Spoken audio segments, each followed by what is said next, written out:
Good morning. Good morning. All right, there we go. Today's a big day. Got a lot of people. We have over 350 people coming here today, which is just amazing. And we've got a lot of projects we're going to go over, and we have over 30 speakers. So it's going to be an exciting day. If we've done it right, we're going to be excited and exhausted at the same time, both at the end of the day. Opportunity zones are probably the biggest paradigm shift in investing we're going to see in our lifetime. You can compound your money tax-free for up to 29 years. There is no other government program available that you can do that with. Today we're going to talk not only about investments, but we're going to talk about how you can use those investments to help communities around the state.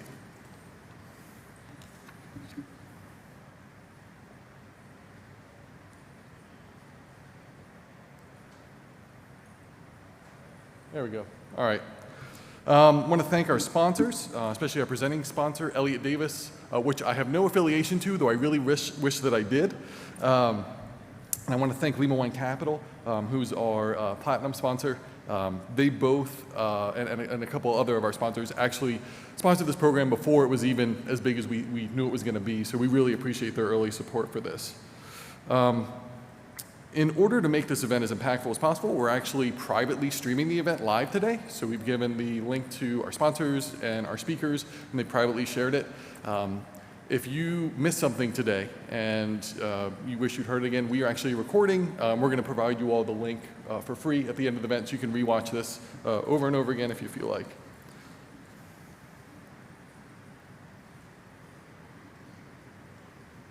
There we go. All right, so we also want to thank all of our speakers here today. They've come from all over the country here to speak. They are some of the best experts around the country right now with opportunity zones and some really big thought leaders. We appreciate their willingness to share their knowledge and wisdom with us here in South Carolina.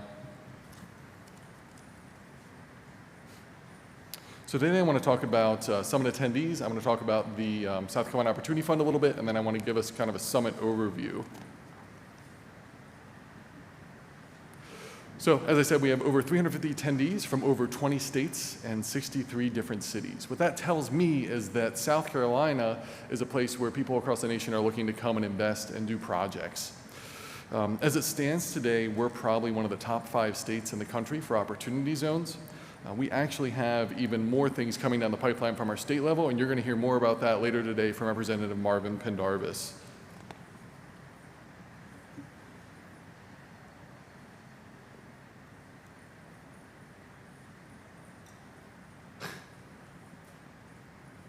Am I doing this or are you doing this? There we go. We have so many groups represented here today, from nonprofits to publicly traded companies to everything in between. Half the challenge of Opportunity Zone projects is connecting with the right people. As we go through today, I want you to think about the type of people that you want to connect with and how you might work together in the future, because there's a lot of folks here that I think we can all help each other and get projects done around the state. I'll talk a little bit about the South Carolina Opportunity Fund. The big takeaway is that we're a community partner. We're providing triple bottom line returns for the community. That means financial, social, and environmental. When you think about the long-term 10-year holding period for projects, we think it just kind of makes sense to do projects in that way. We're also not here just to grow wealth, but to grow sustainable communities, and we're looking to do projects in all 46 counties and across the state of South Carolina. To be as transparent as possible, we've chosen to self-report our progress along with many others in the Opportunity Funds Association. And I firmly believe that there's way more projects than I could ever do. There's way more money than I could ever take advantage of. So if I can help you or help your community, help your projects, I'm happy to help us raise the tide for everyone. One of the groups that we're utilizing today for some syndication of our fund is actually eVest Technology. They're going to be here today, and they're going to have a table. If you're doing fundraising, I highly recommend you connect with them, in addition to NES Financial, who helps ensure that the fund is within compliance for the 10-year hold period.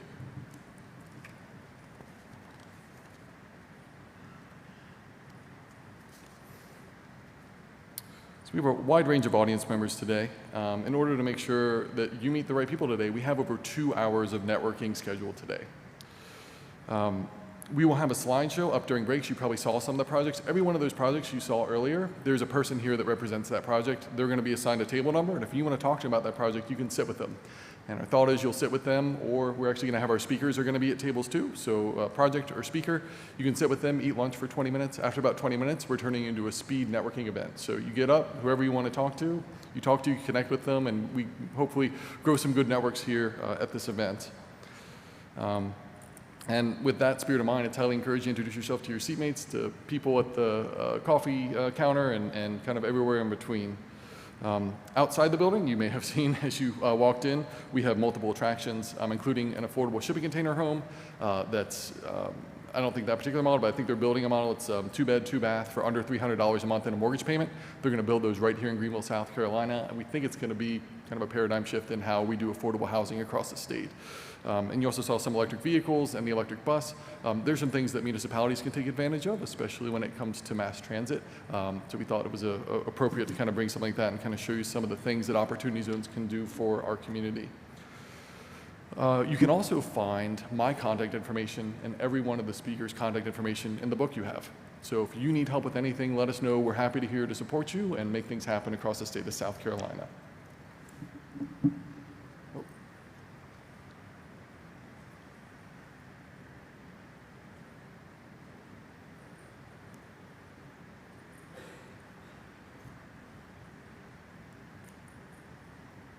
There we go. So the summit goals, so we're looking to establish an Opportunity Zone community through the app called Slack. Has everyone downloaded that or seen it, or can I get a raise of hands who has it? Awesome, okay. So our thought behind that is that we have here today everyone in this room, and we can connect, and maybe you'll make some good connections. But going forward, as you have projects come up, as you have challenges, you can utilize that app to reach people like me and anyone else in the group, and we can help each other make projects happen around the state. And today I want you to also think about how you're going to help kind of your community through a project or through a business, and then think about maybe some actionable items.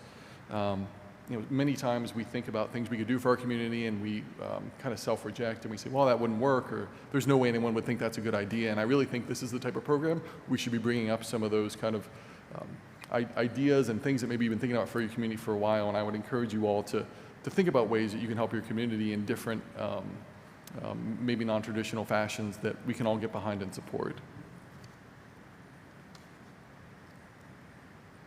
So the end of day, we have a big announcement at the end of the day, so stay tuned.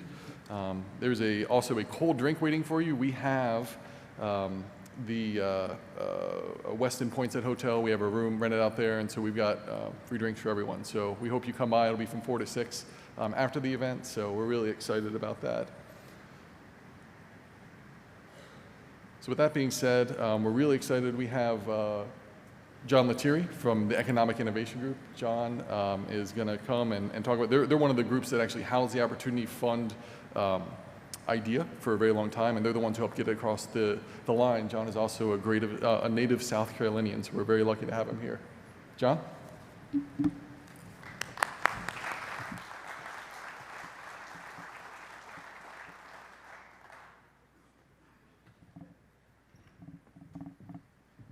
Okay, good morning.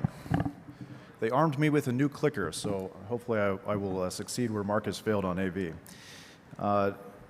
So it's great to be somewhere not Washington, D.C. It's especially great to be back in the upstate where I grew up, as Mark said, so this is a special event for me, and I want to thank the organizers for having me.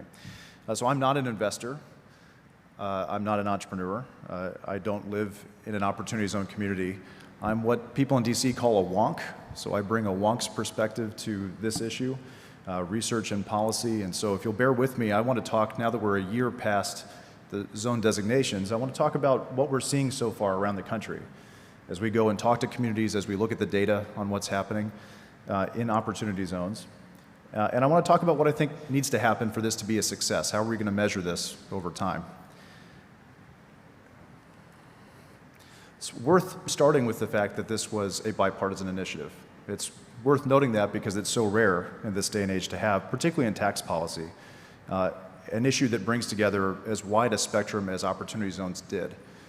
This was truly a bipartisan collaboration. Obviously, Senator Tim Scott was crucial in that effort. I don't think this would be a law. I don't think we'd be here without Senator Scott's leadership, so he deserves a ton of credit.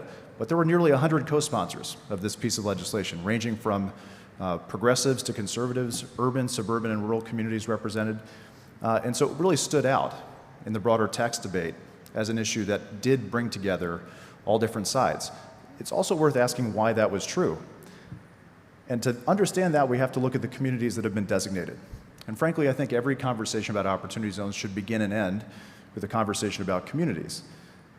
Because if we don't get that part right, this policy is not going to succeed. So if you look at opportunity zones, what this policy is already doing is shining a spotlight on the deep divisions that exist across communities in our country. They were selected based on poverty and family income, but the needs go so far beyond that.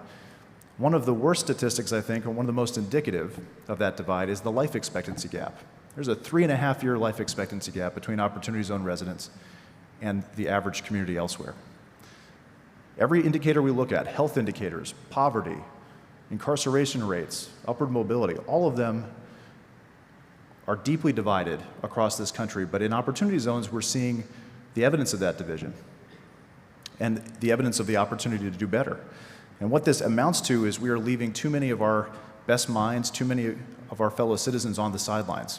And that's even true in a record economic expansion. And I think this is why opportunity zones is in part so important, because it's forcing us to remember that even after a record 10-year growth cycle, that we still don't see growth reaching a lot of these communities, the communities that have the deepest needs, communities that were already struggling before the Great Recession and that the Great Recession harmed and that the recovery hasn't reached.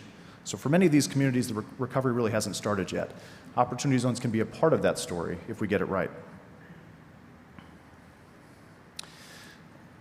With those deep and diverse needs comes the need for a policy that can reach a deep and diverse set of communities.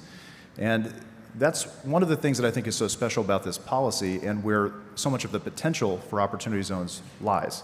It's the fact that this is not just a real estate incentive, although I've chosen to start with a real estate project as my first example.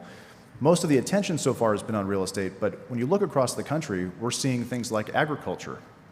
We're seeing solar and clean energy. We're seeing co-working spaces and business incubators. We're seeing housing of all types, industrial use of all types.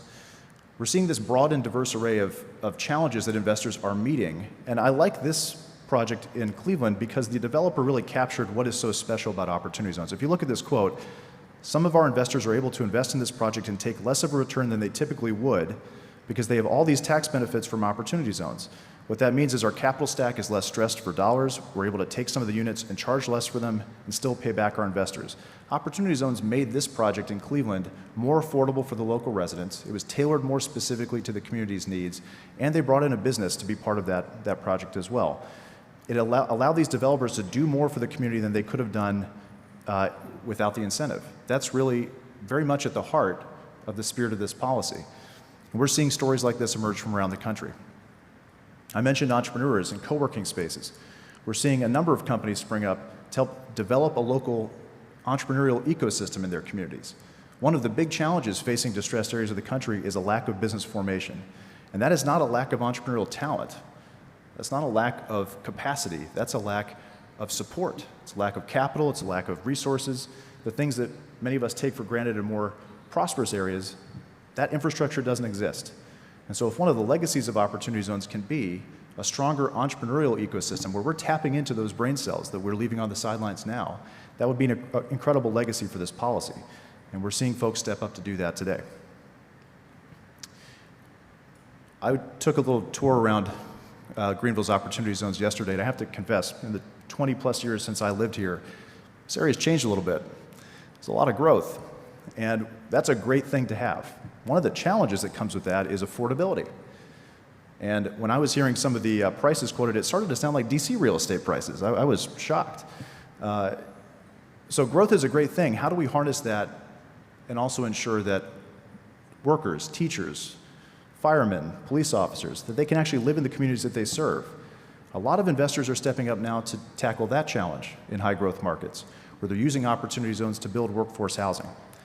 And it's coming from investors who have made their wealth in other areas, technology and growth companies, and they're rolling that wealth into affordable and workforce housing for communities where right now it's becoming impossible for people who serve communities to actually live in them. So that's an exciting lane that we think is going to have a lot of promise in the future. But where I really want to close is on the community as a whole. One of the best examples so far, if you want to look at who is best in class in opportunity zones, if South Carolina wants to measure itself against a specific community, I would say Erie, Pennsylvania is that community. And if you'd asked me 2 years ago if Erie was going to be that city, I probably would not have said yes. Erie was recently ranked 513th out of 515 cities for growth potential. And that was a wake-up call for the city. And rather than reject that and shove that to the side, they embraced that. They took that as a challenge.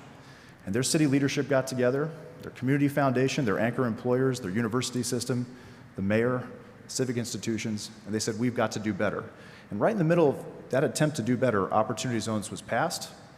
They got their act together. They were the first to come out with a city prospectus to pitch investors on the opportunities in their community. I went there for a groundbreaking and announcement event a few months ago. They have already $60 million in new capital as a first wave going into the most distressed areas of the entire state. In fact, it's one of the most distressed zip codes in the entire country. And they're starting there to try to change the momentum for a city that suffered tens of thousands of job losses, 60 or 70,000 population loss. And even in the midst of this expansion, much like other communities that we're talking about, the recovery really hasn't boosted them the way it has for many other areas. They're seeing a radical turnaround, and opportunity zones are a major part of that, but it's not magic. So why have they been successful? It's because they're not taking for granted that the capital is going to show up. They're not taking for granted that investors are going to come knock on their door. And they're not taking for granted that there's going to be any outside capital at all. They're raising from local anchor institutions, from local investors first. They're getting their community foundation to put philanthropic dollars into the community to help build capacity and make them investment ready. They're doing the kind of things that lay the groundwork that every community needs for sustainable long-term growth. And they're able to tackle some of the deepest challenges that, frankly, no other federal policy has been able to tackle because they've taken that ground-up approach, that collaborative approach. Every community needs to take that same approach, including ones here in the upstate and the broader state of South Carolina as a whole. I think in 10 years, we're going to talk about Erie, Pennsylvania as the model for what a post-industrial, third-tier small city can do. And I think it's proof that we've undervalued the potential of American communities for too long. Erie's not the kind of place most investors go. They don't come running to Erie looking for the next hot investment market. And I think, like all people, investors move in herds, and there's safety in numbers. What if we could make opportunity zones a directional shift for the herd so that they're looking for these emerging markets domestically, not just internationally, that they're looking for the Eries or the Travelers Rest, or other parts of this state where we know there's potential, but somebody has to communicate that potential. Somebody has to organize that potential. So I want to close with this thought. Opportunity zones are not guarantee zones.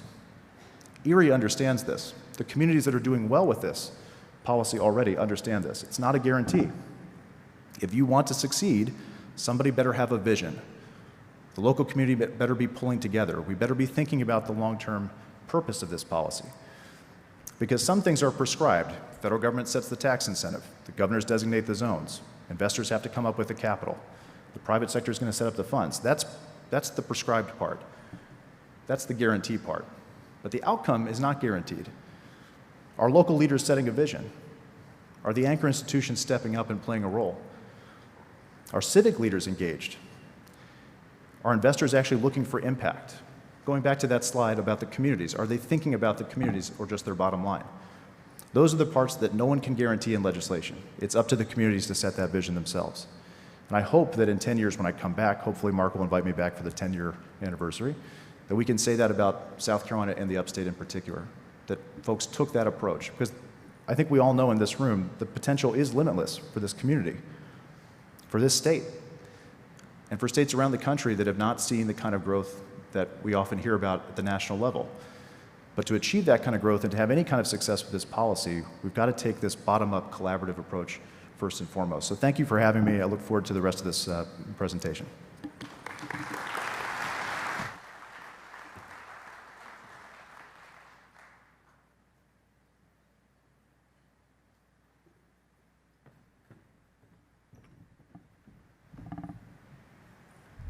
That was great, John. Thank you so much. Yeah, they played a joke on me. This is actually a garage door opener that they handed me. So they were. So I have the honor of introducing the South Carolina Lieutenant Governor, Pam Ebbett. Please join me in welcoming Lieutenant Governor Pam Ebbett to the stage.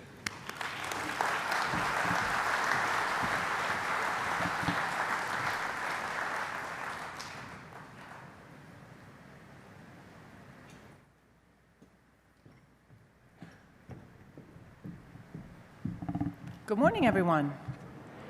Good. Everybody's awake. Dim lit rooms like this make me nervous. People start to doze off. It's an honor to be here today with everyone. I'm from Greenville, so it's always nice to kind of stay here in your hometown. For those of you who didn't know, before I was Lieutenant Governor, I was a businesswoman. Have a pretty large company here in Greenville. So the governor, when he asked me to be his second, kind of charged me with meeting with business, meeting with city leaders, finding out what South Carolina can do to keep growing business, to keep making sure economic development keeps flowing. And that's what I've been doing. And opportunity zones are playing a big part in that. You know, I got the opportunity to meet with a lot of businesses at the National Life Science Conference. And I'm happy to tell you that there are businesses from across the world lining up to call South Carolina home. And opportunity zones are very attractive to them. On top of our great way of life, on top of our ports, you know, this gives them an incentive. You know, I always talk a lot about Team South Carolina. And it sounds like a great hashtag, right? Team South Carolina. But it's something that we take very seriously. And opportunity zones are a great example of how that works. So our keynote speaker today, he was instrumental in opportunity zones. He's somebody we sent to DC, you know, to look out for South Carolina. Our governor took that opportunity to make sure we were the first state to submit our opportunity zones and have them approved. We worked with Commerce, and Commerce worked with our local governments. Local governments looked in their communities to find out what plots of land they wanted to make opportunity zones. We did a 25% rule to make sure that we had every part of the state, we were giving them the opportunity to have zones in their area. So that is how we work together. It's that cooperation and collaboration that really sets South Carolina apart. Rock Hill is a great example. There are numerous projects in the pipeline in Rock Hill. They're a great example of utilizing opportunity zones. They have a 265-unit senior housing development right now being negotiated. And that's wonderful because we always hear about housing, right? Housing being an important piece of the opportunity zone initiative. We're also talking with state housing and finance agency to work on workforce housing. We're trying to get the state legislature to give approval to some tax cuts like they're doing in Georgia and Missouri that complement the federal tax cuts when it comes to housing. And we're also working on an opportunity grant fund. So there's an opportunity grant fund in Commerce that allows an offset to localities that are using a third party to help them with opportunity zones, because it is new, right? And there's a lot of questions. So those are some really great initiatives that we're doing here in South Carolina. On top of that, we really appreciate the White House and what they're doing to support opportunity zones. We're especially appreciative of our Senator Tim Scott, for getting this legislation over the finish line, aren't we? Can we give Tim Scott a big round of applause? Let's get him excited, right, about coming out. And with that, I want to introduce to you our keynote speaker and the man who made this all possible, Senator Tim Scott.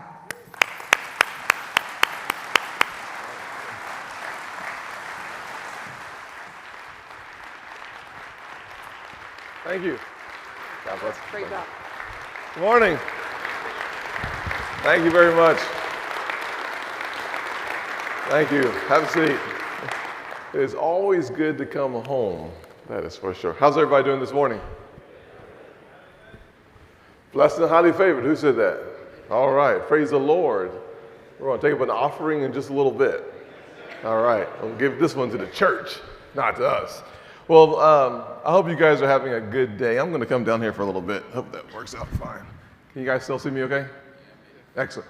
I want to talk about the opportunity zones from a different perspective. For me, the opportunity zones are really more about the why than the what.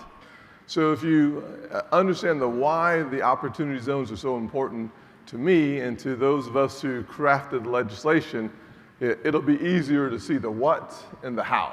Someone taught me a long time ago when I was a young business owner that the stronger your why, the easier your how, the clearer your what. And so for a young guy growing up in a single-parent household with poverty all over the place, I didn't feel very hopeful. I did not believe that the best was yet to come. I believed that in many ways that my life would not be worth a lot because my circumstances and my conditions were so limited. And so as a legislator, when I think about that 7-year-old kid that I used to be, I think about the importance of bringing opportunities as close to the neighborhoods or within the neighborhoods so that those kids who are struggling with hope and opportunity will have a real vehicle that provides them a reason to be inspired, to be encouraged, to be a good student. Now, how many of us know we need good students in the country? How about even in South Carolina? Good. Now, I was not one of those good students at all. And many of y'all may have heard my story, but I was a kid that was, what's the word I'm looking for? Mischievous. My mother said mischievous. I think she just meant bad. And so sometimes when you feel like there's no reason to be hopeful, there's really no reasons to focus, you get in trouble. And so as a freshman, I got in a little trouble. I actually flunked out of high school as a freshman. And I only failed 4 subjects. I know we have Supreme Court justices in the room and all that kind of stuff, but Mr. Pugh only failed 4 subjects. I failed world geography and civics. Now, civics is the study of politics. That should tell you that God has a sense of humor. Now, I will tell you that after 7 years or 9 years in the Congress in Washington, I am not the only one in the nation's capital failing civics anymore. I also failed Spanish and English. Now, when you fail Spanish and English, no one calls you bilingual. They all call you bi-ignorant because you can't speak in any language. And that's where I found my unhappy self. I had 2 major blessings, though. A mother who was a powerful prayer warrior and an amazing small business owner who started teaching me that anyone from anywhere at any time can produce far beyond their wildest imagination. And that started to seep into the soil conditions of my heart. And because of a guy named John Moniz, a Chick-fil-A operator, I started realizing that this nation and this state would afford me amazing opportunities if I would present my best to the country or to my state. And it helped me to start focusing on studying and looking for ways to develop a curriculum around entrepreneurship, a curriculum around opportunity, a curriculum around hope. And so I started going to schools and talking to students after I figured out how to get it right after getting it wrong. Now, my mother was really the most important motivator for me getting it right. She taught me that sometimes love comes at the end of a switch. Now, for those of y'all raised, all right.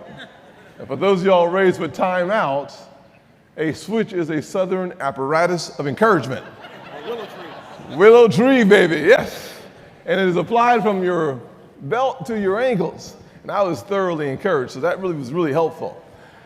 But I'll tell you, without any question, that paradigm shifting experience of having failed miserably and gone to summer school to catch up, and then meeting a mentor my sophomore year who really did invest in me, this source of optimism about what was possible, is in many reasons why I was attracted to the opportunity zone concept. I was working on it, and you heard from John Lettieri this morning, a South Carolina native, and the other part of the creation package of the opportunity zones. We came together 4 or 5 years ago, I think it was, and started working on legislation that we felt would benefit first the community and then the investor. A lot of times when you hear about the opportunity zones, what you'll hear first is how this is such a great deal for investors, and I hope it is a good deal for investors.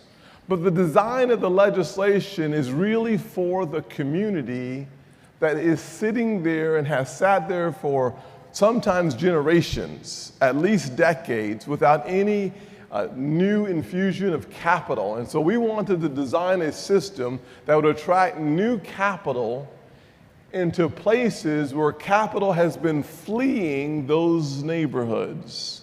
And the only way to do that is to provide the private sector, which is really the job creating engine. We in government don't create jobs. It's a fallacy.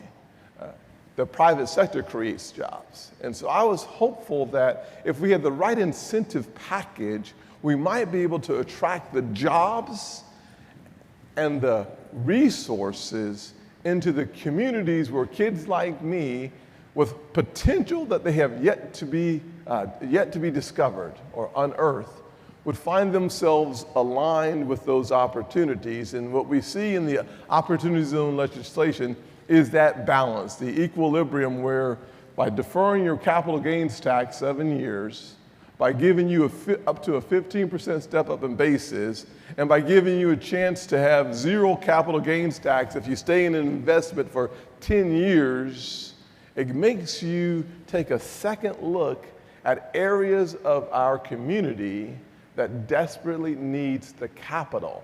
And I believe that when we do that, we will see a tremendous uprising from kids and families in neighborhoods where the current average poverty rate is around 30%.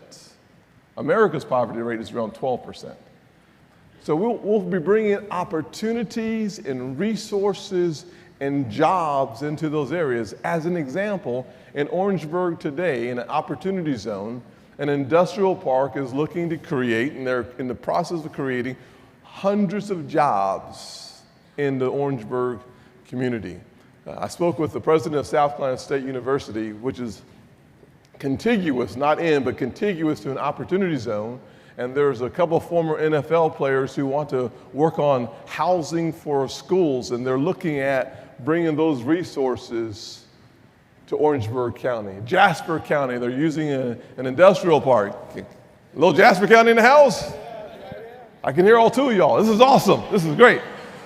Thank y'all for coming up here. So in Jasper County, you're using an opportunity zone in an industrial park to create more jobs. You've seen this happen in Columbia where a church and a guy who used to run movie theaters reopened a movie theater and hired folks from the community, and there are multiple jobs being created there. But there are other projects in Columbia. In Charleston, the Tech Corridor, $50+ million investment happening right there, hotels being renovated. And in the Brownfields area, the Neck, we're seeing a lot of development happen where there are some residents who desperately need the access to jobs that you can walk to. So we can see in our state, and certainly here in Greenville, the Greer Cotton Mills being renovated for the first time. It's sat empty for a long time. Now we're seeing it become a place of housing and a livable opportunity. We are seeing that happen in multiple sites throughout South Carolina. I think not only do we have the chance to see it happen in 8,700 opportunity zones nationwide, I think we're going to see it happen in all 135 opportunity zones right here in America. I think we're going to have a fireside chat since it's no longer 95 degrees in South Carolina in just a few minutes. Thank you all for your time, your attention, and let's have a conversation.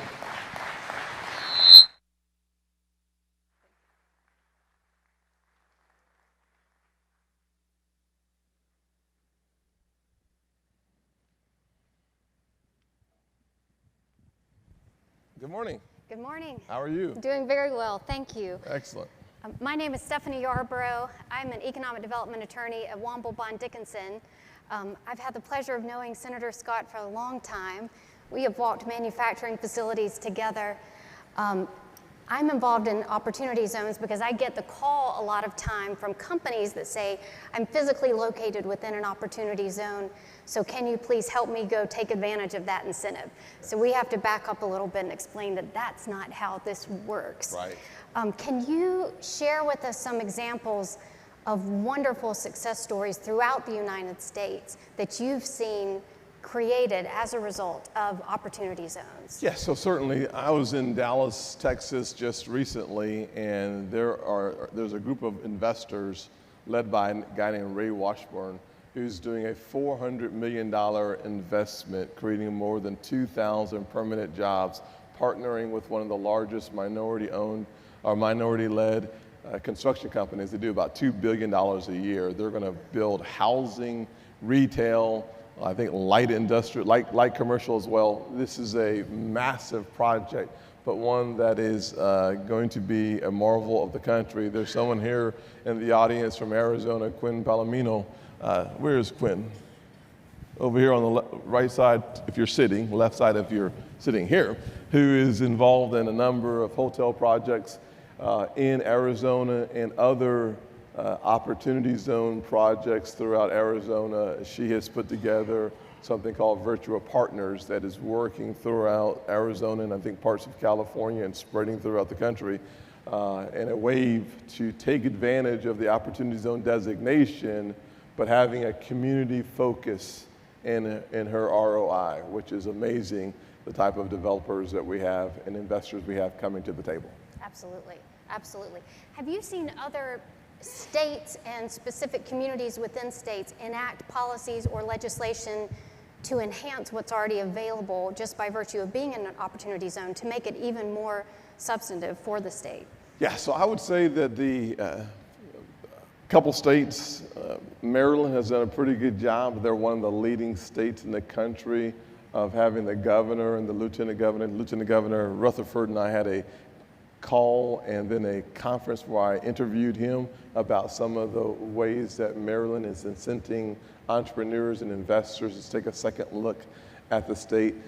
In the DC, Mayor Bowser has put together a loan fund to help investors invest in Ward 7 and Ward 8 in Washington, D.C. She is, I think they have low interest loans. They're willing to use the TIF, which is a tax increment financing vehicle, in order to help build the infrastructure that will be necessary for the investors to see the ROI that they're looking for. And they're also including opportunities for workforce development as a part of the package in Washington, D.C. Illinois, the city, I think south of Chicago, they have a 3,000 employee event happening right now. They're all over the state, all over the country, frankly. Here at home in South Carolina, in North Charleston, the Metanoia Project, a nonprofit organization, has taken an old school and renovated it or refurbished it into apartments and studios for folks who are working in the entertainment and art industry.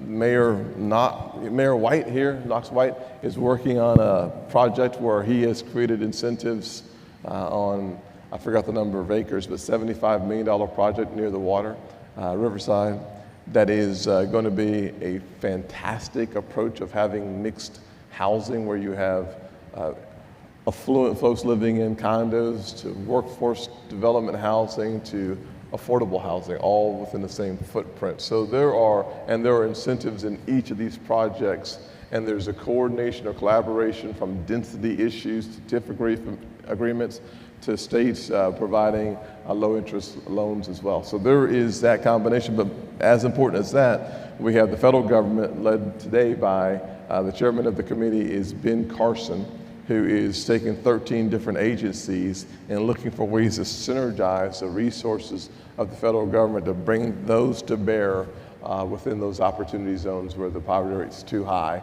and the unemployment is too high. When you think about opportunity zones, you think about typically low-income communities. There aren't that many restrictions on the type of projects that that can utilize the benefits of being in an opportunity zone and an opportunity zone fund. What was the thought given behind that? Just to have creativity, to encourage development, not to put a lot of restrictions. A lot of people have been pleasantly surprised by that, but I'd love to hear your thoughts on that. Yeah, so there are limited restrictions that probably have more to do with the type of business that we don't want in the opportunity zones than it does the type of businesses that we do want in the opportunity zones. Perhaps when you think about the fact that my why was more important than the how or the what, my thought was, in so many ways, the government has good intentions to alleviate poverty and change communities. It's just been very slow in seeing that manifestation in those communities, particularly those communities where I grew up and so many kids have been stuck in generational poverty. My thought was, if we hamstring the investor and the entrepreneurs, we'll get less from them. And therefore, the design of the legislation was for it to be as open as possible, putting the parameters or the boundaries on those areas that need the help the most. That was number one. Number two, we wanted to put an incentive in there so that you would be incentivized to not run and gun. So I don't want investors coming in and leaving quickly. My goal was to have a 7-year investment, a 10-year investment, because the last thing I want is for investors to be able to come into a community and make a profit, but leave the community no better off than prettier buildings. That is not my objective for opportunity zones. My objective is to actually see the good people who live in those communities benefit from the new resources coming into the communities. And in Spartanburg, there is a great project, I think it's called the North Point Project, that is started before an opportunity zone was created, but it's a collaborative effort where the existing community has like 3 out of the 9 seats, or like a third of the seats on the development board, so that they are able to have input and impact on how the development happens. And so I continue to point people to the excellent projects here in South Carolina that have led the way, but for me, restricting investors only means we'll have less investment. The only thing worse than new dollars coming into a community or no dollars coming into a community. Absolutely.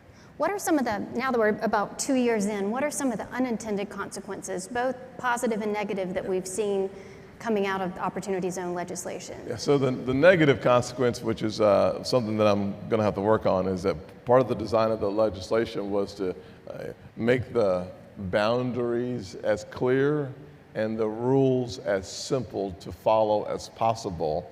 But I did not have the foresight to see the complexity of some of the projects that would come into the zones.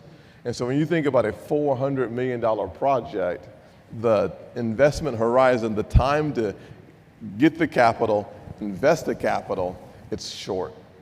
It's a mistake that I made in the design of the legislation. If I had to do it over again, I would make that investment window far wider, because it hamstrings some of the investment potential. So that's one of the flaws of it. So my hopeful fix for that is to, if I can get it done, y'all say a prayer for everybody in Washington, but on this topic, please say a prayer for me. If we could push the legislation back another year, add another year to the 7-year window, it would give more investors more time to make the decisions that are in the community's best interest and their best interest, and that would give them more time to actually get the capital together, put the deal together, because when you're thinking about a $50, $100, $400 million deals, it is a far more complex process, and it takes several months to get that kind of money together for most deals. On the positive side, there's a firm out of Mississippi that's done 15 opportunity projects already, and they've got 10 or 12 more on the docket. I met with a fellow, Barry, last night, and this group has the heart that I love for the community, and they're willing to make good money, but not great money, in order to do more good in the community. So I've been shocked. There's been a lot of negative stories about opportunity zones. There's been a lot of positive stories. What I've been shocked about is how seldom the press wants to publish the good being done in so many of the zones, and how quickly they are willing to look at the few areas where cherry picking has happened. We get a lot of calls from people saying, I'd like to invest in an opportunity zone. However, the area I'm looking at is not currently in a designated, so can you go and change those boundaries?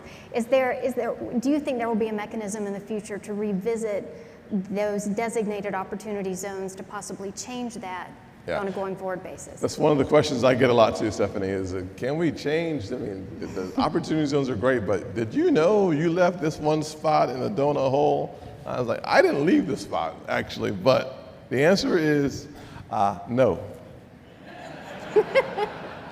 It's a good answer. I smile when I say it, though. But no. Doesn't help a lot. So the fact is that I think it was March 20th of 2018, I think it was, that the governors had to make the designations, and then we gave them until April the 20th or another 30 days to figure it out because some needed more time.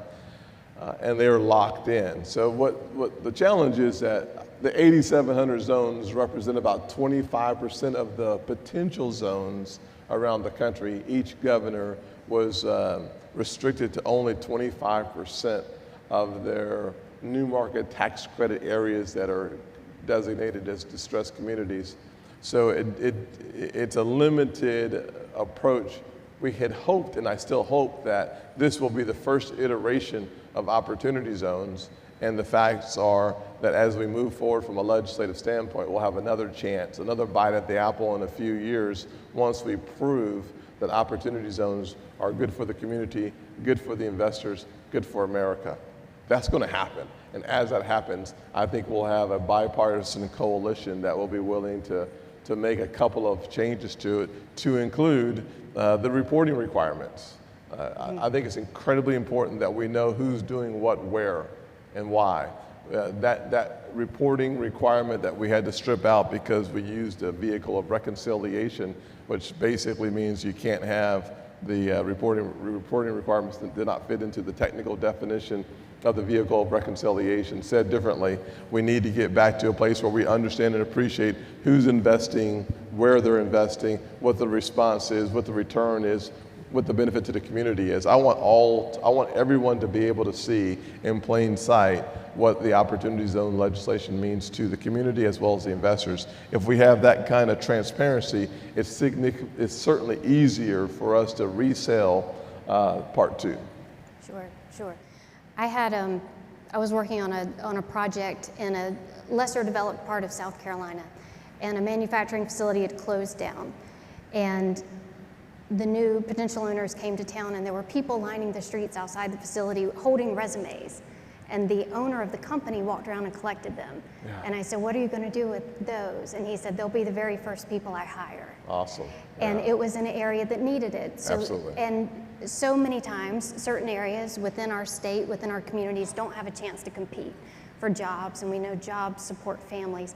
How do you respond to critics that say that the beneficiaries of opportunity zone legislations are the wealthy investors and not the low-income communities? How do you respond to that? Well, 60% of opportunity zone residents own their own property. In opportunity zones, we've seen about a 20% increase in the value of those residences.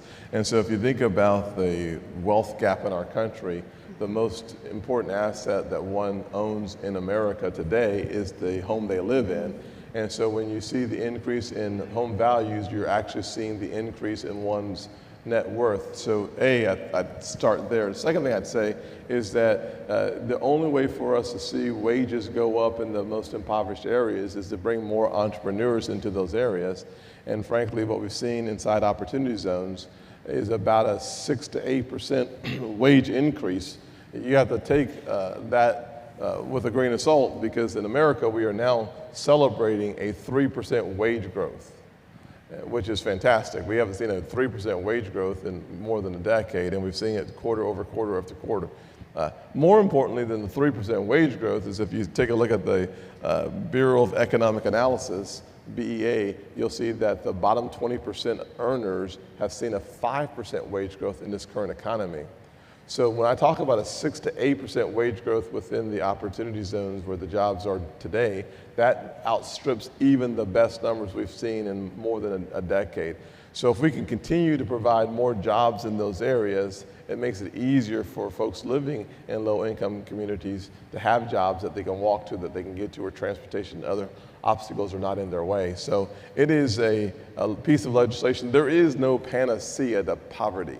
That's what I've understood after almost 10 years of research on this specific topic of poverty. How do we address it?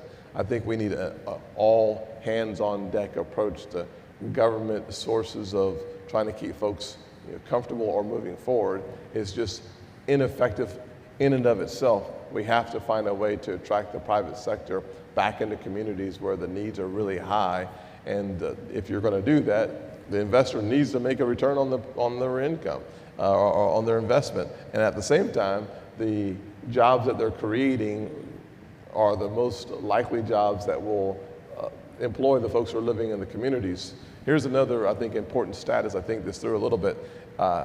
We have created about 6.5 million jobs since we passed the tax cuts in 2017, or thereabout. More than 50% of those jobs have gone to minorities, African Americans and Hispanics. 2/3 of those jobs have gone to minorities and women. And so what we've seen is that when you continue to put more employment opportunities into communities, when you have a 3.5% unemployment rate, you start attracting folks to the workforce that have either A, been overlooked, or B, been long-term unemployed. You're starting to create a pressure on the wages because your unemployment rate is so low. You're also attracting more folks to the workforce because they now have a chance to take a second look, and you're overcoming some of the hurdles that are in the way. So when you have the Opportunity Zone legislation working at its highest level, what you do in an economy that has a 3.5% unemployment rate is you automatically are seeing that pressure on wages going up. You're automatically bringing folks who have been left out of the workforce for a long time, which historically is disproportionately women and minorities. So you're seeing what I call the trifecta at work, which is a really, really cool thing for the lack of a politically correct word. Just cool. Absolutely. Absolutely. We hear a lot in communities when we go out and talk around South Carolina about opportunity zones, that in those low-income communities, there are a lot of multi-family housing projects being done with Opportunity Zone funds, and how you just touched on how that's making it easier to get to work because you're removing that transportation hurdle. Absolutely. And we're hearing from companies that they're enjoying investing in multifamily housing because we know it's getting more and more difficult to find workforce that shows up to work. So you're eliminating that. You're creating a bit more of a campus-like atmosphere. Did you anticipate that that would be one of the wonderful impacts of this legislation? You know, I think the answer should be yes, but the actual answer is nah. I did not anticipate that. That's one of the unintended consequences of legislation designed by more than one person, is you get a lot of smart people in a room, and folks are able to design legislation that has multiple benefits that I could not have envisioned. I am excited, and it's heartening to see the use of different housing stocks as a way to meet the needs, the growing needs, especially in our state where our unemployment rate is lower than the national unemployment rate. But what we're struggling with getting folks to work and getting them to work at a wage that they can live on. And one of the ways that you overcome those hurdles is you reduce the cost of getting to work. And the government doesn't have to do that. Sometimes the private sector is the best vehicle to get that done. And that happens by making sure that you have the type of density where you want the work and the development to happen. And so when you watch cities and counties use, whether it's that tax increment financing vehicle or whether you use the PUDs, the planned unit developments, which allows for a higher density in certain areas so that through that higher density you can attract the jobs and they can work. You can look throughout South Carolina and you start seeing that mixed use development is actually benefiting the average person. And frankly, in the destination economy that we're living in today, where people can live anywhere in the country and still go to work, or by going from their bedroom to another room in the house, or by walking across the street, it is incumbent upon us in South Carolina for us to continue to look for ways to improve the likelihood that someone wants to live and work in the same community. And that will help us with our infrastructure challenges. I'm not sure if you've driven on the road in South Carolina, but it is harder than it used to be to get from point A to point B because our infrastructure challenges are real. and they're statewide. So to the extent that we can find a way to have better planned developments in communities, I think we start using our resources in a way that are far more effective than we have in the past. Last question. Yes, ma'am. You I have were- one for you. Oh, good. After Well, why don't get you this go one. first? No, you go. No, ladies first. This is still the South. With all the wonderful things that you're doing for South Carolina Yes, ma'am. on a national stage, your leadership has just been phenomenal. Thank you. And we are luckier because of it.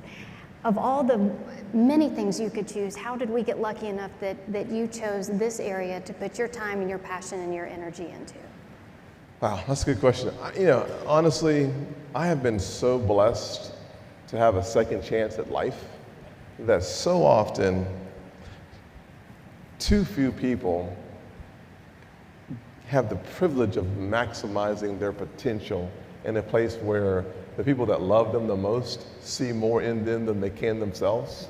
And I was blessed because not only did my mother and my mentor, but even where I went to school, when I was flunking out, my teachers saw potential in me that I just wasn't focused. I wasn't applying my best. And I'll tell you that anytime you are blessed that early in life, you should spend the rest of your life making a path for someone else and spend the rest of your life paying back people who made sure that I was not a statistic that people would frown upon, but I'm in a position to hopefully help others benefit from the mess that used to be my life, the message that it became, and the messenger I hope to be for the good Lord and for the concept of hope being real and opportunity being alive. So, Extraordinary. thank you. Thank you. Yes, ma'am. So, my question for you, Stephanie, is I hear you may have a big weekend coming up soon. Is that accurate? I do have a big weekend What's coming your up big soon. weekend? We were just talking about this. I'm getting married. You're getting married? On Saturday. And you just spoke to my fiance is John Few, who's in the front. My fiance is John Few, who you Oh. spoke to. He's in the front row. You're marrying the guy on the front row? I am marrying the guy John on the Few? front row. Wow, you got lucky, guy. Well, congratulations. Thank you. Yes, ma'am. Thank you so much. Thank y'all for Thank being you. here. Good luck on the opportunity zones. Thank you.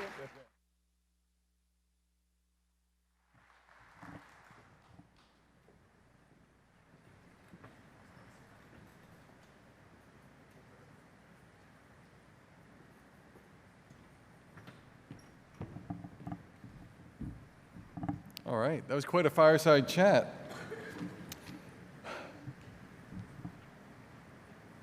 So we want to thank Senator Scott for being here today. It's always special to have him and Lieutenant Governor Pam Ebbett in the room. As we shine light on opportunity zones throughout South Carolina and beyond, we as an audience, I think, are really lucky to have the opportunity to hear from both of those speakers, especially Senator Scott, since he kind of housed the program and knows the roots of it.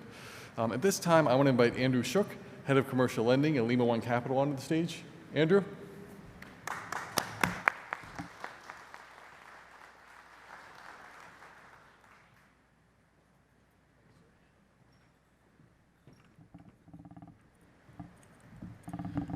Good morning, everyone.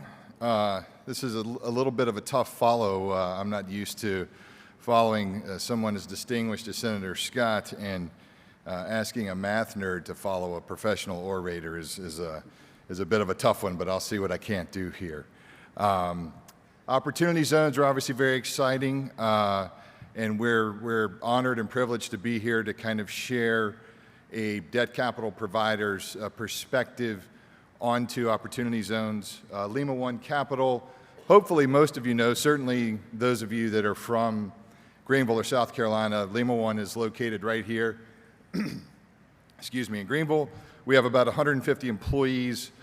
We are a direct lender for investment real estate, and we're going to do about, give or take, $1 billion worth of loan originations this year. Let me see, next. So real estate is really one of the key targets for opportunity zone investments. They do have some particulars. There are many very, very knowledgeable and really tip of the spear thought leaders in the legal field and the accounting field that are here today, and they have a much deeper understanding than I do about these particulars. So I would encourage you to chat with them if you have some detailed questions. I'm certainly available as well. But there are a few basic tests, one of which is the substantial improvement threshold. You've got to double the basis in the building. Within 30 months, there's a 30-month safe harbor, and it excludes land value. You do have to satisfy the original use test, which is either an adaptive reuse or redevelopment of the real property, or if a building has been vacant for 5 years, then you can continue to use it as a warehouse or whatever the case may be that it was prior to that. And in the most recent letter from the Treasury, they confirmed that owning and operating rental real estate, irrespective of whether it's core 4 or single-family home or apartment building or whatever, does indeed constitute active trade or business. So John and the Economic Innovation Group provide a tremendous amount of resources and data and perspective on opportunity zones, and I think it's, when he spoke about community, I really think that kind of summed up a large part of the gap here. And I actually pulled this data from the Economic Innovation Group's website that talks about the delta of residential real estate and opportunity zones versus outside of opportunity zones. Nationally, and think about it, Senator Scott was talking about the 3.5% unemployment rate. We've got, while the crash was horrible, the tremendous bull market on the backside asset values are through, pre-recession levels. But still in opportunity zones, you've got a 13% vacancy versus an 8% vacancy nationally. The home stock, the median age is 50 plus years old in opportunity zones. A striking number, or the last two bullet points, which is the median home value in an opportunity zone is $156,000 versus $246,000 nationwide. And even more poignantly, in almost half of the opportunity zones, the median home value is less than $100,000. So depending on which statistic you look at, you're looking at a lower home value of somewhere between 35 and perhaps more than 50%. So clearly some reinvigoration is needed, and that speaks directly to the community.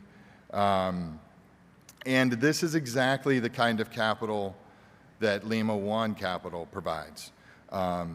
Here, this is an example of a scrape and a rebuild.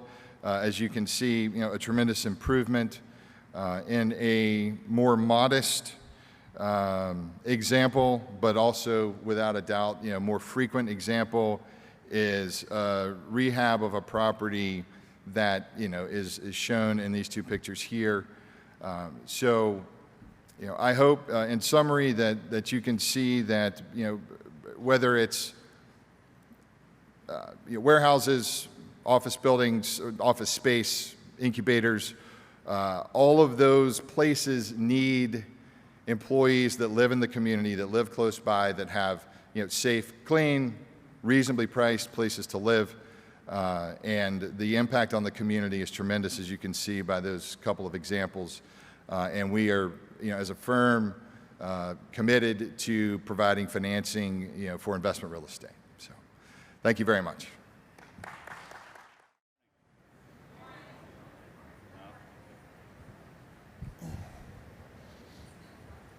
Good morning. There you go. Nice.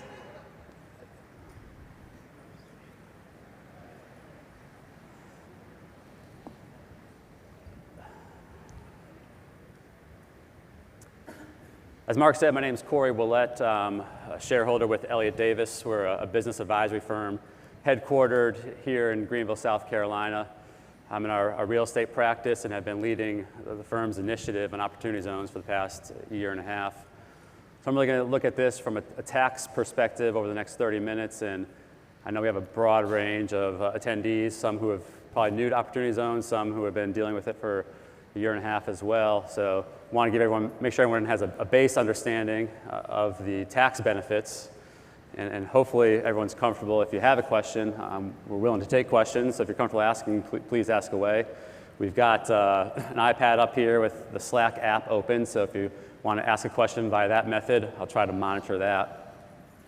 And to make sure I don't bore you with tax talk for the next 30 minutes, we have CitySculpt here on stage as well. This is actually Mike Miller is filling in. Mike is the CFO of CitySculpt, and he'll be looking at it from a developer's perspective, and I'm sure if you have questions for him, he'd be happy to answer them as well. So really want this to be conversational, hopefully, and I think if you have a basic question, feel comfortable asking it. If you have a technical one, I think we'll feel comfortable trying to answer them. And the better understanding you have now over the next 30 minutes, I think will make the rest of the day more valuable to you. So,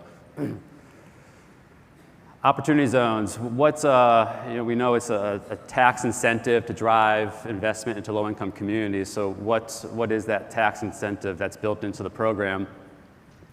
I really look at it from three perspectives, in that there's three different benefits that you can achieve by investing in a qualified opportunity zone fund. The first one's gain deferral. Second one's partial forgiveness, and then additional forgiveness on exit. So gain deferral, what does that look like? So if you have a capital gain event and you invest in a qualified opportunity zone fund within 180 days, you can defer that gain to the latest 2026. Now if you sell that opportunity zone investment before 2026, the gain becomes taxable at that point, but the latest you can defer that to is 2026. Keep in mind, to take advantage of all these benefits of the opportunity zone incentive, you do have to have a capital gain event to begin with. You can't invest after tax money. So that capital gain event can come from sale of publicly traded stock, come from a sale of your business, come from a sale of real estate. Any kind of capital gain event is required in order to take advantage of all the benefits. Second bucket of benefits is that partial forgiveness. If you hold that opportunity zone investment for at least 5 years, you eliminate 10% of that gain that you previously had. If you hold it for another 2 years, so 7 years total, you eliminate another 5%, so 15% of that gain is eliminated. Again, as I pointed out in the first bucket there, that remaining 85% would then be taxed in 2026. And the third benefit, in my mind, the best benefit of the program, and what I believe will actually drive the success of this program long term, is the 10-year hold benefit. So if you invest into an opportunity zone fund, you hold that fund investment for at least 10 years. After you sell that investment, when you sell that investment 10 years after holding it, or after acquiring it, excuse me, your basis stepped up to the sales price, which basically means you don't pay tax on that gain. So I do want to point out, because I think it's kind of lost in the shuffle, we have two different gains that we're dealing with here. Like I said, you have that gain unrelated to an opportunity zone, gain from a publicly traded stock, from selling real estate in or outside of a zone. So a simplified example, let's say it's $1 million gain. You don't want to pay taxes on it in 2019, so you put it into an opportunity zone fund within 180 days. You are not paying tax on that. You hold this new investment within the opportunity zone fund for at least 10 years. 9 years from now is 2026.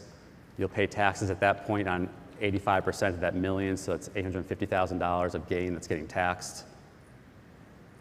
The opportunity zone investment, you put in $1 million originally in 2019. You hold it till 2029, 2030.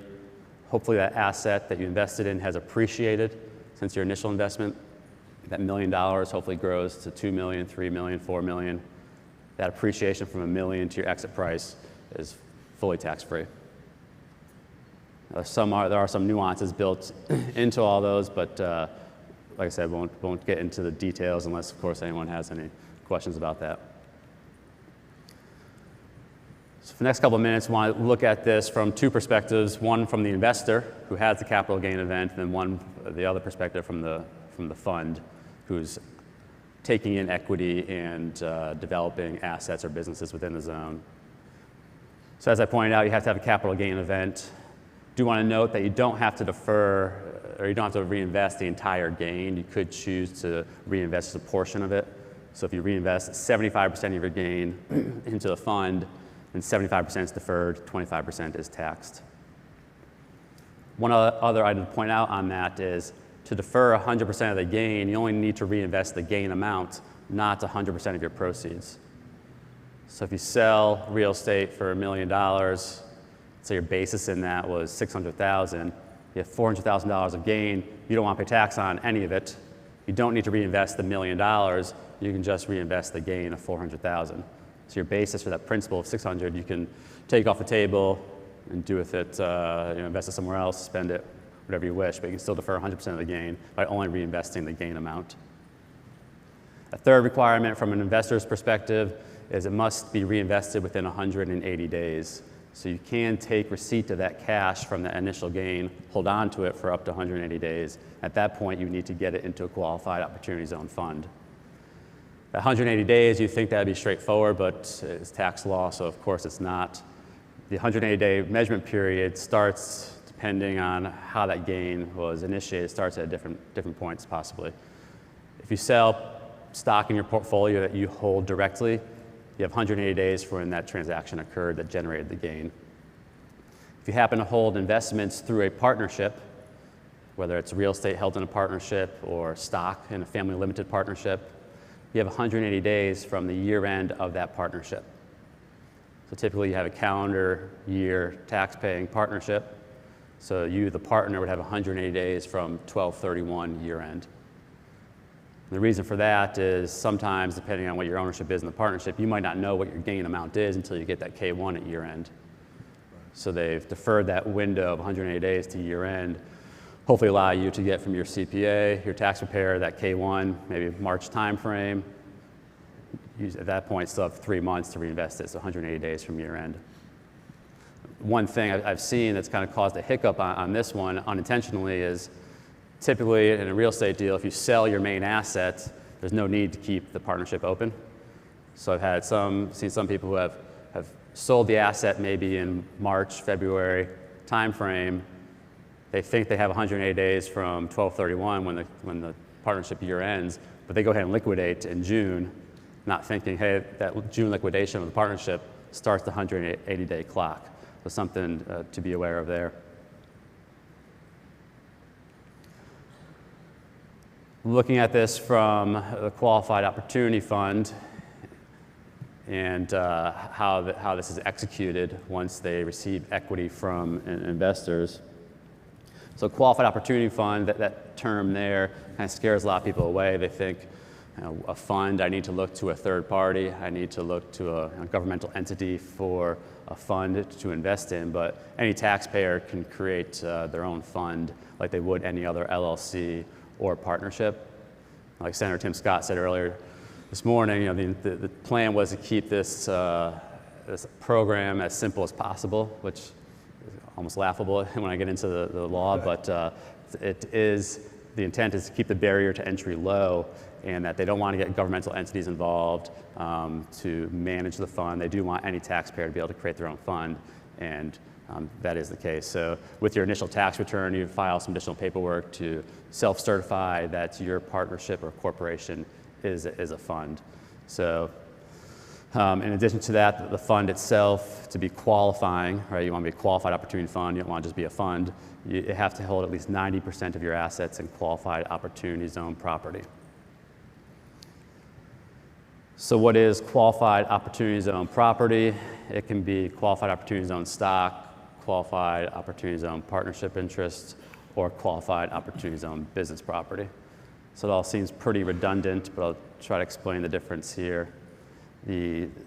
What this is showing you here is that the fund itself, that third item there at the bottom, the fund itself has the option to invest directly into the business or the real estate, or the fund can invest in a partnership or corporation, a subsidiary, if you will, that in turn then invests in the qualifying assets. Those first two are what I call the indirect method of investing, whereby the fund invests indirectly through another entity into qualifying assets. And I'm sure later today when we have our attorney panel, we'll get into more of the details on this. That third bullet point there is the direct method, again, where the fund owns the assets directly. Surprisingly, I don't think that, I'm not sure if this is the intent or not, but depending on how you structure this, does change your compliance requirements. You might have heard there's a 90% test, a 70% test, a 50% test. All those tests are calculated differently depending on how you structure this up front.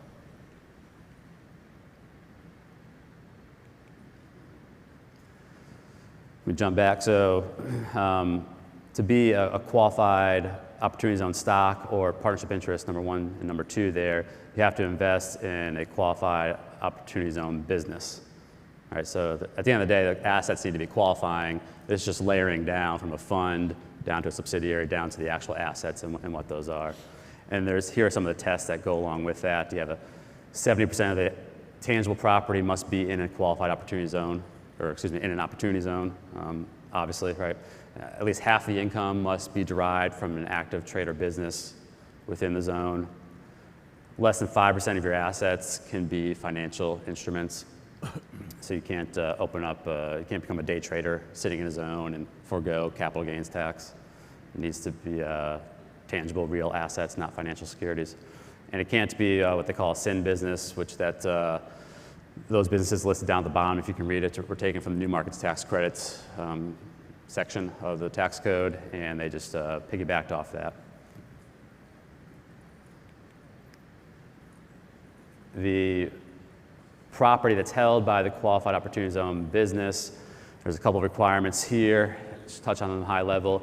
You have to acquire the property after 12/31/2017.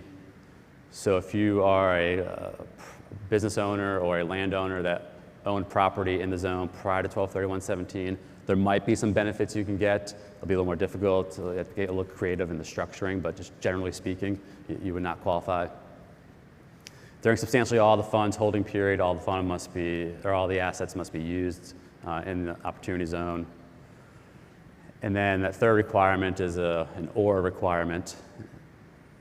The original use of the property must commence in the zone with the qualified fund, or you must substantially improve the property. So the real estate, looking at this from the real estate perspective, I think is the easiest way to kind of reflect what this is trying to accomplish. Real estate's always been in the zone, right? You can't move real estate. So even before zones exist, opportunity zones exist, the real estate was in it. So the real estate, it's by that nature, can't qualify there for original use of the property, must commence with the fund. So that's why we have a substantial improvement requirement that allows real estate to become a qualifying asset if you substantially improve it. And to substantially improve it, to meet that definition, you must double your initial investment in the real estate to improve it.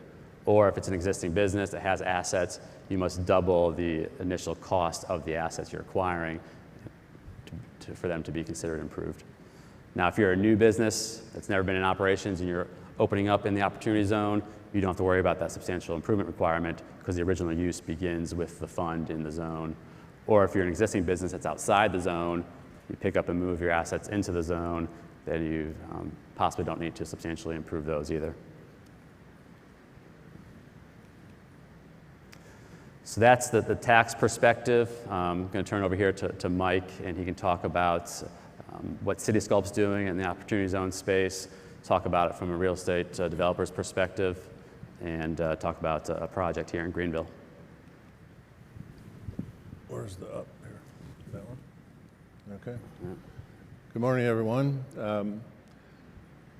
The simplicity of the tax code is sort of a misnomer here, and Citysculp, before any of the funds that we developed, we have used Corey and his firm, and we owe you a deep, deep sense of gratitude for all your advice and counsel.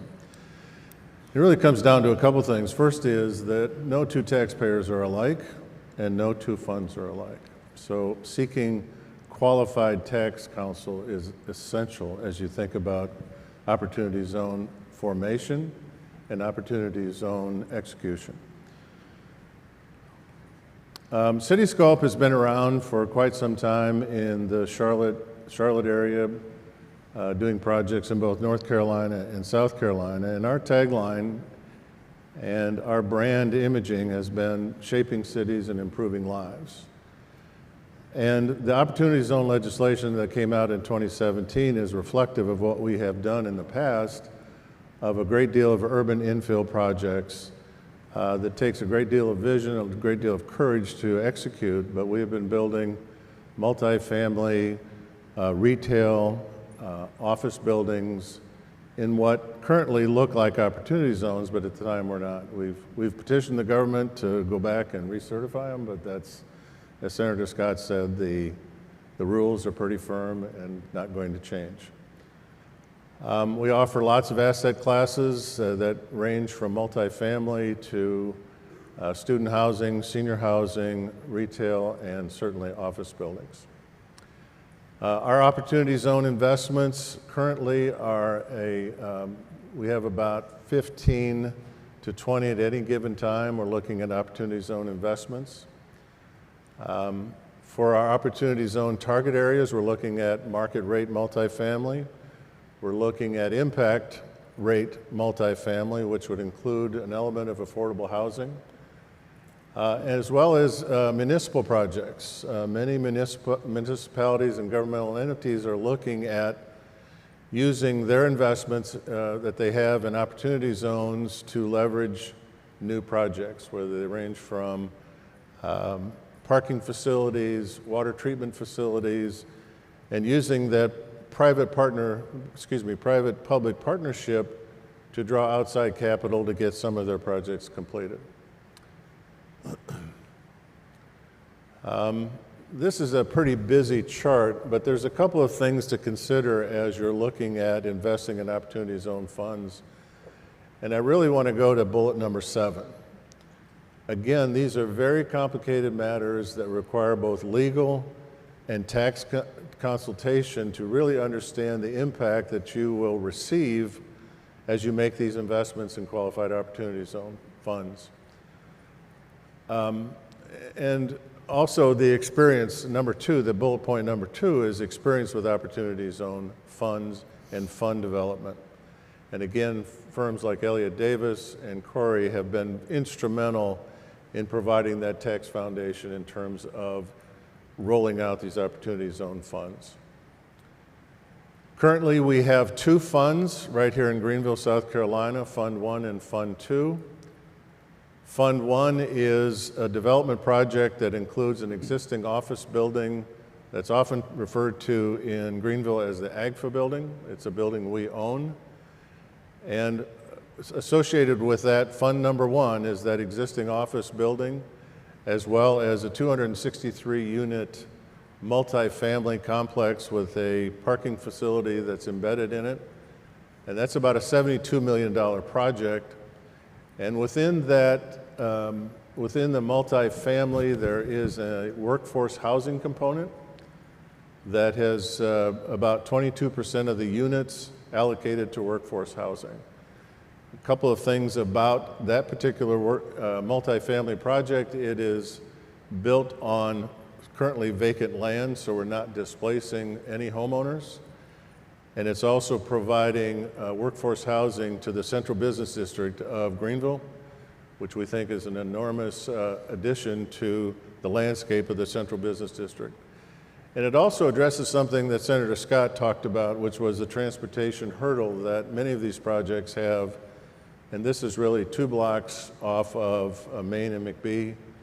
So it provides a pedestrian-friendly environment for downtown workers. Fund number 2 on the right-hand side of that slide is a new office building on the corner of McBee and Academy. And it's in response to a great deal of inbound inquiries and inbound investment to support the Qualified Opportunity Zone businesses and attracting Qualified Opportunity Zone businesses to the Central Business District that can benefit from that 10-year hold that Corey talked about, that the appreciation in the business in a leased facility over 10 years has a 10-year exit tax-free. It's an incredible part of the legislation that Senator Scott and Senator Booker had related to the foresight and attracting these businesses to opportunity zones.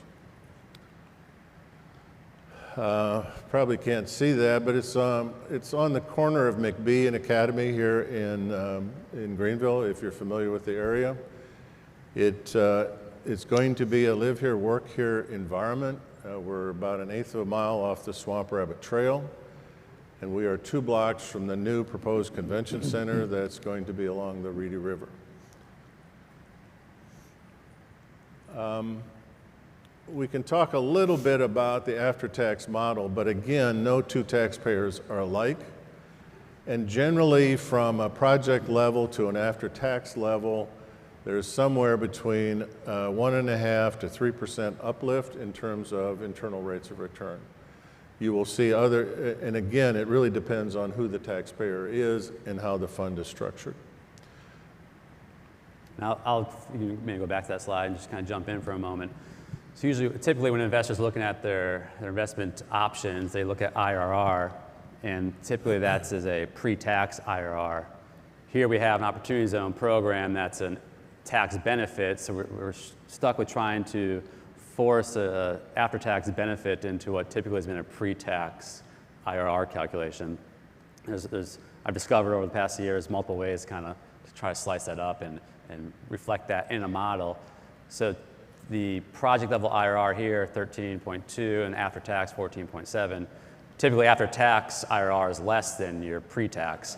But what this is trying to highlight, like Mike says, that bump up in the return because the capital gain exit is tax-free. So this, I don't think is capturing the operations, the ordinary income that's earned over the life of the project. It's just showing that 15% gain forgiveness on your gain outside the fund, and then the benefit of that tax-free exit once you exit the Citysculpt project. And again, no two taxpayers are alike, and I can't emphasize enough getting good qualified tax advice. This is an eye chart. We'll kind of move on from this, but it demonstrates the uplift that you'll get from an after-tax return. In terms of Fund 1, we hope to break ground in Q1 of 2020. That's the multifamily and the parking project. We hope to complete that project by the first quarter of 2022. And 2030 is the expected life cycle for Opportunity Fund number 1. Opportunity Zone Fund number 2 is the office building on the corner of McBee and Academy, and that's scheduled to break ground sometime in the first quarter of 2021. And that has a fairly rapid development cycle, opening hopefully in Q1 of 2022. And again, that 10-year hold is running out to 2031. So those funds are alive. Those funds we're building capital stack as it relates to it. And hopefully we're on progress with the city and the county to get through the design review, hopefully before the year end. So we think we're on track. I guess one comment on that timeline as it relates just to funds in general. To get the full benefit of the program and that full 15% gain forgiveness, you have to be invested in the fund for 7 years prior to 2026. So for that to happen, you need to be invested in the fund in 2019. Now, if you invest in 2020, 2021, you still get the 10% forgiveness, the deferral, and the 10-year hold, tax-free exit. So you lose that 5%. So you can't invest after 2019 and still take advantage of the bulk of the incentives, but you do lose a small 5%. Another item to point out, quickly hit on it, is capital gains and 1231 gains are treated differently. So 1231 gain should, at the end of the day, get taxed as a capital gain, but you have to net all your 1231 gains together before you know what your amount is. Capital gains, Treasury said that you can invest the gross amount. So if you have a $10 million or $1 million capital gain and a $200,000 capital loss, you can invest the $1 million capital gain into a fund and it's all qualifying. You don't need to net it with that loss. 1231s, are different in that the only qualifying equity would be the net amount. So if you had a $1 million 1231 gain and a $200,000 1231 loss, your net amount's $800,000. So if you end up investing $1 million into the fund, 80% of that is qualifying and gets the 10-year benefit, 20% is non-qualifying. If you'd want 100% of your equity investment to be qualifying, you could only invest, in this case, $800,000, the net amount. And you don't know, as a taxpayer, you don't know what your net amount is until the year's up, right? So if you have a 12/31 gain, doesn't matter if, generally speaking, does not matter if you sold that asset January, February. If you sold it personally or through a partnership, you don't know until year end what your net amount is. So your 180-day period would start at year end. So you cannot invest it March, April, May through December. Now, they did say that the netting is known as of 12/31. So if you have a 12/31 gain and you want to get into a fund before 2019's up to get the full 15% gain forgiveness, you have literally December 31st as your only day to invest that 12/31 gain. So make sure you give your attorneys a heads up and let them know that you'll be, or your fund sponsors a heads up that you'll be contributing equity on 12/31. December 31st with your 12/31 gain. Quickly, my partner, Charles Lindsay McAlpine, gave a speech at the Urban Land Institute, and a mayor of a small Colorado town came up to him and asked him, can the Opportunity Zone structure and the fund approach for public and private partnerships be used to build them a new fire station? And it's just a different application of the Opportunity Zone legislations to help municipalities and governmental entities get some projects underway. And I know we're running out of time, but I'll be brief. The benefits to the municipality or to the governmental entity is a speed of execution, not issuing bonds, revenue bonds or general obligation bonds, and quickly getting some of these projects completed that have been on the municipality's drawing boards for quite some time. To the investor, it's providing a shadow bond market return that's somewhere between 2 to 2.5 times the typical municipal bond rate. And it provides to the investor as some guarantee, as a municipality, depends on the state, of course, some guarantee that the payments are going to be made. And we lease these, the fund builds it, and the fund leases back to the municipality the asset over a long period of time, generally 20 to 30 years. That's our Opportunity Zone adventure for the last year and a half. And I think we have just a few seconds to take a question, or the only question I have is, how'd you get a full-page ad? Yeah, I apologize about that. That's Up close and personal, huh? That's wow. We do have a question? I work in the space. I do kind of chronic control narrative. I'm in the middle of brokering development, so I'm working on projects. I have funds and I have developers. One of the questions that gets kind of lost in the legislation, a lot of people keep asking me, and I actually gotten several different answers. For small businesses that are already existing, how can they benefit from this legislation? Because we get told that it has to be a new business, but there's different, there's different groups that are saying they're doing it. So could you clarify that from a legal standpoint? Sure. Yeah, so the question was, existing businesses, can they benefit from the Opportunity Zone program? And I guess my question is, that existing business was around prior to 12/31/17, I suppose. And is it already in an Opportunity Zone? It's in an opportunity. And so it's not planning on moving? No. Yeah, so that is more complex. I believe it can get accomplished, whereby you take the existing assets possibly and either create some kind of lease structure with a related entity, or transfer the assets to a new entity with different ownership. Now, there are other hurdles to get around, but I've looked at this for a client of ours over the summer, and I think it's possible. I think there are, like I said, additional steps, and a conversation needs to happen with the small business owners, see what their expectations are, to make sure that you're still, I mean, they still got a business to operate, right? So they got that concern, but to have that conversation of how do we still operate our business, we got a brand, we got a name, we got existing assets and employees, how do we take that all into account and still layer in the Opportunity Zone benefit, so. Okay, so specifically, let's say you have a doctor's office, which put a new doctor's office into an Opportunity Zone to serve an underserved community. Does that not count as a qualified Opportunity Zone project? Let's say I have a business a practice that's located outside the zone,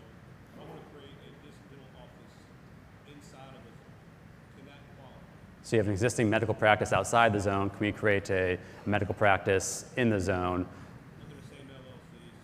Same LLC. So the one under the same LLC, I'd say no. You'd want to have that as a separate ownership structure, because at least 70% of your assets need to be qualifying. So if half their assets are in one office outside the zone, half are in the zone, you're not going to get there, right? In that instance, would a conversion to C corporation do the trick? With a conversion to a C corporation, do the trick, and still house both practices in. Again, I'd say no. If you got one office location, which is 50% of your asset base outside the zone, I'd say no, that would not get you around that. Creating a new LLC kind of fixes that problem. Create a new LLC, yes. And there's some tests that go with it, 50% of the payroll, 50% of revenues. So getting close and understanding those tests are critically important. We do have a question that came in through Slack, surprisingly, so I'll address that. The question was, can a nonprofit or church organization invest in an OZ fund? Can these investments be commingled with other investment capital? So, like I said, to have that 10-year benefit, typically nonprofits don't pay taxes, so that might not be a driving concern for them. But if you have a nonprofit, yes, could possibly invest in an OZ fund. Nonprofits have their stated goals that they need to invest in the community. So if this is contrary to what their charter says, and that might disqualify them as a nonprofit, which is another conversation. But you can have qualifying and non-qualifying equity in a fund. So I'm sure Cityscope, if someone wanted to come and invest in Cityscope's project, they don't have a capital gain event, they just got $1 million after-tax money they want to invest. I'm sure they would take it, but that investor would have to know when that asset sells. Yeah, when that asset sells 12 years from now, they're getting taxed on it. So the qualifying equity owners would not get taxed. Right. One more question? Going back to this question, say you had a doctor's office exists currently in an opportunity zone, they want to open now another office within the same opportunity zone. Does that change the game? Yeah, it changes the game for sure. Now those new assets, the new right, but those existing ones, just generally speaking, would not qualify. So you'd have to, that existing practice, you'd have to get those somehow to become qualifying.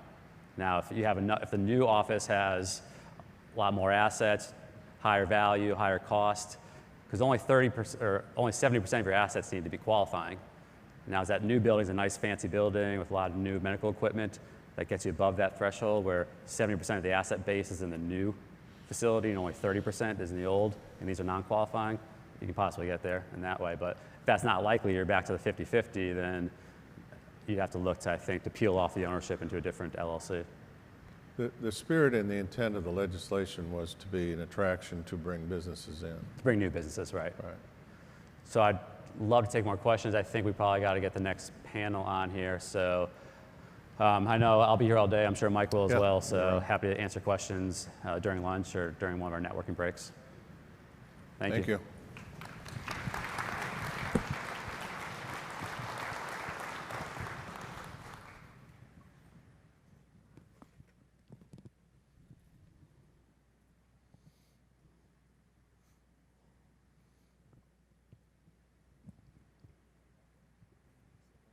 Sure. Yeah. Are you going to introduce or no? Are you going to introduce it? Are you going to the podium or no? No? All right. Yeah.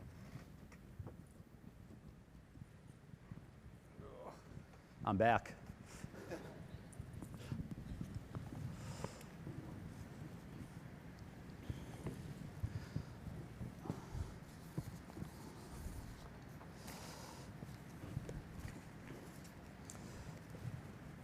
All right, up next we have a panel discussion with some Opportunity Zone Fund managers. And we heard earlier today about the spirit of the law and the why of the law. And John Lettieri at the EIG talked about some of the why, and Senator Tim Scott talked about the why as well. I think now is a good opportunity to really switch to how. How does this get done? How do these benefits come into these low-income communities? And with that, we have 3 fund managers. These funds are investing in different asset classes across the country. They have different size funds, and I think we got a good perspective of what's out there in the marketplace across the country here with us on this panel. So I'll give each of you a minute or two, maybe to introduce yourselves and talk about your fund. So we'll start with Mark. Well, I kind of told you all about myself before, but we're just focused on South Carolina, doing projects around the state. We're looking for triple bottom line returns, and we're really looking to work with communities, not come in and dictate kind of what projects are supposed to be there. So we originally started, we were targeting around $50 million in projects. Right now, we probably have $300 million in projects lined up, and with more coming. So we're really just focused on the state and trying to get things done here. If I can help you with your projects, I'm happy to do so. I really kind of said in the beginning, I think there's room for everyone here. It's not just limited opportunity. I think there's almost unlimited opportunity for all of us to do projects. So. Well, I'm John Capola from Sanctuary Opportunity Funds. We believe that for this program to be successful, it has to start at the community level. And so we have basically three approaches.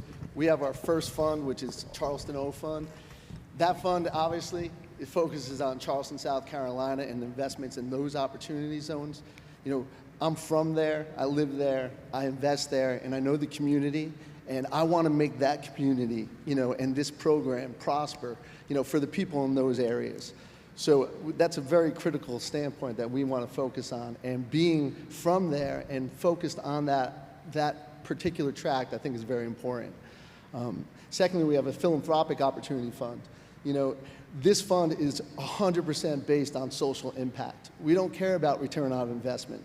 This fund is really geared to people that would typically donate to charities where they're not sure where their donations are really going or how those donations are being affected.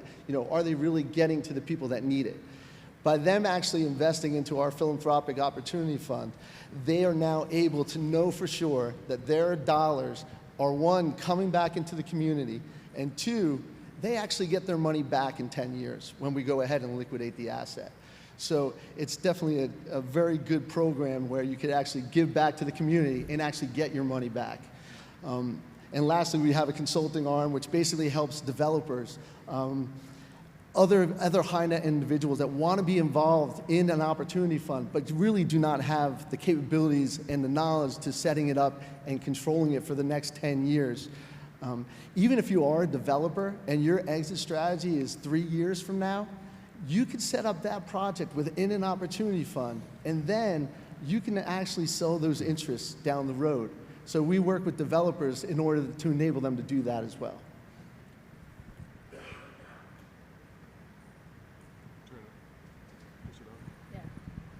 Well, good afternoon, everyone. My name's Quinn Palomino. I'm the co-founder and CEO of Virtua Partners. We're a global private equity firm based out of Scottsdale with offices both in California, Newport Beach, Hong Kong, as well as in Canada, in Edmonton and Atlanta. Our funds, we actually syndicate. We have a number of funds. We have about 100 projects in our opportunity zones. We focus on office buildings, multifamily, single-family rental, hospitality. Specifically in the opportunity zone space, we have focused on the Southeast, Southwest, and the Sun Belt for particular reasons. I know, Corey, we can address that later. But and Senator Scott, I've spent a lot of time with Senator Scott, and just he asked to just share I guess the how on how this is being done. I know there's a number of people here in the room who are local municipalities and states, and perhaps we could share how we've been successful, what works, and perhaps some of the feedback on the investor side of what makes these projects make sense for the investors. Great. Thanks, guys. So, John, you mentioned the focus of your fund on the Charleston area. What has been the investor assessment of the Opportunity Zone tracts within the Charleston market? Yeah, I think generally speaking, they're very excited about the opportunity zones in the Charleston area. There are a lot of questions like we've heard about today. Why is Upper King in an opportunity zone? I mean, there's reasons, and we can go into that at a different point. But that's a great area for investment. But there's other areas that really need the investment that are left behind. We look at that as an advantage in the sense that when you're building a multi-asset portfolio of properties and businesses, you need that diversity to offset some of the risks associated with investing in some low-income communities that are a little bit farther behind. So it's a natural way to diversify one's portfolio. When you have the good, the middle, and the bad, you can have a combination of all three, and it balances the risks. So we view that as being a good opportunity. Right. Quinn, you mentioned some of the investment classes that Virtual Partners is investing in. Do you find there's one asset class that's better than the others, that lines up better with Opportunity Zone program? I think, Corey, just to share our thought process on this is, at the end of the day, I think Senator Scott and John earlier from EIG shared, is the spirit is to give back. This is a subsidy being provided. So we need to ensure that the communities benefit from this. So that is at a core piece of how we look at our investments moving forward. And it helps you, I share this because it helps you see why we've gone the route we have on the particular assets we focus on. The two critical things for success for an opportunity zone is, remember, at least on the real estate side, this is a greenfield play. There are requirements in there that you need to double your basis. I know you had talked about that before. So that's new construction, or a lot of money, doubling that money that you've put into maybe, redoing an entire building. So execution is critical. Development execution, timely and on budget. And remember, we're holding this for 10 years, so the cardinal sin is you don't want to lose this property in year 5 because you've completely blown the incentive. So management is a critical piece, and being profitable in year 5, 6, 7, 8, 9, 10, or beyond. So with those two issues, we've looked at it as, unlike other areas around the world, Australia, if you look at their economy, they've been going up for the last several decades, 20 years. Areas like China, their government actually keeps their economy up. Here in the US, historically, since post-World War II, we're cyclical. There are cyclical risks. So any investor, any community, any developer not taking into account the risk component of a development play is being foolish. And we take that very seriously. So we are in the longest expansion. So when we look at our products, we focus on hospitality, so hotels, and we focus on residential housing, multifamily, condos, single-family rentals. Because, and why, and I'll give an example of just during the last downturn, a retail property. We're a little scared of going into retail.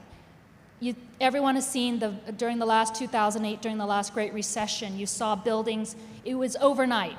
You'd have it 100% occupied before you went to sleep, and the next morning that company, the Toys R Us or the grocery store, goes belly up and they're gone, and they're your main anchor tenant, and all those inline tenants disappear with them. So that is a huge risk. And when you look at hospitality, if run really well, and if you look at residential, it never goes to zero. And so that helps, again, it's a risk mitigation component, and that's why we focus on hospitality and residential. There is a crisis in our country right now on housing, affordable housing, and so to be able to meet that need. And in both those areas, the social impact component, again, to go back to that, is on hospitality, you're creating jobs. And on the residential housing, and we don't focus on luxury housing, and it's intentional. We do build luxury housings, but not on our Opportunity Zone projects, because we can't see the social, there's not a large social impact for it. So we focus on entry level, affordable, and workforce housing. Great, thank you. Mark, as you stated, your fund is focused in South Carolina markets. I know you've had the opportunity, though, to travel the Southeast in your role. How does the South Carolina market compare to other Opportunity Zone markets in the Southeast? Yeah, I think it's a mix. So I think we're certainly better than some. Our demographic trends are really strong. I mean, we have 50 people a day moving to Greenville, South Carolina. I think we have 200 or 300 people a day moving to the state. So I mean, those are great, phenomenal trends to have, especially when you're building buildings, supply and demand, right? There's other states that, I don't want to name them, but there's other states in the Southeast that aren't growing as fast as we are. So for sure, if you're an investor, I would think you'd want to invest in a state like this versus some others. And also say this, I mean, so I'll compare us to North Carolina. I think North Carolina has some great opportunities. The only issue with North Carolina is that they're not in conformity with the federal government's regulations for taxes, right? So if you invest, what that means is, for the program, it's a federal program, right? You're going to get all these benefits, what Corey described earlier, but then at the state level, they can choose to align themselves with that and do the same thing or not. And North Carolina has decided they're not going to align themselves. So you will have some tax, I don't know, you probably know what it is. What's that? The tax at the end of an opportunity fund if you invest in North Carolina versus South Carolina. So you pay a state tax, right? Yeah, Right. Which is, I don't know, 6-7%. Okay, so you have to keep that in mind. If you're going to invest in a similar project between North and South Stick to the Carolina. script. Just kidding. I'm not supposed to ask him questions. I'm Right. sorry. I'm asking questions. So if you invest in North Carolina or South Carolina, it's the same type of project, right? In North Carolina, the amount that you're going to make is going to be about 7% less than it would be in South Carolina. And same thing with California. California is not in alignment. In my mind, it doesn't really make sense why people would do projects there. Plus, it takes 4 years to even get a project up and running before the state will approve it. So, so I think from that standpoint, South Carolina, and I said this earlier, I think we're one of the top 5 opportunity zone states in the country right now because of conformity, because of the legislation we passed, and the legislation I think we're going to pass in the future, hopefully soon here. We're going to be in a really good position for investment. Right. John, in talking with investors and trying to raise equity, has there been hesitation from investors because the final regulations aren't out yet and they want to sit on the sidelines and wait till those final regs are out? Or?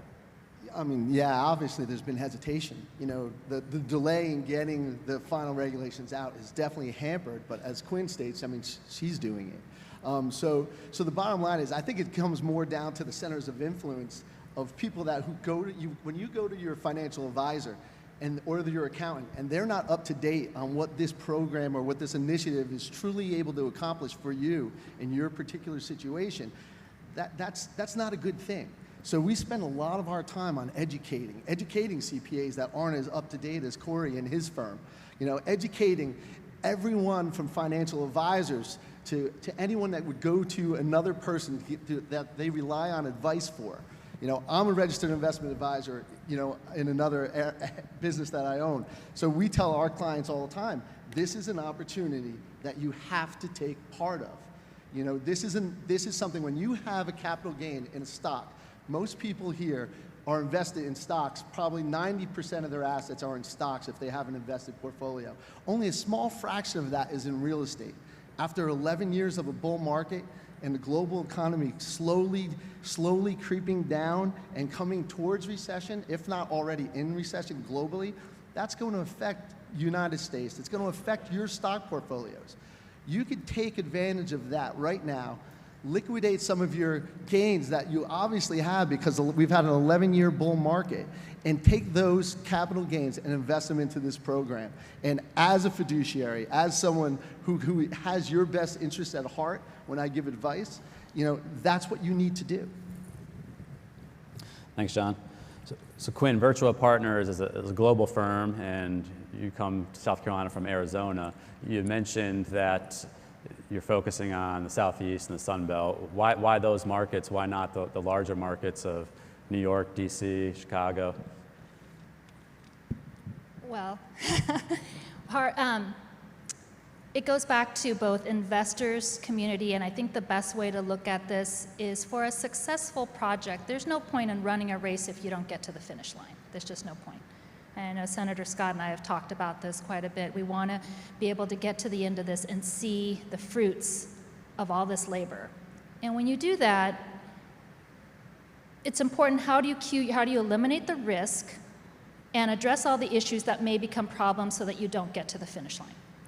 So first part of it, Corey, is your previous question is investors. And I'm going to give you, this is just how, before the Opportunity Zone, just so we all know here, it is a transformational legislation. There hasn't been legislation like this for decades. But like Senator Scott said, it's not the panacea. It is not the secret, like the silver bullet. It's not the cure to cancer. It is a tool. And the tool that it has provided already is it's changed everyone's language on how to invest in the community. Prior to the Opportunity Zone, here in the US, I would get an investor who said, Quinn, my expectation when I write you this check is I'm going to get a 15% cash-on-cash return. I should get that payment every month. And I'd like my 25 to 30% IRR, and I'd like no risk. So if you could cue that up for me, I'm on board. And that's the type of, and I know for some of you, you're thinking, well, what does that mean? It's a hefty request. In Asia, for Asian investors in the Pacific Rim, when they're investing in the US, they would always say things like, I just want Manhattan or I want San Francisco. And you tell them Greensville, and they'll be like, where is that? Is that in the US? And you pull out a map, yes, it is. And here's Phoenix, and here's Green, and there are other areas besides just Manhattan. So that language has changed. So when you look at an investment, you have to look at, there's 3 legs of this stool for it to be successful. It has changed the language of the investor.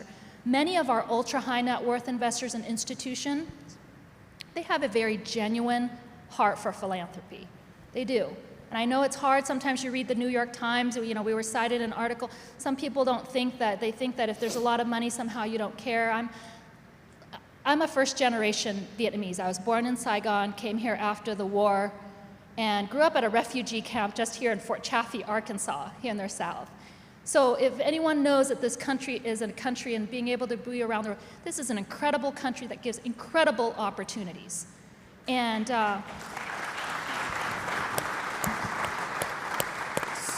but it's not easy, it's not black or white. Those 3 legs of the stool is the investor has to change their mentality. We want to give back to the community, so that return is not going to be 15%, it's going to be 8%.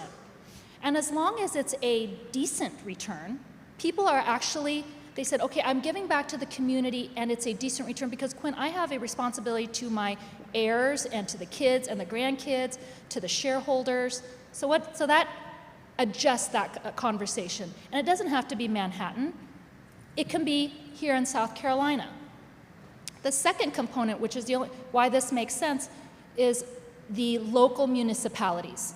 If anyone in here is a local municipality, I'll give the worst case scenario, California. And Mark and I were just talking about it. He was saying that there was a community here in South Carolina who's, you've got to step up and participate in the conversation. And that city was willing to put some dollars in putting sewer and septic systems in place so that other projects can survive.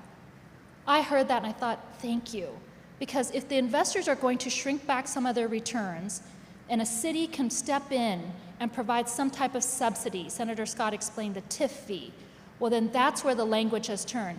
A couple years ago, I would go into a city meeting and sometimes they'd say, Quinn, we love that you guys are here. Here are our drawings. We want the Taj Mahal for the homeless. And I said, I'd love to do it. I can't make that make sense. You don't get the decent return. Now, you have municipalities who are actually participating in that conversation and being more reasonable because they realize they have to compete against 8,700 other census tracts. How do we attract them to our community? California, we have a project right now, and the environmental permitting process could take over 10 years. And I thought, you guys aren't even making this. I mean, we blow the whole incentive. So when you have a municipality, a local, someone like Senator Scott and the local communities and cities and mayors around here who say, what can make this work? Can we sit down and be transparent and spread this project and find out how we can layer this? The third layer, and why I call it the third leg of the stool, and I know Corey hit on it earlier, is the non-profit. Critically important. Something I tell my team all the time is do not, create a square peg and try to fit it into a round hole. Those who work and live in that community know what they need. We do not need, the 4 seasons in all communities. We do not. What do we need? We need housing. What kind of housing? 1 bedrooms? 3 bedrooms? Are there mothers with children? Which areas? Out there, or is it off the freeway that allows people to actually get to jobs on time and not have to pay for childcare? So these are critical pieces, and the nonprofits, they know their community. They know it. They know where people need to live. They know what families need. They know where single moms need to live. They know where is it safe. They know where kids can come home and walk to and home from school. Local churches, they know their communities. So it's important. So for us right now, we have an incredible project right now that we're working with Chicanos por la Causa. They're one of the largest Hispanic nonprofits in the country and building, and we've layered it. We've worked with the city where we come in with investors who are more reasonable on the return. The local city is stepping in and waiving some of the developmental impact fees in order for us to provide workforce and affordable housing for this community, which needs it. It's a lot that has been vacant for years. And Chicanos por la Causa, their mission is to provide for this community, and they've stepped in with some equity as well in order to meet this. And why is this critical? Why is this collaboration that John talked about from EIG, why is this important? Because as an investor, if I'm investing in a neighborhood that hasn't been developed before, I get this question all the time. Quinn, if it never made sense before, why is it making sense now? Like, you know, if we couldn't build there before, why can it pencil out now? And I'll tell you the reason why is I said because it's all about mitigating risk. That nonprofit, Chicanos por la Causa, that neighborhood, there's a hotel down the street where they rent rooms out by the hour. There's prostitution going on there. And it breaks my heart. And Chicanos por la Causa has stepped in, purchased it, and cleaned it out so that we don't have that up the street. There is a mobile home park up the street where kids are jump roping, where electrical lines are coming up from the ground. And the community is a little nervous about the city coming in because there's been some strife and tension previously, so they don't feel comfortable, but they know Chicanos por la Causa. They've been there for 50 years. So they've allowed them to come in and bury those lines and work with them. Now you've created a community, and again, hitting on what John, it has to be sustainable because this has to work for 10 years. So that relationship, so the communities we go into, the Southeast, the Southwest, the Sun Belt, are communities who have shown that they want to be a part of that conversation.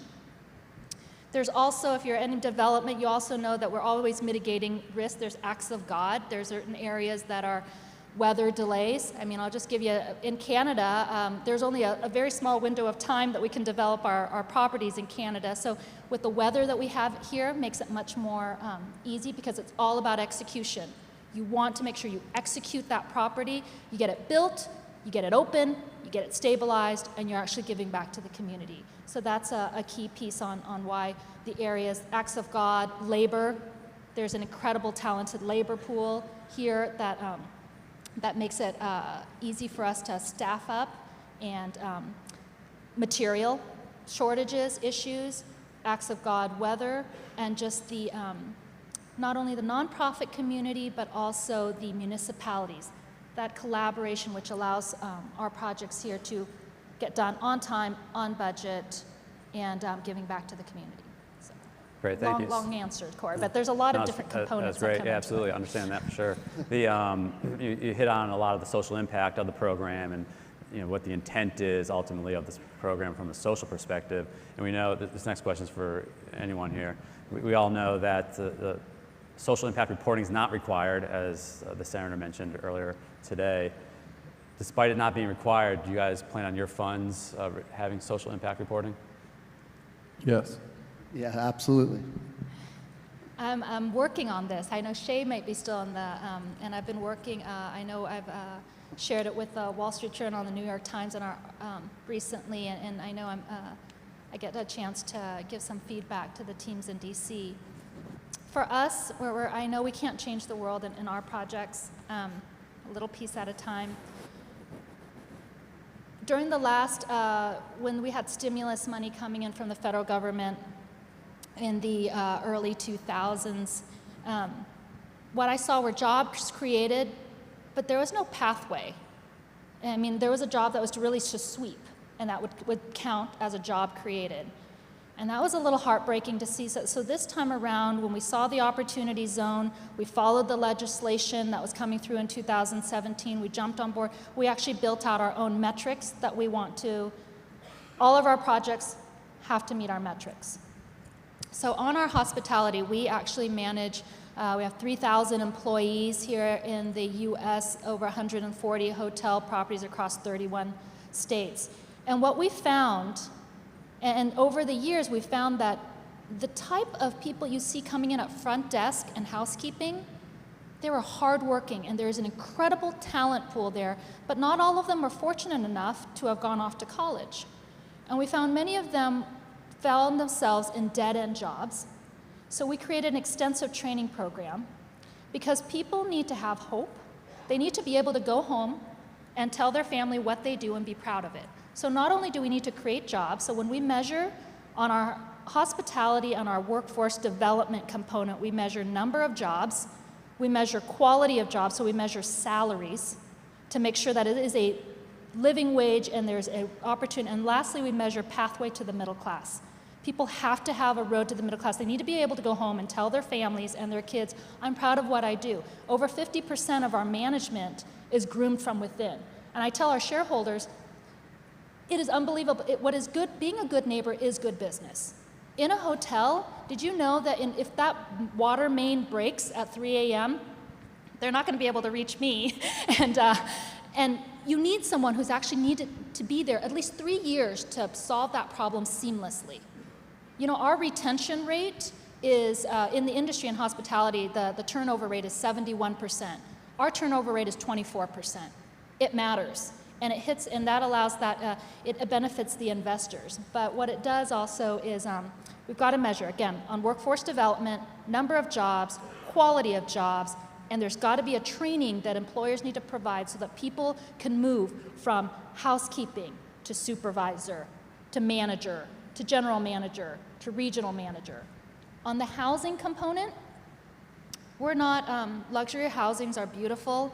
There's not very much social impact, so we've focused no luxury homes, at least on our projects, entry-level workforce housing and affordable housing and ELI, trying to reach down into the economic stack to the extremely low income. And the only way we have been able to successfully do that is by the 3 legs of the stool.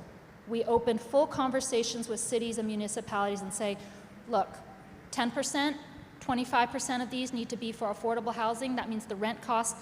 It's actually, it's not rocket science. You sit down and you say, I can only charge $500 or $400 for this room.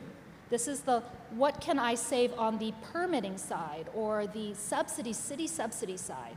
The nonprofit, what other components? If you can, as a nonprofit, if you're credit counseling, our Chicanos por la Causa, they do an amazing credit counseling program that ensures that our tenants, we have 100% occupancy and they don't miss their rent payment. And for an investor, that's risk mitigation. Right. So for us, that component, those 2 measurements, number of units, on housing it's a little easier to measure, just how many units and how much farther down into the economic stack you can reach.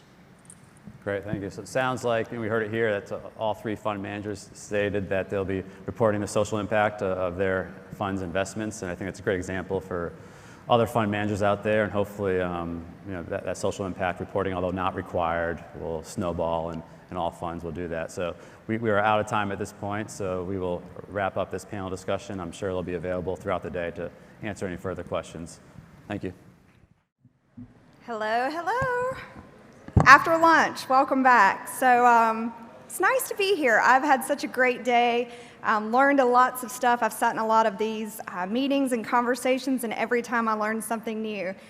Many thanks to Mark Elliott, who invited the local municipalities. 5 minutes. I have 5 minutes to brag about Travelers Rest, which is kind of hard. That's my hometown. I'm the mayor, and I'm very proud of it. So I really need an hour, but I'm going to shorten this as quick as possible just for you guys. Let me find my clicker. All right, so who in here has not been to Travelers Rest? All right, we got some? Okay, I'm talking to you guys because the rest of these people know what's going on in TR. So in the last 5 years, if you've been there, you've kind of seen what's going on. But for you newbies, I got lots of pictures and a little bit of slides for you. So a little bit about who we are. So we are a small community, less than 10,000. We are population growth. We've had recent substantial growth just in the last 5 years. It's been major, so it's kind of changing the makeup of our town. We are a tight-knit community. We care about our neighbors. We are tree huggers. We love to be outside, walkable, bikeable. We like green things, flowers. We also are family-first values, so community-centered projects and places we want to be together. And then we have a strong sense of individual self. You're going to hear from 2 other municipalities today. We are proud of those guys. We brag on them, but we're TR, and we want to maintain that unique individual self. So, a little bit about the growth in Travelers Rest. This is some before and after pictures. We have the Swamp Rabbit Trail that came through Main Street. So, the Swamp Rabbit hugs our Main Street. So, part of our development story is that we were able to take our Main Street and redevelop it. You got a before, it's kind of dingy and ugly, not too much to write home about. And then you've got after, so it's landscaping, it's beautiful. You've got spots where you can rest and relax, brick, green. We don't have a mountain in Travelers Rest, but we have mountains around us, so everything kind of complements the greenery around us. Again, placemaking, we are literally Travelers Rest, so it needs to be spots where you can come and rest and relax. And then you can see murals around town, happy people on the trail on the regular. The Swamp Rabbit Trail has been in Travelers Rest for about 10 years now, and again, the city was able to take and just jump on every advantage that came along. What the Swamp Rabbit Trail helped for us was spur economic growth. So when I first came into office about 10 years ago, there was a story in the local paper that said 80% of the buildings on Main Street were empty. And now I would have a hard time finding a small business, a building on Main Street. So you saw all the businesses kind of jump on the trail and say, hey, people are coming, we're going to make a difference and an impact. And then the city was able to use infrastructure to also complement that. At the bottom, you've got our farmers market, which I think is one of the best around. We also have Trailblazer Park, which was a city project. This is our amphitheater on Saturday nights. You have people coming to listen to music, food trucks. There's a hill where the kids can play. Tonight, if you're in town, you can come to the Harvest Market, which is bluegrass and food trucks, all about a sense of community and place. Happy people.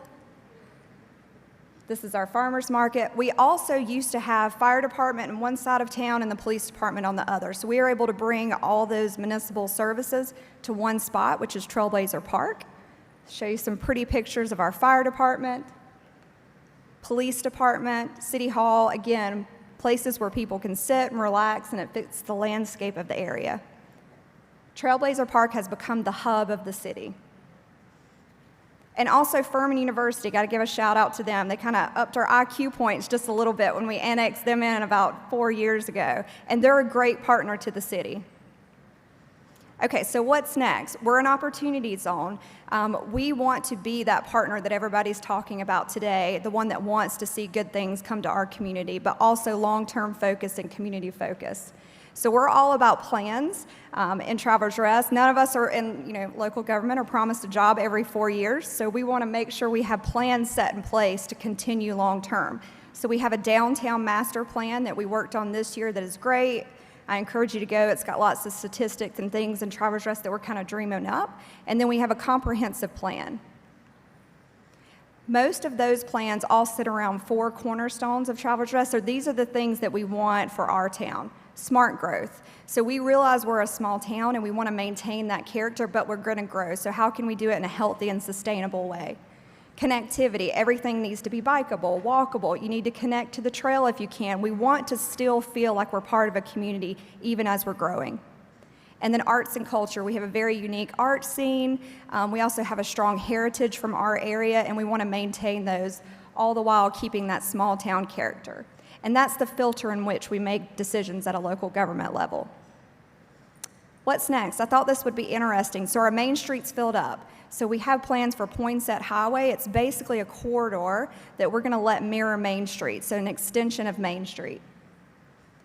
Just for kind of you local people, but Tandem is down at the bottom, and it goes all the way to the Leopard Forest on a Highway 25. So it's a really big stretch of road, so we'll probably do it in piecemeal projects, but this will be an extension of Main Street so we can keep growing.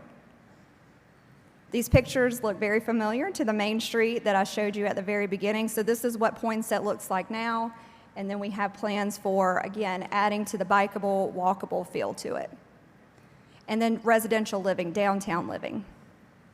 A few of the things I was thinking, what do you guys want to know? What do we want? How can we work together to make those things happen? So again, our number one priority is how do we maintain that small town community feel while growing? Keep that charm, replicate Main Street success over and over again. Community feel, bikeable, walkable, age-friendly focus, attainable housing. The property values in Travelers Rest has jumped. How do we make sure that everyone has an opportunity to live in the city limits? Food access, downtown living, and I left off light industrial too. Those are things that we want to see happen in Travelers Rest. So again, thank you for this quick spotlight to talk about all things Travelers Rest. I'll be here the rest of the day if you have any questions. Appreciate it.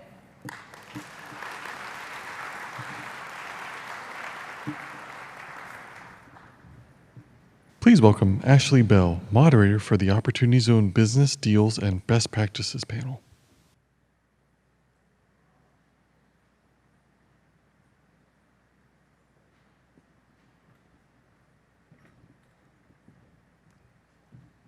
Good afternoon. It's good to be with you. I'm Ashley Bell. I'm the Regional Administrator for United States Small Business Administration. My job is to oversee SBA's activities in the Southeast. I like to call it the SEC of the SBA. So I got everything from Mississippi over, and good to be here with you. I want to invite my panel members up. I have some friends joining me today. If Matt McFeely can come up. Matt, Greg, did the bail on me? There he goes. All right, Greg Jackson. There you go, and Clint Myers. Please join me on stage.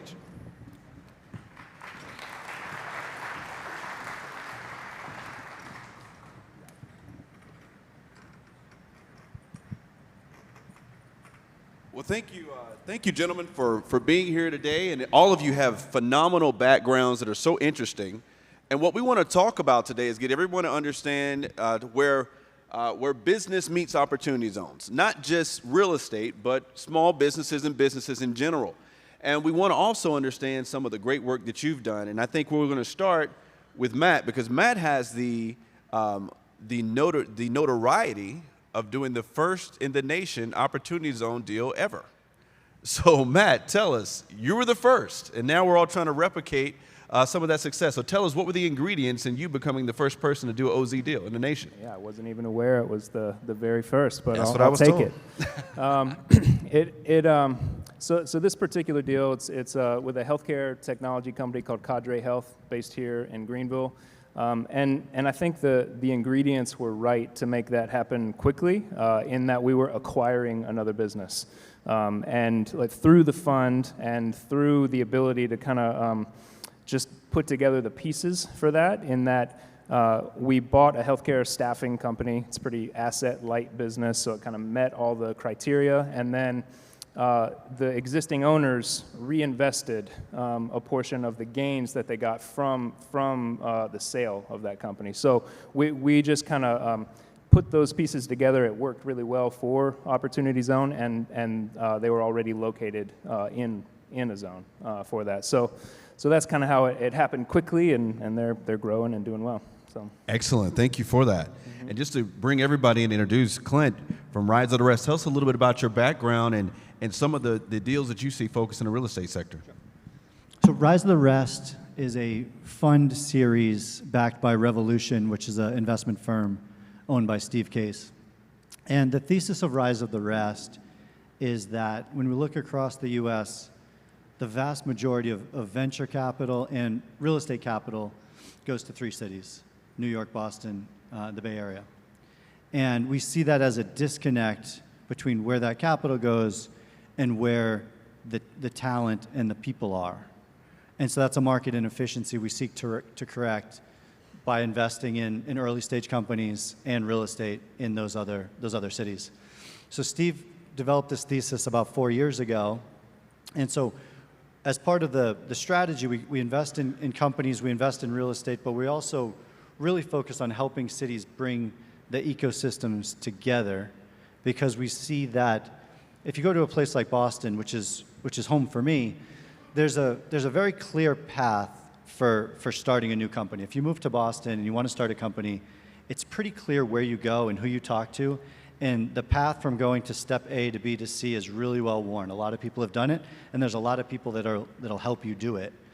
And what we find in some of these mid-sized cities across the U.S. is not for lack of effort, but maybe just for lack of maybe education or depth of experience or whatever, that those paths don't exist in quite the same way. And sometimes it's just a matter of trying to get the right people together. So what I spend most of my time doing is focusing on real estate and how we can use real estate to catalyze a lot of that. So we think about real estate as being just a building, but really real estate can be the input to a lot of things. And if our ultimate objective is starting companies, which is really what we're focused on, real estate is the canvas upon which a lot of that happens. And in a lot of places, there's just not enough of it. And so that's what we spend a lot of our time thinking about, what cities need what type of real estate that'll take them to the next level. That's a great point. And I think this is a very important point to kind of focus on, because we hear so much about venture capital and opportunity zones focusing on real estate. Greg, why don't you talk to us about what you've seen from a money manager perspective? And we know that real estate's the first phase, but a lot of people believe that investing in businesses is phase 2. Talk a little bit about what you're seeing there and why you think that may be the case. So we invest in real estate, but we're already thinking ahead to what will happen as we develop communities and people live in those communities. And a few years from now, we can introduce businesses and services to those communities. So from our perspective, the opportunity zones feel, at least for now, like they're attracting a lot of real estate investment, but the more rooftops, the more apartments, the more dwellings you put into the zones, then we see follow-on opportunities, particularly because the rules, the way they're designed, investors shouldn't be redeeming their capital out for quite some time. So as the multifamily projects or the residential projects generate cash flow, then our focus would be helping entrepreneurs create job opportunities by reinvesting that cash flow in and around the communities we've developed. We're affiliated with a CDFI, a Community Development Financial Institution, and its purpose isn't just to foster home ownership, but it's to make sure that real neighborhoods are created and that there's a fabric to them. So I'm going to jump back to Matt, and on that point, what do you see, Matt, as the best types of businesses right now that venture capital money understands, that they feel comfortable investing in, so that we can know what are some of the key industries and sectors that you think are good for VC and opportunity zone fund investment? Yeah, it's a good question. I think there remain a lot of questions on whether venture capital, period, is going to work well in opportunity zones, partially because of the timeline. So you have to hold for 10 years if by chance, I mean, it's unlikely that an investor would own the majority of a company at that point, so they don't necessarily have control over that company and whether it sells or not within that time frame. So if it does need to sell and that's the best thing for that company, then you don't want an opportunity zone, just a tax benefit, to hold it back from doing that. So there are questions around that. Kind of these high growth companies that are looking to scale quickly, grow quickly, and turn into big software or whatever industry.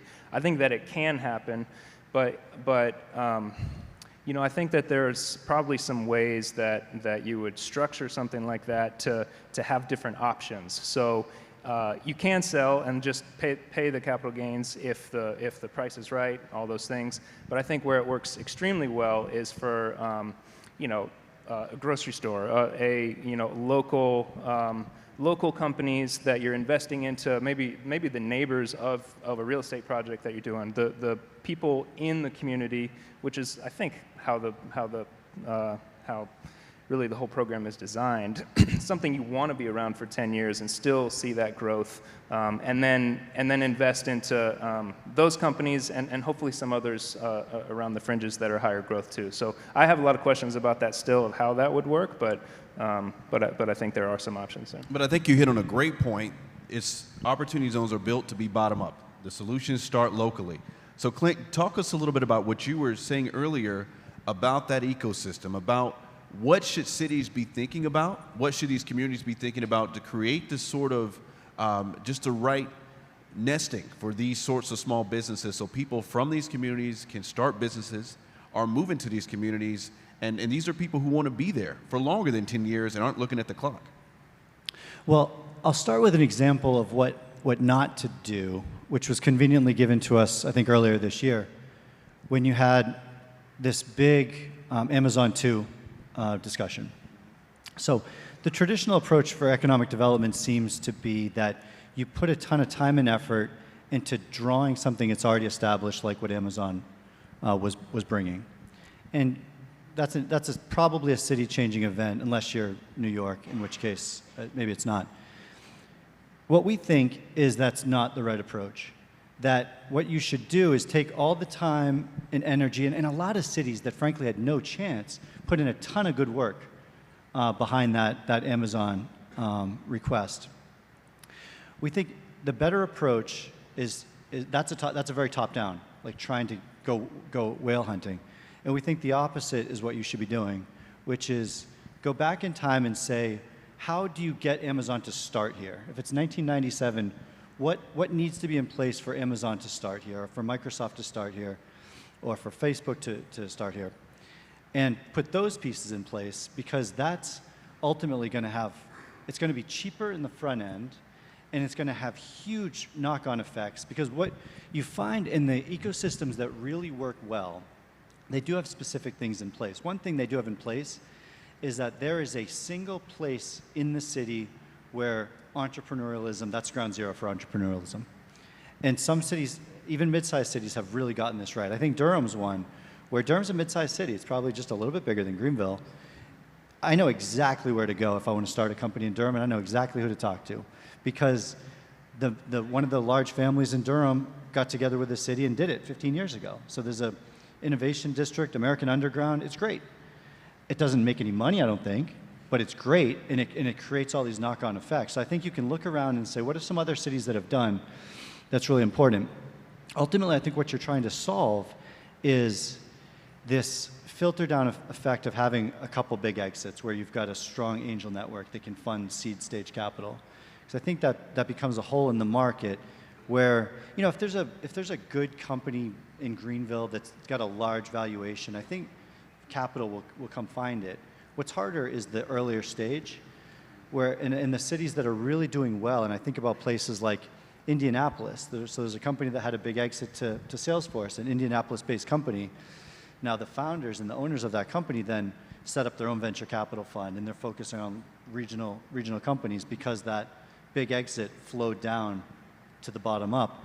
So I think from a city, stop chasing Amazon and stop chasing the next Amazon. Instead, redirect and figure out how can we find the entrepreneurs, how can we not just attract those entrepreneurs from the Bay Area, but how do you keep them? So you take a place with a good university system. Well, I went to Chapel Hill, so we'll call Chapel Hill that a good school. When I went to Chapel Hill, everybody either moved to Charlotte or Atlanta or New York. That was the path, right? Now, Chapel Hill might be on the small side for this example, but done well, Raleigh and Durham should seek to keep more of those people, right? And so, just like in business, it's much more expensive to create a new customer than to retain one. Same thing with people. Retain the people that are there instead of losing them to Chicago, New York, LA, wherever they go. So I think that's where you focus, is focusing on those people you have, focusing on how do you fund early stage, because that's a hole in the market. And ultimately, the success will come in 5, 7, 10 years when you've got some decent sized exits, and that's when you really start getting the momentum. Great. Thank you for that answer. Greg, I wanted to keep it on this sort of ecosystem question. You and I had a conversation just about, you know, when a business is looking at growing in some of these opportunity zones, sometimes there's other challenges like environmental challenges, and you had some ideas around that. Share those with us really quickly about some of the challenges you've seen on the environmental side. Yeah, this actually wasn't my idea, and it actually came to me today, just here. So I was speaking with a couple guys that I met who are engineers, and they pointed out that, you know, brown ground that is got some form of damage or contamination to it, but is still workable and can be mitigated in a way that provides for housing, is a perfect situation in an opportunity zone. Now, they were somewhat focused on the sort of things that we build and explaining to me how it might work, but the truth is the long investment horizon here works to the advantage of recovery, right? Because you're going to have investors in your project for 10 years. And so if they're going to be in your project for 10 years, if it takes 1.5 years to clean up a site, it doesn't matter. If it takes 1.5 years to get an EPA grant to help clean up your site, or to get some help from the city and the county to help clean up your site, you'll be able to manage that process because your investors have brought you patient capital. And I think when you couple that with what you were just discussing about trying to build an ecosystem, I think you can get a community to convalesce around the idea of fixing a problem and creating a new type of paradigm and a new type of environment. And oftentimes, as that's occurring, energy and excitement will then follow, and job opportunities will come because entrepreneurs will be excited about reclamation and cleanup. And the dominoes can start to fall, and you can actually start to see where an opportunity zone that had some real physical damage to the land could wind up with a completely new opportunity. I guess that was a bit of a pun, I didn't mean it, but I think that the long cycle of the investment lends itself to a much different type of investor, perhaps a local one, and they can provide environmental impact as well as development, and then behind the environmental cleanup and the development, then business can come. Absolutely, and you hit on a really good point. Grants and opportunities around grants and opportunity zones. You know, at SBA, we don't do grants, but a lot of our sister agencies do. And I think for a lot of people that represent cities that are here and represent county commissions that are here, those opportunities are plentiful, and now's the time to do it. We just started a new fiscal year. As you pointed out, there's grants that EPA has that can go directly to working with brownfields, that can go directly to working with land reclamation. If you're in an opportunity zone and you have one in your city that may have issues with crime rates, Department of Justice has grants that can help your city hire more police, can do different techniques that can help lower those crime rates. Our friends at HUD are going to be up here shortly talking about all the grants that they have and opportunities from HUD. So there's a lot of other activities that can be supportive of the local governments. And a great place to look for that, if you haven't heard enough plugs about anything, opportunityzones.gov is a great place to go. It's our one-stop shop in the federal government that we just launched last week. So if you have anything out here that you want to follow up on or find a quick answer about all the different federal agencies and what we do, please go to opportunityzones.gov so you can follow up there. But I want to also talk about this sort of the new trend. We know about the WeWorks of the world, where people go and they work in tandem in that environment and the energy that's there. But what about incubators? Have you seen any incubators that you think would be great sort of concepts that would work really well in an opportunity zone? And Matt, I want to throw that out to you. Have you worked with any incubators, or do you have any understanding of that concept that you think would be good in OZs? Yeah, I mean, there's a lot of good groups out there. I know there's one, there's a group called Launchpad that I've had some conversations with. I think they're based out of New Orleans, and they have a specific focus on incubating new companies through kind of a co-working style space. Right. I have a real estate project as well here downtown Greenville called Chapel, where we plan on having a space just like that. We want to invest into entrepreneurs, local entrepreneurs within the space that we can provide. You know, it's multiple parts of the ecosystem, from capital to a place where they can interact with other people, have resources from that network of people. I think it's one of the more promising and interesting parts that a way that opportunity zones can really kind of just start gaining momentum and grow into larger companies. And then I think, again, it feeds itself from there. So I'm a big fan. Great. Unique approaches is the topic. Clint, you got any good unique approaches that you've seen? Well, I would say along the same lines. I think Launchpad is great. There's some others. I've seen some different niches of incubators. I was talking to a music incubator to try to get the music scene going in different cities, so an incubator focused just on that. I think that, to speak just to real estate for a moment, we do think the best approach on the real estate side for opportunity zones is office with some incubator co-working space, just because you've got the company piece there. And most of the money, it seems, has been going into housing, into multifamily, which is good. I think the more housing you can build, the better.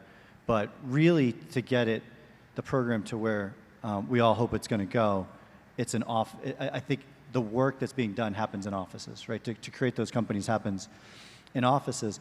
I actually think, so when you think about the whole solution, one thing that is lacking in some places, I think, is the graduation space. So you've got an incubator concept, you've got maybe a co-working concept, and then there's this line, and there's no real product for that next thing. So if we all start a company and we happen to grow it and it goes to 100 people, then what? Then we're kind of stuck in some places and just going into a very traditional office park. Like, you kind of don't want, I've seen some situations there's a company in Durham called Biolabs, and they do early stage life science company startups. And it's right downtown, it's right where everybody wants to be. If you are successful and your company grows out of Biolabs, you have to go to Research Triangle Park, which kind of stinks. It's how parks were built in the 60s and 70s and people don't like it. You don't want to grow. In some ways, you don't want to succeed because all of your people want to be in this space. And you're seeing that more and more, where there's actually really cool WeWork type space, maybe not WeWork, but those type of environments. And there's a penalty to growing because our later stage real estate hasn't kept up with our early stage real estate in a lot of places. So it's a problem to solve, but this is a great program to use to solve that as well.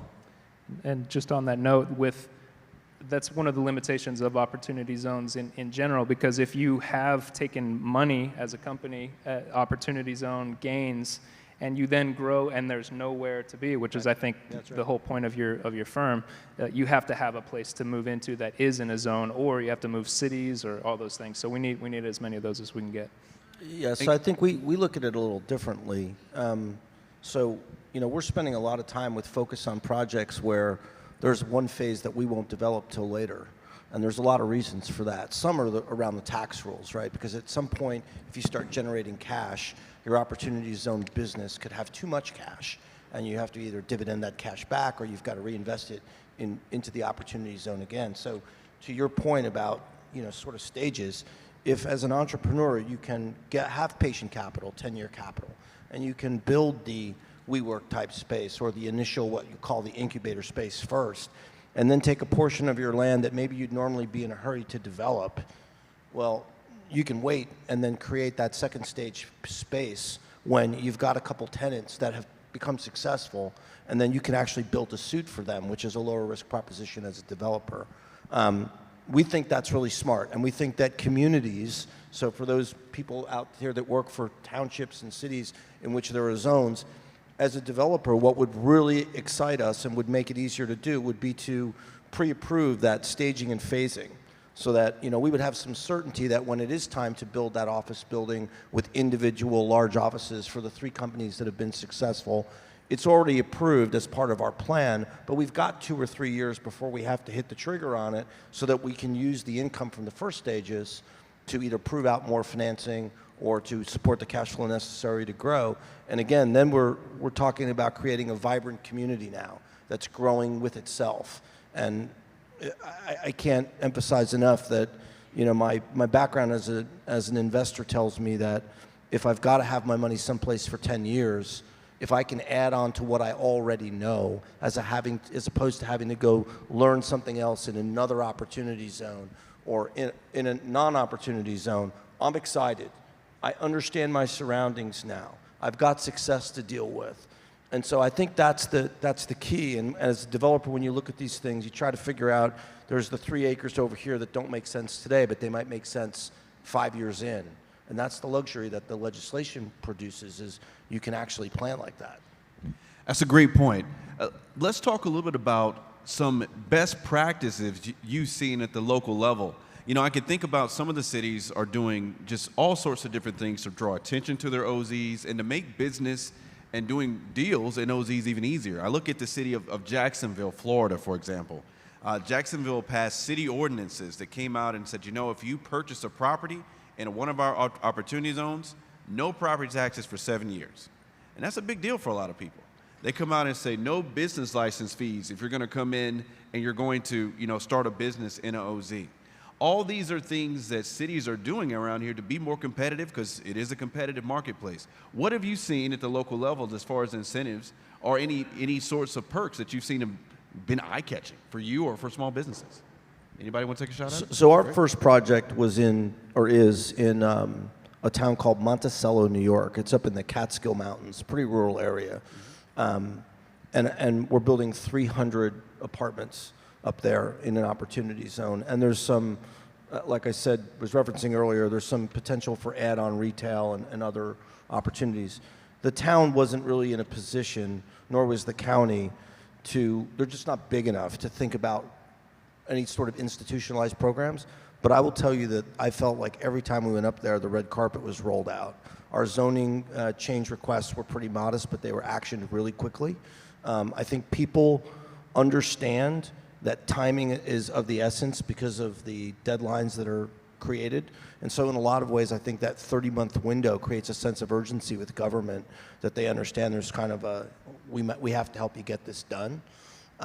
Certainly bigger cities are in more of a position to be able to create policy because they have policy makers, but I wouldn't look past the smaller communities where a group of planning board members can get together and really make your life a lot more workable quickly, and that's time's got a lot of value in most of these investments.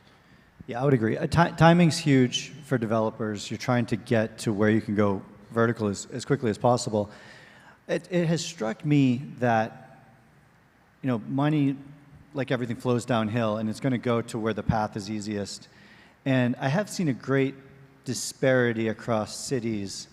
Some of them go to full extreme on laying out, here's their opportunity zone plan, right? And that's what really, especially when we go to a new city, that's what we need to see. We need to know, what type of real estate do you want and where do you want it? So we've got a plan in place. You want housing? Okay, what type of housing is necessary? Because then we can get our mind around it pretty quickly so we're not fighting an uphill battle. So I think places like Erie and South Bend and Oklahoma City, there's a bunch that have been really on the forefront of that. That's a great place for us to park it. And if you need more information, we'll plug again, opportunityzones.gov. Give our panel a round of applause. Thank you so much.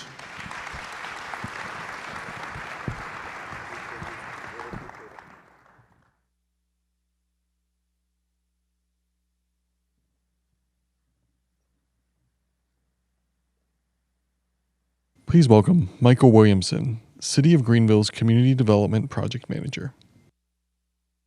There will be 8 units here, 4 duplexes for 8 families in and around the community that will have a nice, clean, safe, energy-efficient place to live at an affordable rent. We don't do this from on high, if you will. We do it in partnership. We work with the Nicholtown Neighborhood Association in terms of what you want to see to make sure it fits in with the neighborhood. We already have 7 Genesis homes out here in this neighborhood, and this location will add an additional 8. So here I am today waiting on the next one, and I thank you. They said good thing comes to those who wait, and I've been waiting. And I'm glad to be a part of the ceremony this morning. Thank you all. And today's groundbreaking to me is much more than just about building new houses. It's about sharing a dream that affordable housing really works in the city of Greenville.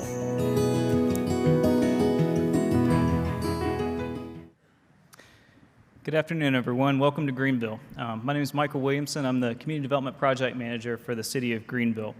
For those of you who aren't from the upstate of South Carolina, I hope that you've had a chance to explore our city and find out the things that make Greenville a great place to be. The message I bring to you today is that the City of Greenville is open for business for affordable housing and workforce opportunities. There are 4 opportunity zones, either partially or fully in the city limits of Greenville. There are exciting developments that are occurring in these opportunity zones, including Unity Park, which is our new 60-acre park on the west side of Greenville in the southern side neighborhood. With excitement and development, though, come gentrification pressures, as I'm sure you're all aware. And those gentrification pressures are being felt by our near downtown neighborhoods. It's real. So we know that it's going to take the private sector, both nonprofit and for-profit, to help us, combat these gentrification pressures. A 2016 study commissioned by the city revealed that we have a deficit of 2,500 units of affordable rentals in the city of Greenville. The county did a comparable study, and their results were proportional to the city's results. So how are we going to try to bridge this gap, this deficit? Public-private partnership opportunities are key. And so first I mentioned the Unity Park, which is our new 60-acre park. City Council has designated 8 sites around Unity Park for affordable housing development. Most of those are in an opportunity zone. So the Greenville Housing Fund, which is our local housing trust fund, and Land Trust is working with the Southern Side neighborhood to determine what the neighborhood wants to see on those sites and create some desired development scenarios. From there, the Greenville Housing Fund will likely put those sites out for a request for proposals either later this year or early next year. We also continue to acquire property, so it's not just in around Unity Park, but throughout the city we acquire property to put into affordable housing deals. The video that you just saw was an example of that. It wasn't using an opportunity fund, but it was in an opportunity zone, and one of our nonprofit partners developed that project. We'll continue to do that and make those properties available for affordable housing development. We also have some other tools that can assist. Many of you may have heard of the Bailey Bill in South Carolina. It's typically used for historic property, but we also, there's a provision in the Bailey Bill to allow for affordable housing. And so we can freeze pre-renovation assessed values for affordable housing renovations for up to 20 years. You would come to the city and we can designate that property as such. We also have brownfields assessment grant dollars, so I was happy to hear the last panel mention that. We have funding available for Phase 1 and Phase 2 environmental assessments. We also have the Greenville Housing Fund. They provide financing for affordable housing and mixed income developments. Of course, we'll continue to make our federal funds available, our home and community development block grant funding available for property acquisition and housing development. Our contact information is on our website, so you can go to greenvillesc.gov and get more information about community development and what we're doing with opportunity zones. But really, the message that I want to leave you with today is that if you have a project that's in the city of Greenville and it's in an opportunity zone, and you want to create some affordable housing or workforce opportunities, please get in touch with us. We'll be happy to talk to you and meet with you and create a place for everyone in Greenville to have a home that they can afford. Thank you.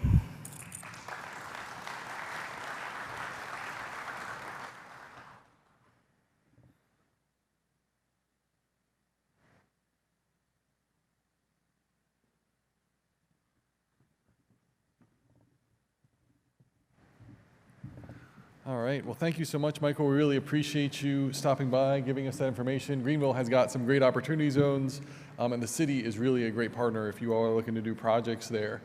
Right now, I have the distinct pleasure of introducing Representative Marvin Pendarvis. He has been one of the leaders at the state level pushing opportunity zone legislation forward. I think every piece of opportunity zone legislation that has gone through so far has had his name on it. So we're very lucky to have him, and I'm excited to hear what he's going to tell us about this coming year and potential opportunity zone legislation. So please give a hand to Representative Marvin Pendarvis.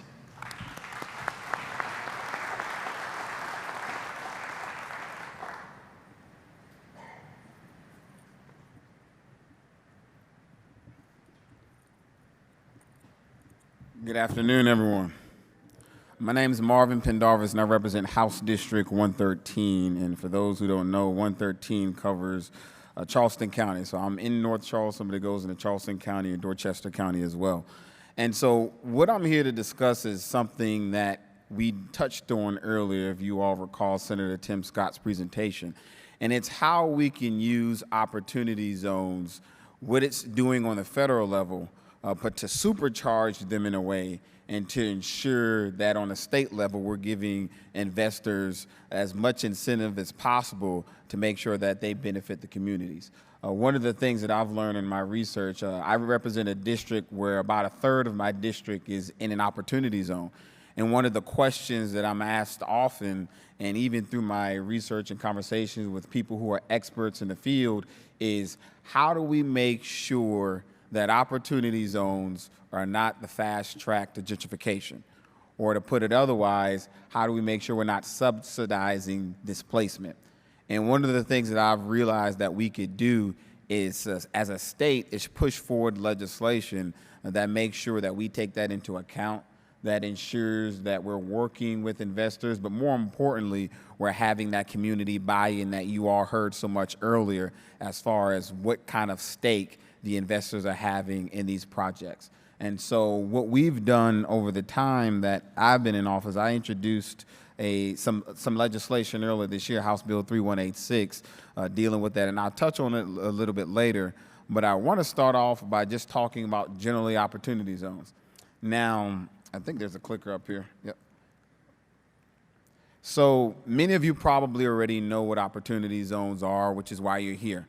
And we know it's a revitalization tool, and when done the right way, we have an opportunity, pun intended, to transform our communities in some meaningful way. But the question becomes, how do we get there? or what tools are available at the state level, and what can we do at the state level to further incentivize our municipalities and investors to take advantage of opportunity zones and making sure that we're maximizing the impact that we're having on these communities. In other words, how do we ensure economic benefit for the people that opportunity zones intends to benefit? Now, just to give you a little bit of statistics that I've been able to uncover during my research, across the country there are about 10 million Americans that live in opportunity zones. 1.8 of those 10 million Americans living in poverty that are in opportunity zones. 1.8 of those Americans in opportunity zones are unemployed, and about 21 million people of color live in the opportunity zones. And so, as you heard Senator Scott mention earlier, we've got the reason that these opportunity zones are so important is because we're dealing with communities that have historically been distressed, that have historically not seen the kind of investment that the people there need, and that have historically needed the attention from so many benefactors, whether it be the state, whether it be the municipalities, or whether it be an interested investor who has an eye on making sure that that community is sustainable for the long term. And so we see a stark contrast, honestly, between the communities that have been designated as opportunity zones and the investors that are seeking to create the funds and actually go into these communities. And so the question is, how do we balance that? How do we make sure it's equitable for the investor, ensuring that they go in getting the benefit that they seek when they created the fund, and that the time that they're done holding the investment, that they're able to get something out of it. But in addition, how do we make sure that the communities have some real benefit? And so that takes me to House Bill 3186. Now, it's a multi-part approach that I've taken with the legislation that we've introduced. This is a bill that's currently pending in the House of Representatives as it relates to opportunity zones. And I took it upon myself to reach out to some experts in the field because I realized that South Carolina had a number of things on the books already that were tools that investors could use that could be catalysts for investment in these communities, particularly in opportunity zones. And a few of those I want to highlight here that are unrelated to the legislation that I introduced, but that were already on the books, but we hadn't been looking at how we could use those. So many of you are probably familiar with the local prospectus grants that are issued by the South Carolina Department of Commerce, in addition to the Textile Community Revitalization Tax Credit, the Angel Investors Tax Credit, and then lastly, in something that's also pending, the Low-Income Housing Tax Credit. That's House Bill 3998 that I was a co-sponsor along with someone who's familiar to Greenville. Many of you probably know Bruce Bannister. He and I co-sponsored that bill, House Bill 3998. And that's a low-income housing tax credit that essentially gives a similar tax credit to the federal tax credit here on the state level. And so what does all of that mean? What am I trying to get at? Well, as I said before, the biggest thing is if we're going to use opportunity zones to invest in our communities, we've got to give, or to benefit our communities and to uplift our communities, we've got to give investors and developers every tool as much as possible to be able to do that. And I think us giving them as many incentives through tax legislation, I'm no tax expert. I've had conversations with many people who are, and what I've been told is if you're able to go into an area that's already been designated an opportunity zone, there are additional credits that can be available to you that we could use on a state level. The second part of that House Bill 3186 is the community benefit.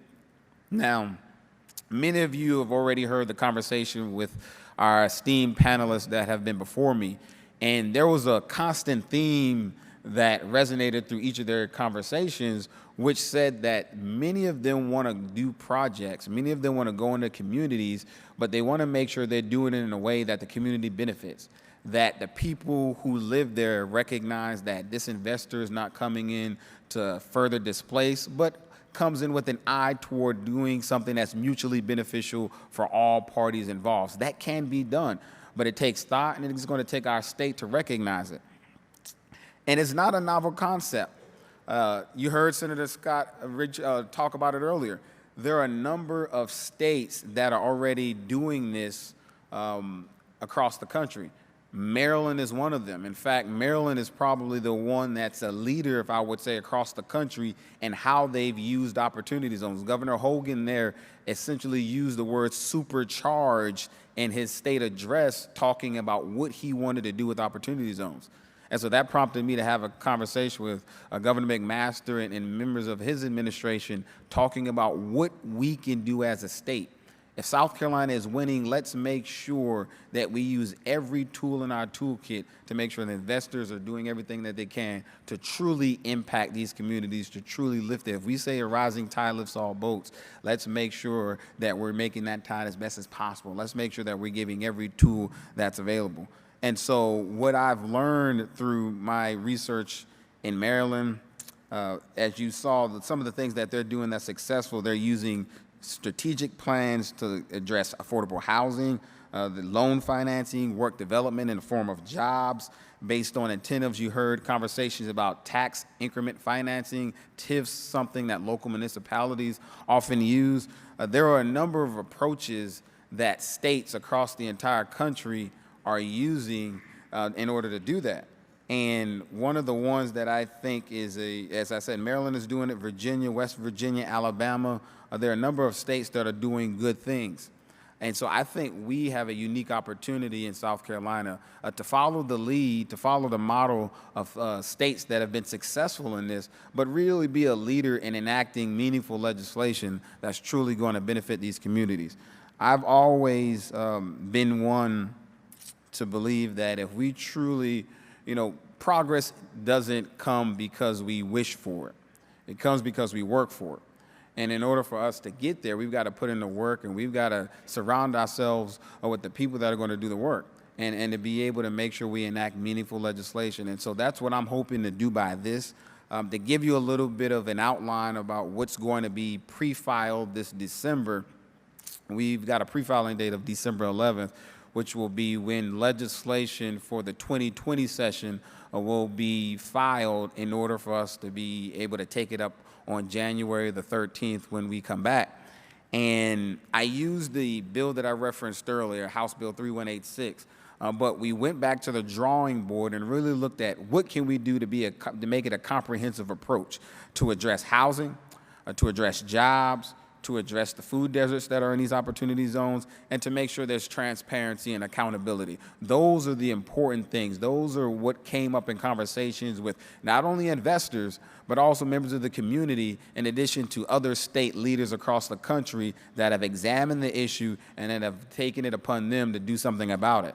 And so if you'll take a look at the South Carolina Opportunity Zone Enhancement Act, and it's on one of my, I'll go back to the slide here, the South Carolina Opportunity Zone Enhancement Act, one of the things that, there are several tenets of it.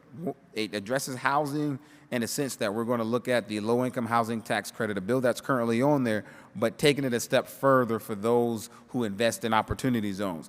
A job tax credit ensuring that if we're going to go into these communities, we're creating additional jobs, sales tax rebates for people, for entities that come in and try to address our food desert problem.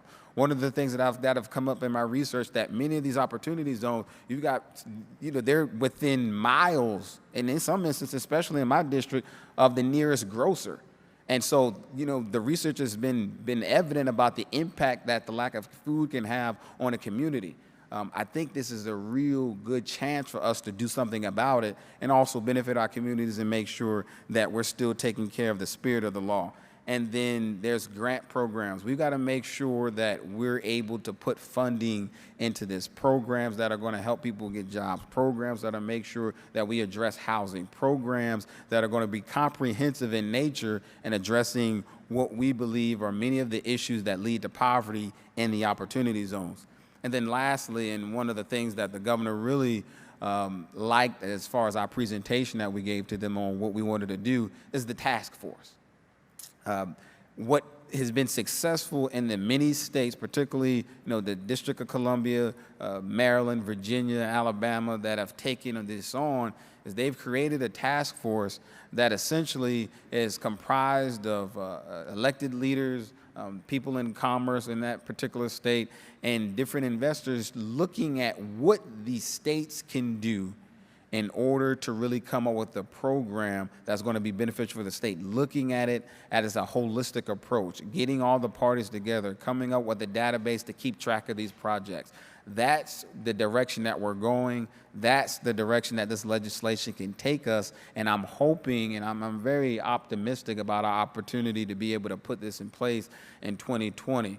We've got a finite period of time between now and then really to deal with this entire legislation. We know in 2026, that'll be the time when many of the incentives will be up as far as what you could take advantage of. And then later down the road, I believe 2046 is when you have many people coming up with exit strategies as far as the phasing out of the opportunity zones. It's not something that's intended to last forever, because the goal is to improve communities. It's to uplift our communities and provide some tangible benefits for the people and the businesses that are there. And so in the time that we have this beautiful legislation in front of us, we've got to be mindful. We've got to be committed to making sure that we give investors every tool possible in order to address the many issues that are in opportunity zones. And I'll leave you with this. Similar to many of the stories you heard, I grew up, as I said, in North Charleston. And in the district that I grew up is a district that was ravaged with poverty. There's a lot of crime. There's things going on there that I could have either gone to the route that I did, going to college and law school and doing the things that I've been blessed to do in life, where I could have been in jail, or I could have been dead, or sold drugs and doing some of the things that so many of my peers have done. And I say that to you because in these communities, there are people that are looking for hope. There are people that are looking for opportunity. There are people that are looking for something to latch on to in order for them to have be success. And I think it's incumbent upon us as elected leaders, as people who are coming into these communities, to do everything that we can to lift these communities up. When you address housing, when you address jobs, when you address the healthy lifestyle and making sure people have proper food to eat, you address many of the issues that are in these communities. You improve education, you improve the educational outcomes, you improve the quality of life, you ensure that people are able to climb up the economic ladder to have success in life. But we've got to start somewhere. I'm very thankful for Senator Scott and Senator Booker for creating this legislation and birthing it and putting it in place. But as many states have shown, while we wait on the Treasury Department to come up with more and more regulations, we can be very proactive on a state level in how we address this. And I think if we do that, we'll see ourselves doing a good deed for many of the communities that are within the opportunity zones. Thank you for the opportunity to be here.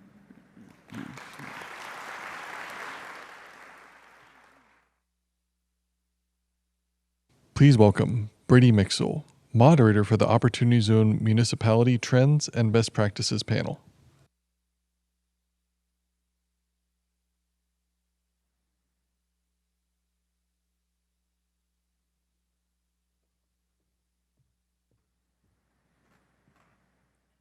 Thank you, everyone. Is this on? There we go. If you could welcome to the stage our panel on municipal trends and best practices.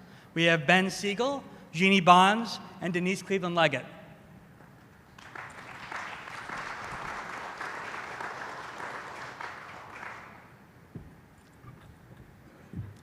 So I'm Brady Mixel. I'm a research analyst at the Urban Institute in Washington, D.C.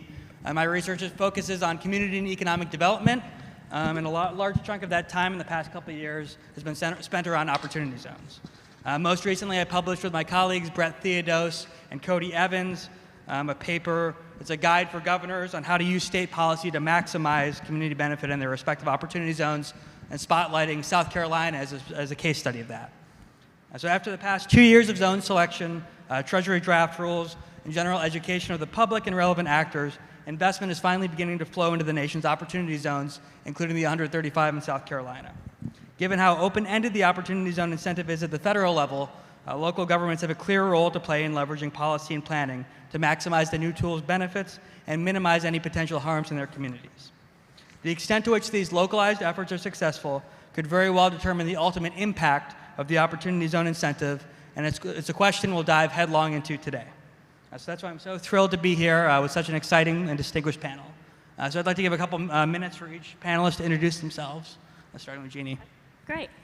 I am thrilled to be in Yay That Greenville, and I am actually transitioning. I'm a former mayor in North Carolina. I'm actually transitioning from the Federal Reserve Bank of Richmond to the Keenan Flagler Business School at UNC to launch a program across the Southeast called Invest to Sustain, which is all about investing in underserved communities. So at the Federal Reserve, my role was to look after underserved, low and moderate income communities through the Community Reinvestment Act, and I'll still be doing that in a different capacity. I'm Denise Cleveland Leggett. I represent Secretary Carson. I am over Region 4 of the 10 regions of HUD.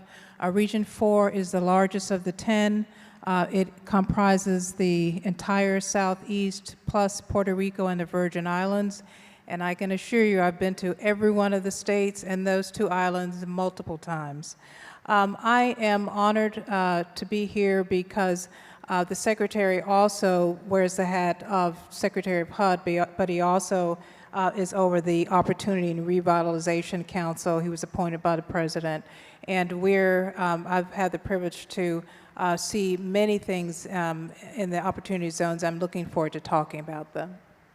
Great. Hey, good afternoon, everyone. My name is Ben Siegel, and I am the Opportunity Zones Coordinator for the City of Baltimore. I work out of our local economic development agency, the Baltimore Development Corporation, and I like to, I think it's brag, that I'm the first full-time designated Opportunity Zones Coordinator at the local level in the country. So I've been doing this for the City of Baltimore since October of last year, so coming up on my first year. And we'll get into more of what my role is, but a lot of what you've been hearing over the past few panels in terms of what states, what localities are doing, I'm kind of plugging and chugging and trying to figure that out as we go, as we build, a strategy around opportunity zones for Baltimore City. Well, to kick things off, I wanted to start with principles. So I wanted to ask each of you, how should local governments think about their role when it comes to opportunity zones? And is that role different than it is for other federal community development policies? Yeah, so I think that it's great we're all here talking about opportunity zones. I kind of think about them as the shiny object that's grabbed everyone's attention, whereas there's still hundreds of other tools that you should be looking at, especially if you're in an area that hasn't had any investment or doesn't have projects in the pipeline. But cities play a critical role, and the community plays a critical role. Cities have some tools at their disposal with their ordinances and their zoning that they can use, but I really want to emphasize on the community level that a community can step up, take charge, and create a vision for what they want to see. I've been working with the West End in Charlotte, and it's all being driven by a group from the community meeting on Saturdays, and we're actually developing a community prospectus that we're sharing with the city. So certainly the city has a role, but the community also has a role to play in this. I believe, because I've seen, the cities and the communities are critical to the success of opportunity zones. I give several examples. One is the city of Birmingham. Birmingham has a strong mayor. He has put together a team with a opportunity czar, if you will, and the community. And because they have gathered everyone and put them at the table at the beginning, they are now moving forward. I've gone to a groundbreaking in Birmingham, and there's an affordable housing, workforce housing project that is going up. The city of Vicksburg, Mississippi, the governor, Governor Bryant, is very much engaged, but he has brought the cities and the state government together, and communities together. They had one of the first opportunity zone projects, which was a sawmill that had gone dead. And they came in, they revitalized it, and now they have a good but a bad problem, and that is they need workforce housing. So there are people now in discussion with the workforce housing. I just left Memphis, Tennessee on Friday with the Secretary. That city is working with development in a huge way. $950 million Opportunity Zone project was commenced. And it wasn't just talk, it's actually started. We saw the renderings, and they're about to break ground on projects. The first part of that will be $550 million a project, and part of that will be 20% for affordable housing, 80% AMI. So they are really pushing forward, and that is with the collaboration of the city, private developers, and I could go on and on, but where it works is that cities, states, and private developers have gotten together and made a decision that they are going to improve the circumstances of the community. So Brady, where I would start is that totally from the municipality perspective, opportunity zones are different than other kind of community development initiatives. And at least in Baltimore, our starting point has been that this is not a program. Opportunity zones is not a program. We're calling it a program, an initiative. It's not. What it really is it's a market. That's how we're approaching this, is that opportunity zones is a market. And the way I see my role is what can I do from within city government to facilitate and to promote this market. And so the way kind of I've built out my strategy over the past year has been to focus on 4 C's, letter C. So the first C is connect. So what I'm doing a lot of my time is I'm spending a lot of my time on curating and building a pipeline of projects across the 42 opportunity zones we have in Baltimore City, and then connecting those projects with investors and opportunity funds who I'm also building relationships with, and making sure that we have a connection where the investors are connecting with projects that match their investment criteria. I kind of jokingly around town like to call myself the Match.com of opportunity zones for Baltimore City, where I'm making these connections. Number 2 is second C is the capital stack. Right? And so for many of these projects, obviously the opportunity fund investment is just one part of the capital stack.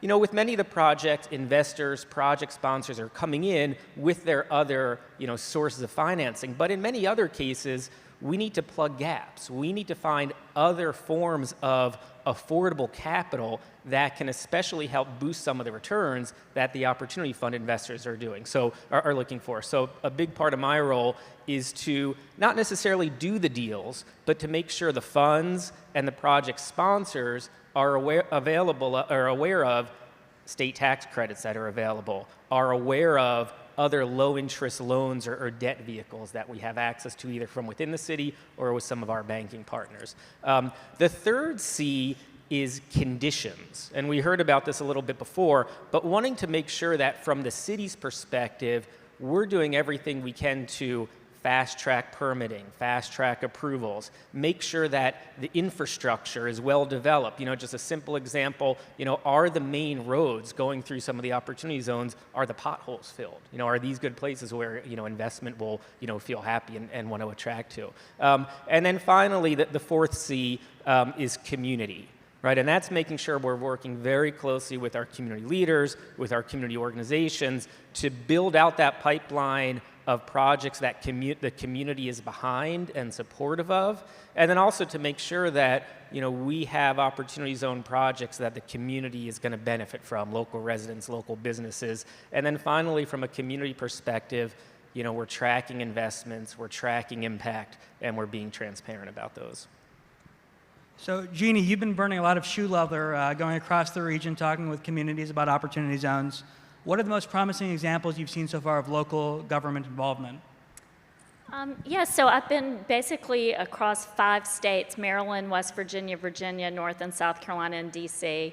A number of promising opportunities there. I mentioned the west end of Charlotte, which is part of the crescent area of poverty in the Charlotte region, very community driven. A number of projects are starting to emerge there. One around a cultural, a potential for a cultural center, some potential for affordable housing, though I do have concerns about how affordable housing works with opportunity funds. In this case, Charlotte has a very detailed strategy around affordable housing. So in that case, I think that can fit nicely. There's some other really interesting examples I noted from the previous panel. In Chapel Hill, for example, on Franklin Street, a fund is renovating a building that's going to be a business accelerator, and the university is going to engage in a 30-year lease for that.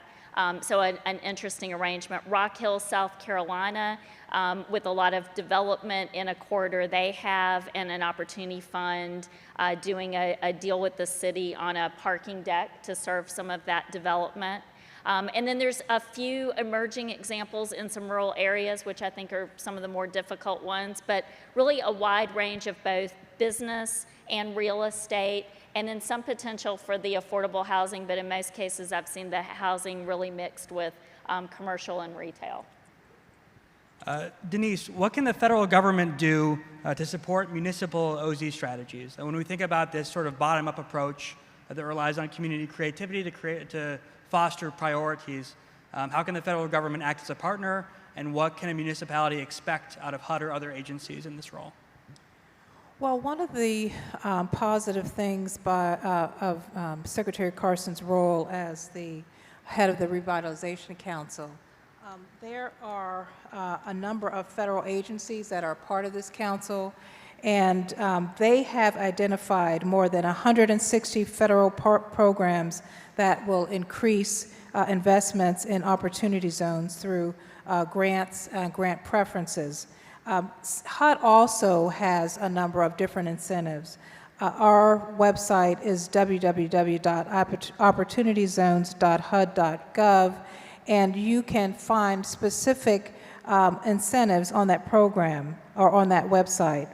On September 27th, Secretary Carson announced the Federal Housing Administration, the FHA, will offer several incentives to encourage investments in the opportunity zones.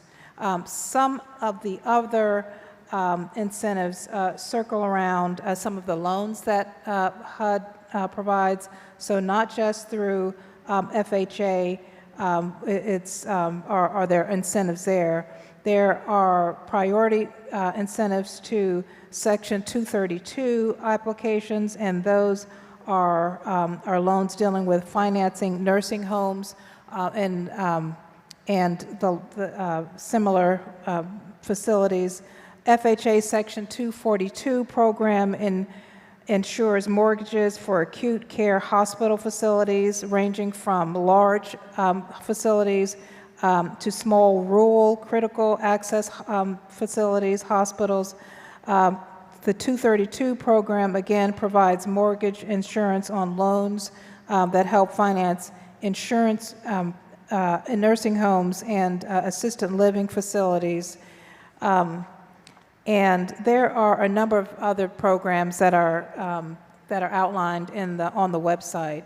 But as I stated earlier, it is critical that there be a collaboration between the city, the state, and the federal government. Because, for instance, the project that is going up that I mentioned before in Memphis, Tennessee, which is one of the largest ones in the country, we also have in that opportunity zone a public housing facility, which is, for some of you who are familiar with our RAD program, or Rental Assistance Demonstration, but more commonly known as RAD, that facility is up and running. It's been transformed completely, but they're in a food desert. So one of the collaborations between the city and the RAD project is that they're building,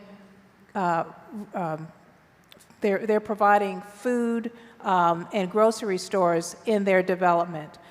That allows the people in our RAD facilities to have access.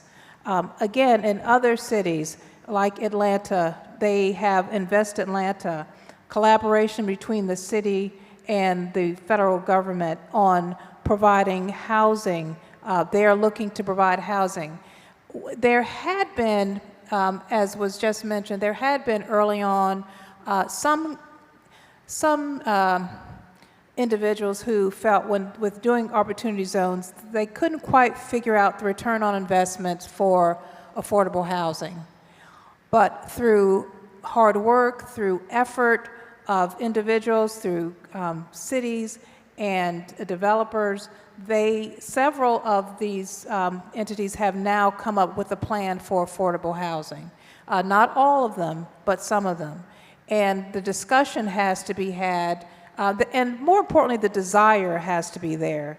They're smart minds that can get together. If you want to do something, I think that there are enough people at the table that can figure it out.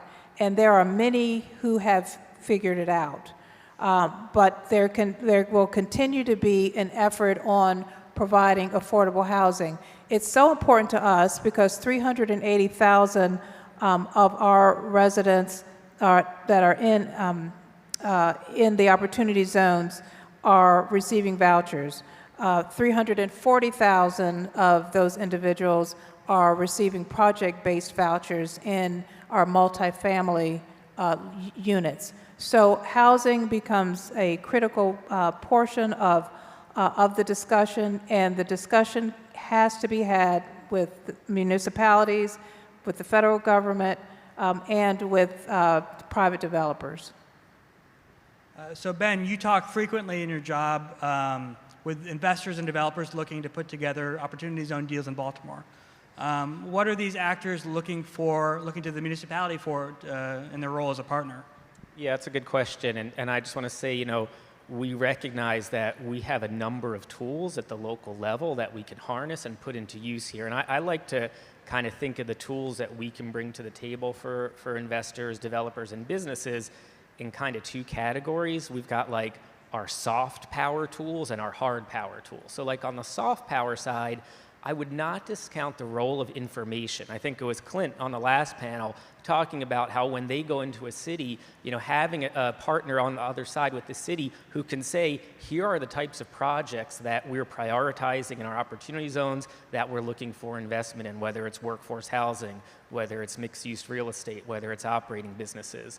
In addition to having that information on our projects and prioritization, we also, can use data in a really strategic way. So, I have many conversations with investors or developers who come to town and say, hey, we want to do an incubator. Where is a good property where we could build something? So we've got all of that data at our disposal at the local level. So being able to say, look, here's the data on, these tracts of land or these properties here and there. And then another kind of part of this soft power tool, I would say, is the seal of approval. And again, another one that I wouldn't discount, right? So when we've got a developer, a business, an investor, looking at a certain project, for the city to come behind and say, this is a good project, this is something that, we can, assure you that, the city stands behind, we're gonna make sure in that surrounding area, the infrastructure is in place there, that goes a long way. And then just briefly on kind of some of the harder tool side, harder power, we can start talking about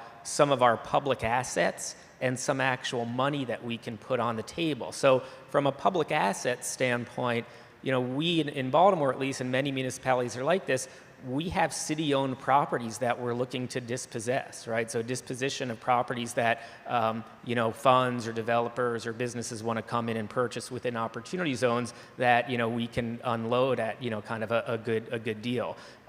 We've also been trying to be strategic about how we use some of our public assets. So let me give you an example. We, last year in Baltimore City, we took 3 of our city-owned parking garages and we leased them to private entities. We floated a bond for $50 million. That bond is going to be repaid over time through the lease payments we get through these private operators of the garages.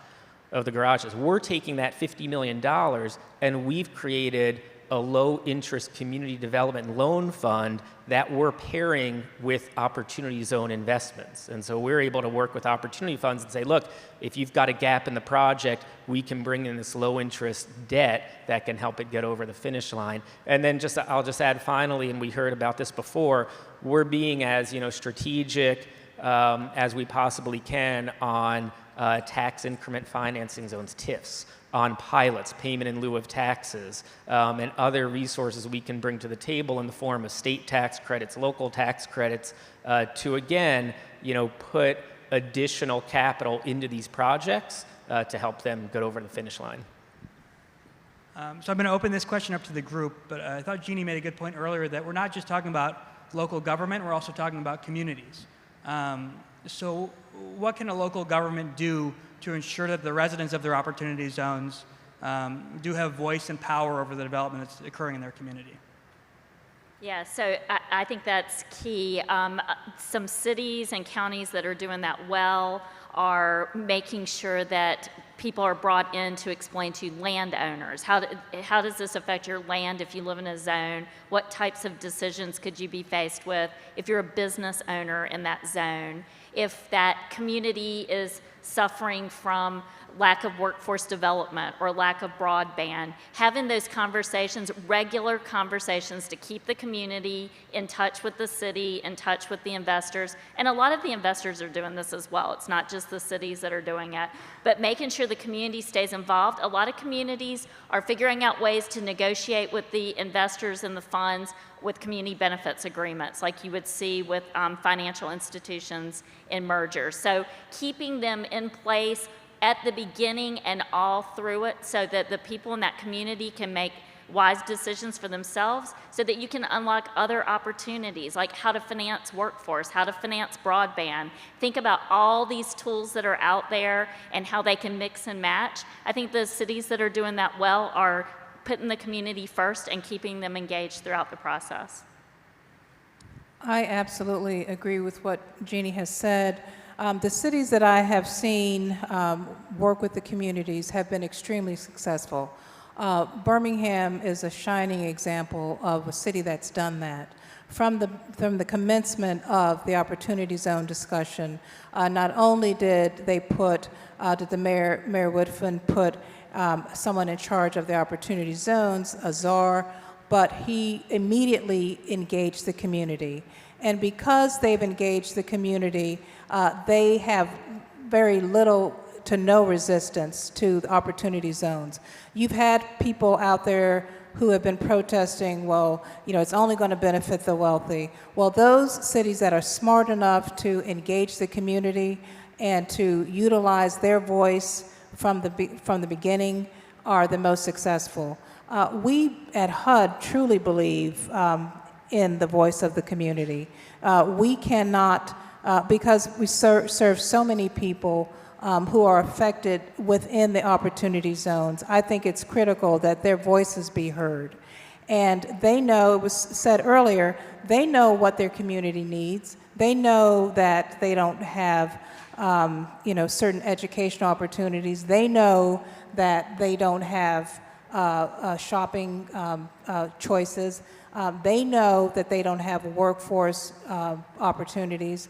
And so those cities that engage the community from the beginning, because understanding that what the law is, it's not just an opportunity for developers to grow their money and to have a tax incentive.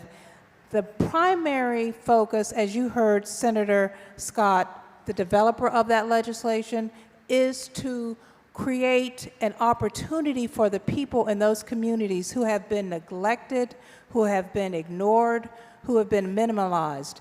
And so with the city working together collectively with the community as they start out on the journey, they will be the most successful in those places that I've seen do it.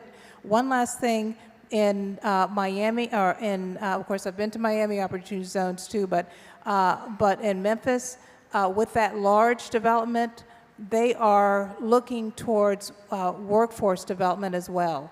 So, you talk about $950 million, almost $1 billion, the projects that are on the table, they're looking to try and provide employment opportunities to communities that are in need. So that kind of collaboration and cooperation between the developers, the community, and the cities and states and federal government is what we need in order to be successful.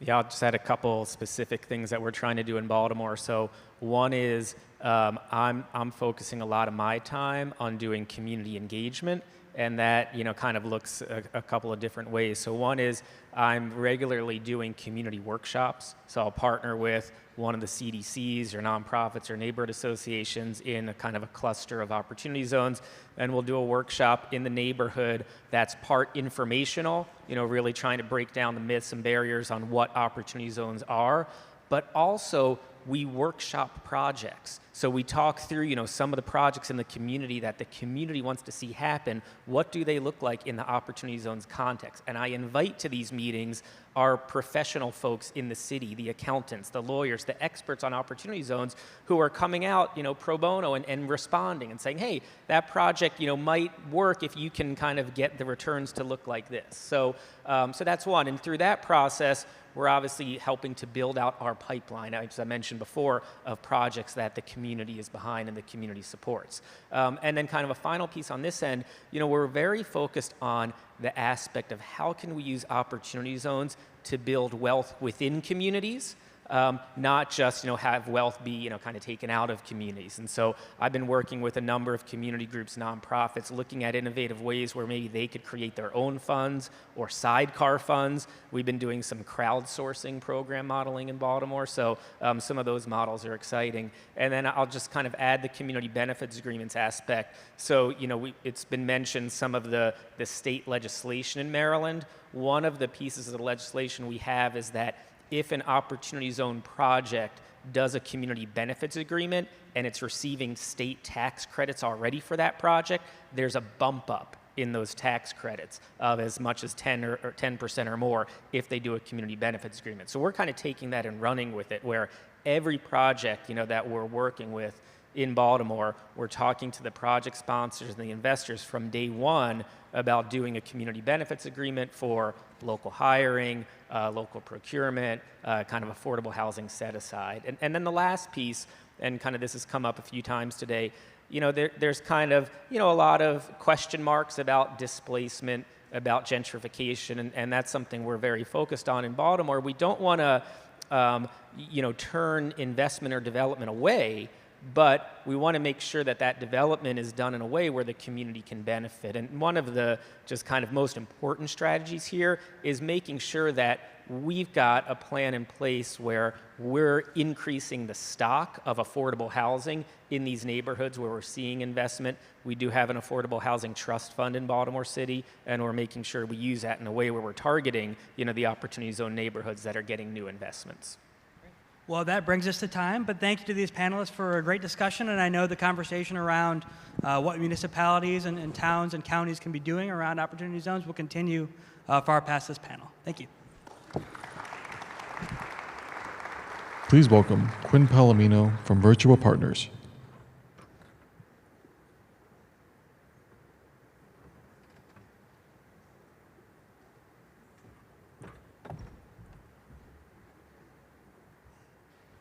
Well, hello everyone. I hope still awake from after a big lunch.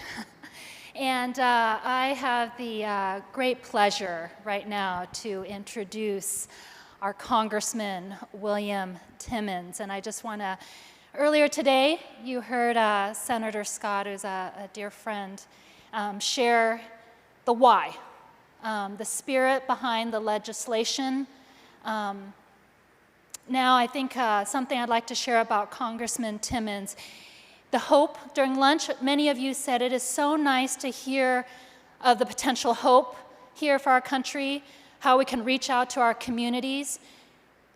Congressman Timmons is an entrepreneur. He's built up companies, lives right here in Greensville. Just at 12 noon today, he was given an award for the type of work he's doing in building out the communities right here.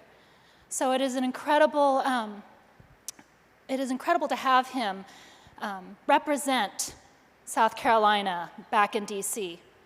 In the short period of time he's been there, his peers have elected him as leadership to the steering committee for financial services. I think we're all sitting around here and know how important financial services are to everything we do. So with that, I'd like to introduce and help me welcome our Congressman, William Timmons.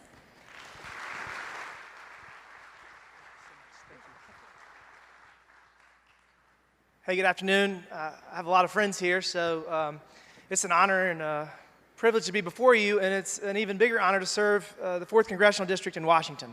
We are working extremely hard. I got a great team up there and here in Greenville and Spartanburg. Before I talk about opportunity zones, I want to talk about what's going on in D.C. You hear all of the bad, none of the good. There are a lot of people that are working very hard to try to help our country improve and the lives of our citizens improve, and that's not something that the media likes to cover because it doesn't facilitate clicks.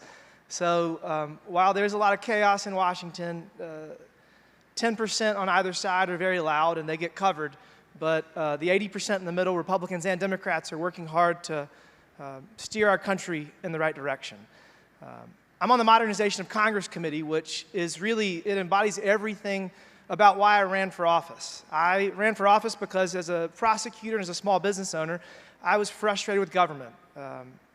Just the inefficiency and the way that I knew we could improve the lives of everyone by just some common sense to government is why I got involved. And so now I'm on the Modernization of Congress Committee, and I am able to work with my colleagues across the aisle to try to make sense of Washington, and it's just been a great experience. So now on to opportunity zones. I actually own property in an opportunity zone. Unity Park is in downtown Greenville, and the development I bought 8 years ago is lucky enough to be in an opportunity zone. The city's also going to spend tens of millions of dollars all around our property, so that's another great thing for me and my business partner. As a member of Congress, I've had to remove myself from any fiduciary capacity, so I'm hoping he doesn't screw it up, but we're in a good place. I have confidence in his ability to get it done. A lot of people in Washington and in government have different ideas about how to fix our big problems. And lifting people out of poverty, helping people achieve the American dream, increasing social mobility, these are all things that we need to strive for. Affordable housing is another thing that we need to strive for. And I think everybody agrees on that. So the next question becomes, how do you do it? Does the government grow? Does the government take control of everything? Or does the private sector meet the needs and have a nice push in the right direction from the government to achieve these objectives? So tax reform was fantastic for many reasons, one of which is opportunity zones was included in it. And incentivizing the private sector to help lift people out of poverty, to help solve the affordable housing challenges we face as a society is just the right way to go about it. I want to help achieve these objectives, but I have seen government fail at so many levels. I joke with my colleagues in Washington that they want the government to take control of these new programs of this or that. I say, you mean the same government that took 7 months to get my computers and cell phones turned on as a congressman? Like literally 7 months is how long it took for our email to work, for the computers to, we didn't have computers for 2 months. I've started a number of businesses. You go to the Apple store, you buy a phone and a computer and you turn them on and you're off to the races. Like this is not hard. And the fact that I'm a month, 2 months in, and I still don't have a computer that's functioning as a member of Congress, I mean, it's the epitome of everything wrong with government.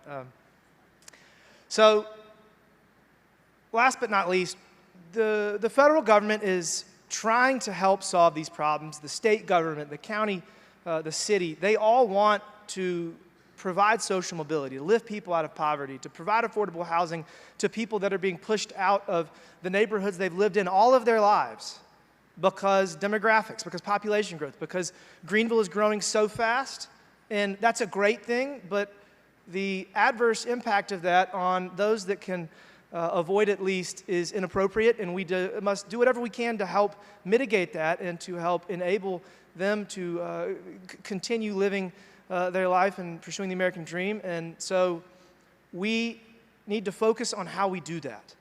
And Opportunity Zones is a great path to increasing investment.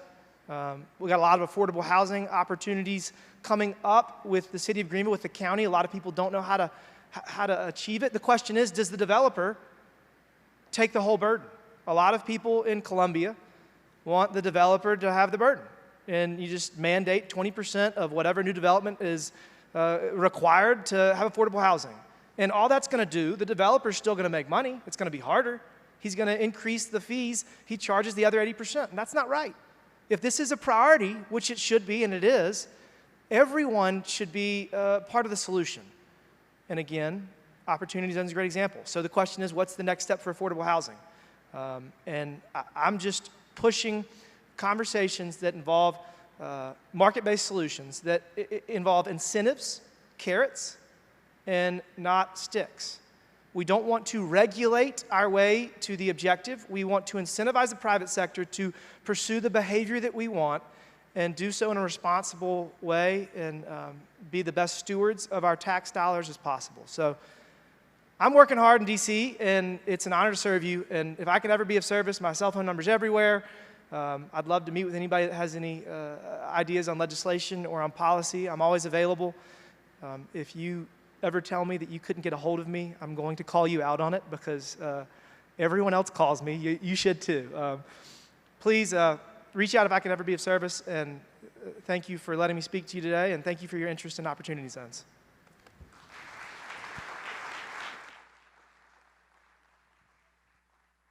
Please welcome Shay Hawkins, moderator for Community Impact and Opportunity Zones panel.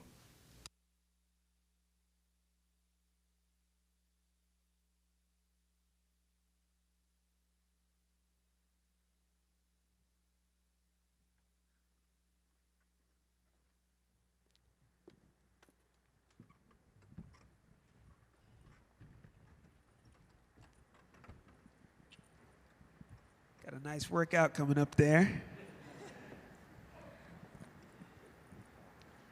use the chair I use it as I use it as a table.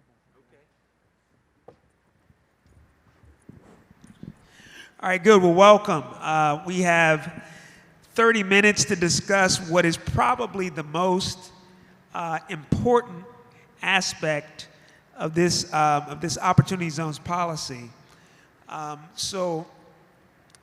that is, how do these investments and how do we guarantee that these investments have a positive impact on the existing residents of distressed communities?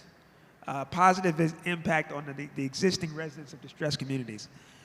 So my name is Shay Hawkins. I am the president of the Opportunity Funds Association, which works to preserve, reasonably expand, and ultimately extend the Opportunity Zones policy. And we communicate the good work that Opportunity Funds are doing in distressed communities. And before that, I worked for Senator Tim Scott and closely with the Economic Innovation Group and others to help get this policy across the finish line. And I have a very distinguished panel here of folks who represent different aspects of the Opportunity Zones policy and process, but that all have a unique perspective on impact. And so we only got 30 minutes. I'm not going to walk through each of their bios. I'm just going to introduce them and then let them jump right in so they can talk. You won't hear as much from me. But we have Peter Trog, who is the founder of the Opportunity Exchange, which exists to produce equitable, transparent, and efficient outcomes in Opportunity Zones. Next, we have Jen Collins. Jen Collins is the head of the Beck Center at Georgetown University.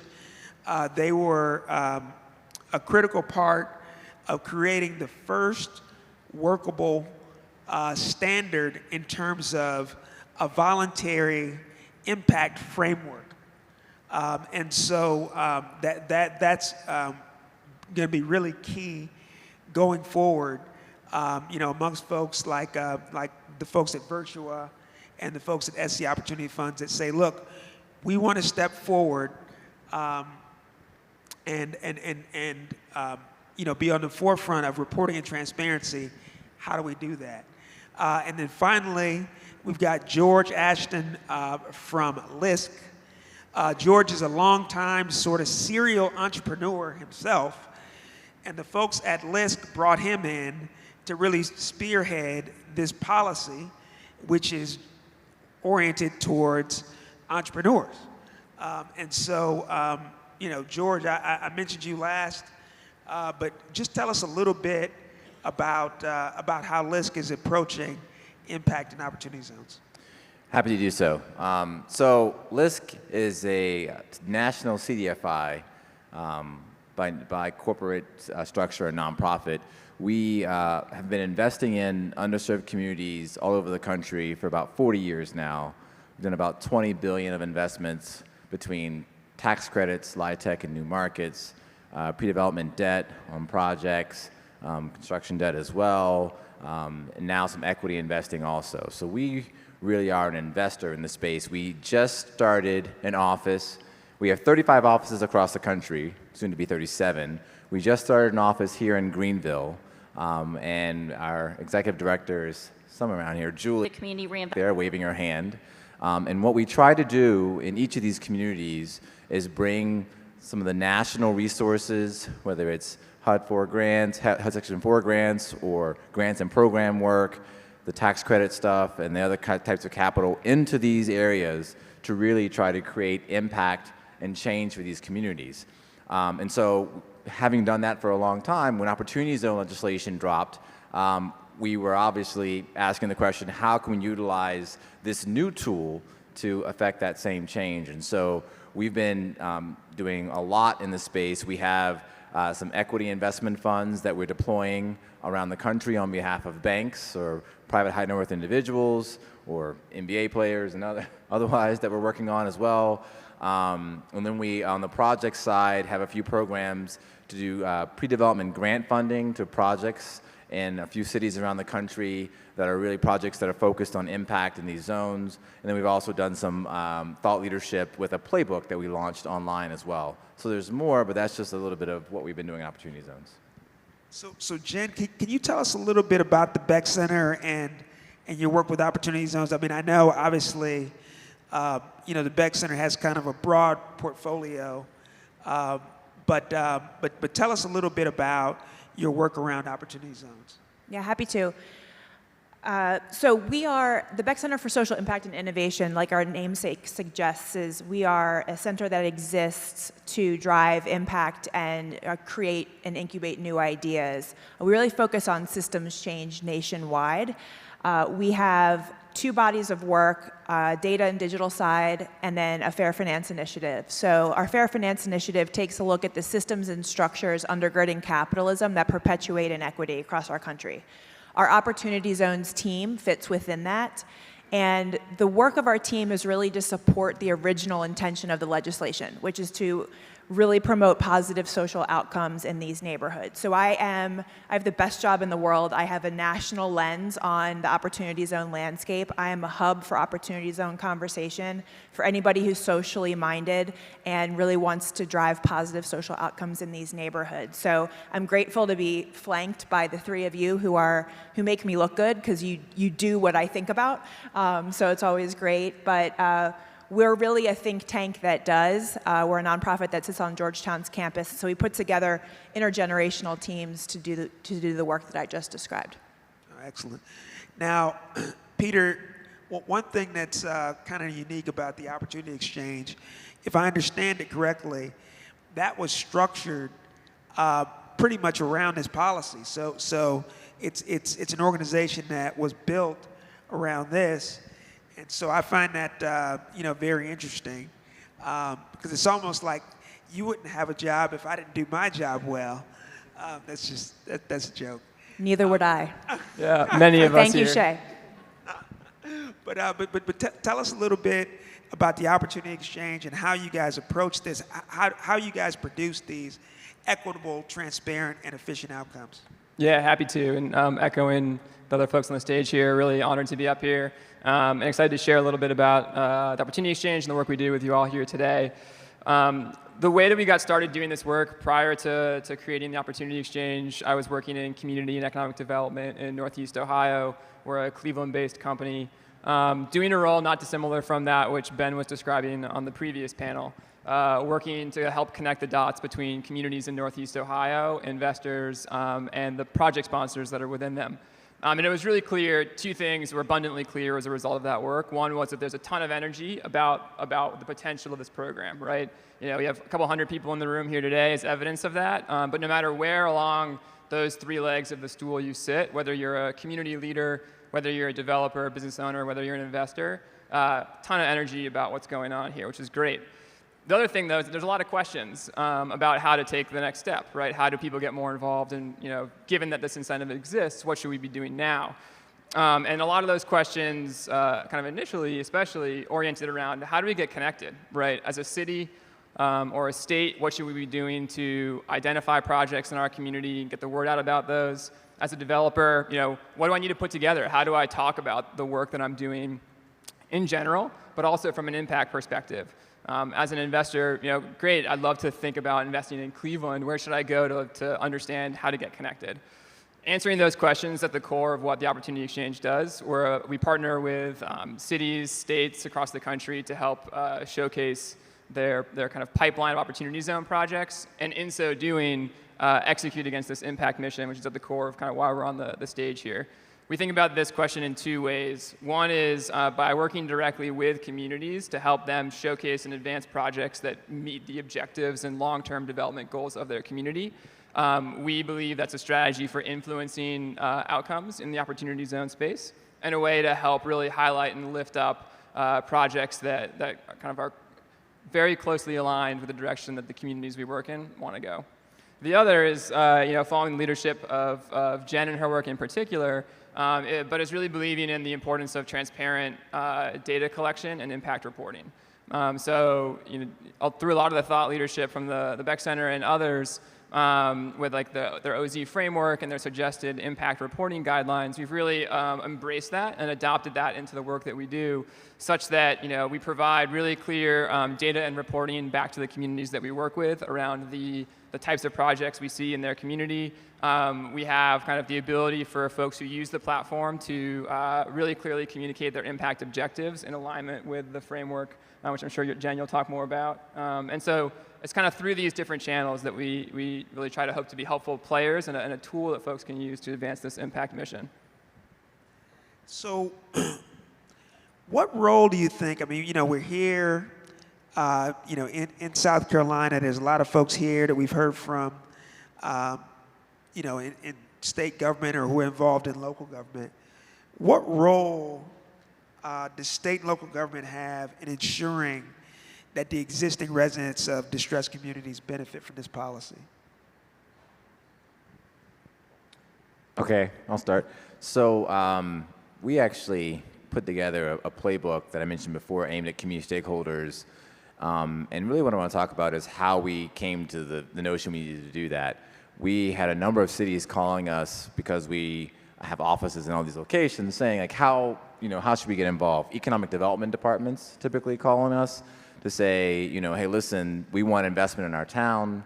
We also want it to reflect what the community wants. What should we do? And in some cases calling us to say there is some investment coming. It's not quite what people want. We had a storage unit, a storage unit place open up over here, or a dialysis center over there, where there's already 3 of them there. Like that's not what we want. How do we get what we want? And so I think state and local government needs to be involved in a few different ways. One is providing a way to convene the community itself, which can be done by local community participants, CDCs, and those types of folks as well. But certainly when it comes down from the top, it actually adds a little more gravitas to getting folks together. So I think that's part of it, and having those voices heard. And then it's all the smart development policies that can come out of, I call it offense and defense. The defense is, smart development ordinances, requirements around affordable housing for new developments, sustainability requirements around new developments, things that really provide some guardrails for what comes in terms of development growth in those areas. And then on offense, it's stuff you've heard already, like TIFs and other incentives, property tax abatement, or whatever else that can actually, or improving the development process for projects that are particularly well positioned for impact. So it's sort of an offense and defense that the government should play to try to set the playing field so that you get what you want out of opportunity zones. I would answer that as I would echo everything that George said, which I rarely do, so to take that for what it's worth. But you know, we developed this Opportunity Zone impact reporting framework, which Peter alluded to. I'm proud to have 3 adopters on stage with me. And what we did, when the legislation was originally passed and the impact language was stripped, we decided that we wanted to take a run at really getting impact back into the landscape and really pushing for it. So that was the thought, the problem that we wanted to solve, the mission that we wanted to push. So we put a lot of thought into the Opportunity Zone impact reporting framework as we developed it. We coordinated and got comments from a whole multitude of stakeholders. So we talked to local government, we talked to federal government, we talked to private real estate investors and developers, we talked to wealth managers, we talked to philanthropy, because we wanted it to be able to be used by all of those different stakeholders. The most precious thing, in my opinion, about Opportunity Zone legislation is the conversation swell around it. So it is bringing together all of those stakeholders that have never been at the same tables before. And I do believe that that's where innovation comes from. And I know that the world of community development needs new ideas. So I'm grateful for the side effect of Opportunity Zone legislation because of the innovation that I see it driving every day. But going back to the framework, our framework has 5 guiding principles, really simple. And so as we heard from all these stakeholders as we were putting it together, we heard 3 things. 1, please only have 1 impact framework for the field. Don't muddy it, right? So we don't need 7, it's gonna be confusing. So we partnered with the U.S. Impact Investing Alliance and the Federal Reserve Bank of New York as we developed it so that we only had 1 for the field. And we launched it in February of last year. So we tried to get out in front of the field and really work with first movers the best we could. The second thing we heard was, please make it simple. Don't create an impact tax. For lack of a better word. We don't want to make this any harder than it has to be for people to think through it. I think there's actually a lot of impact investors through real estate who exist who have just never called themselves that before. So we are seeing a lot of new players come to the field of impact through this legislation. And the third thing was make it flexible. So we wanted anybody to be able to use this framework, which is housed at ozframework.org if you guys want to take a look at it. But we wanted a guy who's focused on access to healthy foods to be able to use it, as well as somebody who's really rowing towards the future of energy or an education outcome. So the great news is we have all these stakeholders using it. We have a lot of adoption from the world of philanthropy and government and private investors. So that was our real call to action to help people think through it. And we are very grateful to see local and local government especially coming up with some really innovative ways of using and implementing the framework. So we're seeing some twinning legislation that's driving impact. Alabama is taking a pretty big lead on this in driving impact behavior. The state of Maryland's also doing great things in driving some impact behavior. But we're also trying to understand what at the local level the communities actually need. So in a lot of the big urban markets, permits need to be expedited. The permit process takes forever.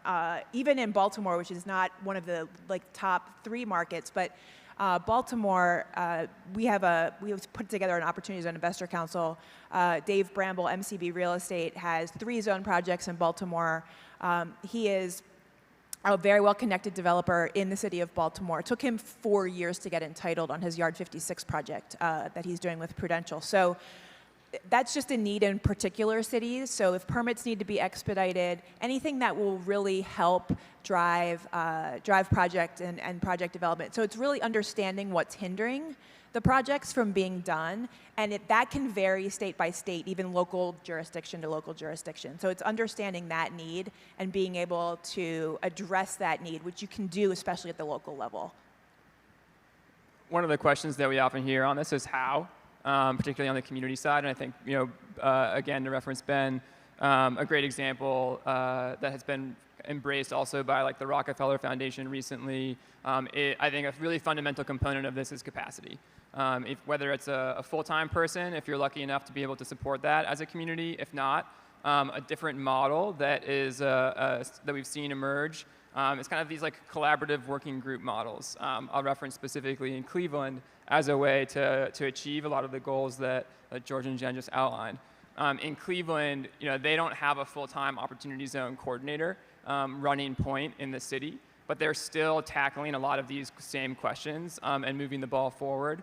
They have a collaborative effort between the city, the county, the Chamber of Commerce, local philanthropy, and the local land bank, who have together agreed to meet bi-weekly for half an hour to 60 minutes and go through the suite of activities that we've kind of covered today that are core to a community OZ impact strategy, pipeline identification, marketing strategy, technical assistance, things like that.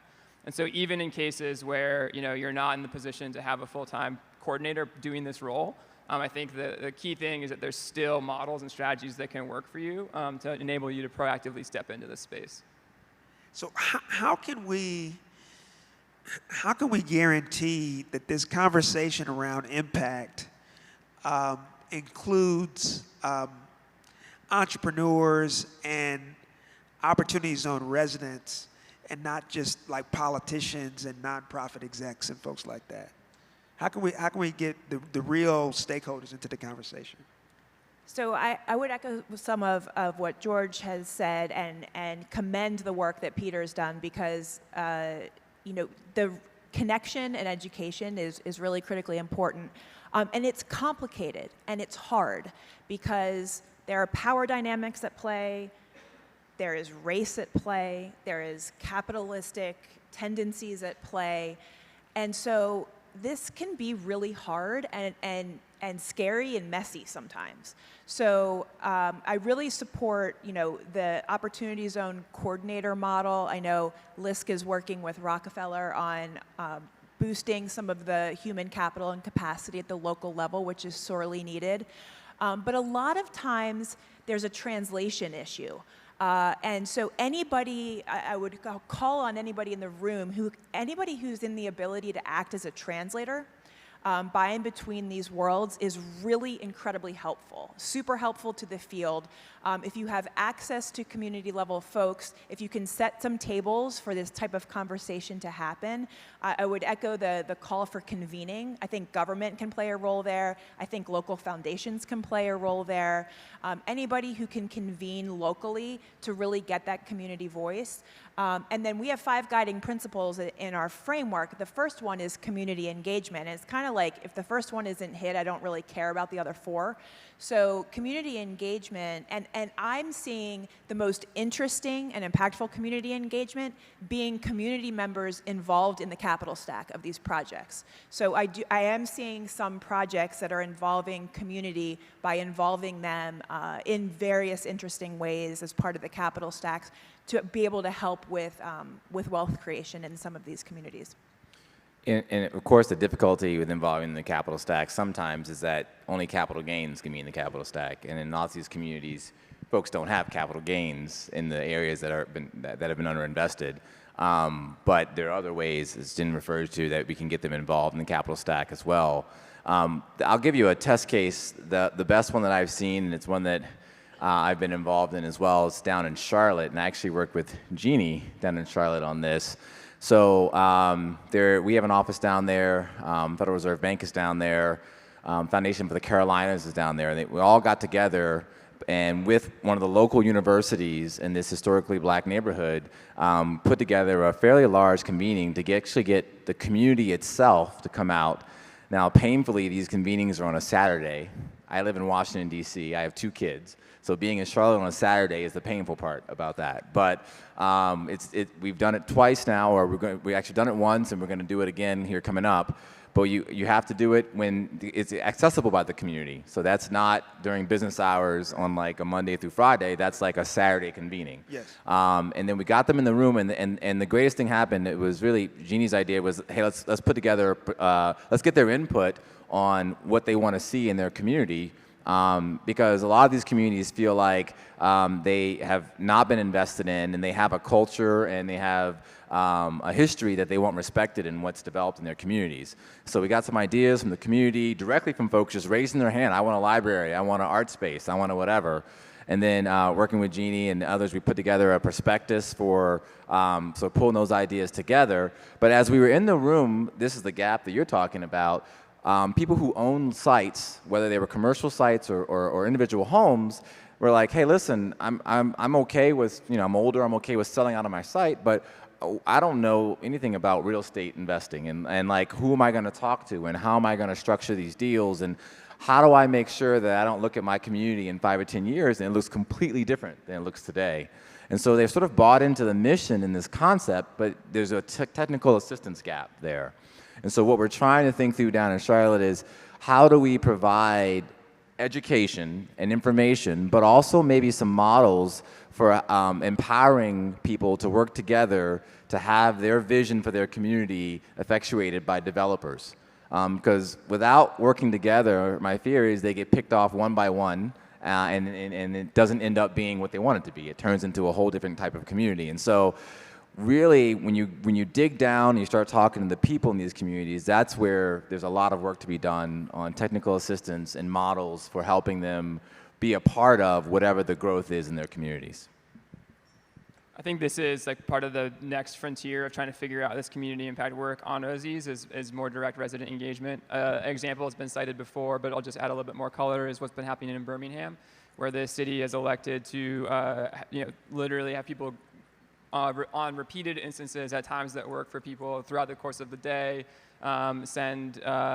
collect survey information from residents of various OZ communities as a way to collect really grassroots input about what they'd like to see. So kind of building on what George was saying, is like, what are models that exist to do that? And then how do you solidify, codify that information and use it as a way to think about prioritization across your broader community's pipeline?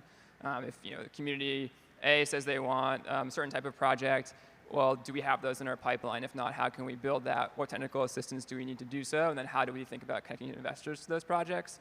You can see a way that a few more steps down the road, that value chain could be really, really solidified through these types of processes. If I could get just one more example, in Milwaukee, the other way to do this is there are local developers in these communities, community development corporations, that are already in and of the community and have an idea of what the community needs and actually are very responsive and accountable to the community.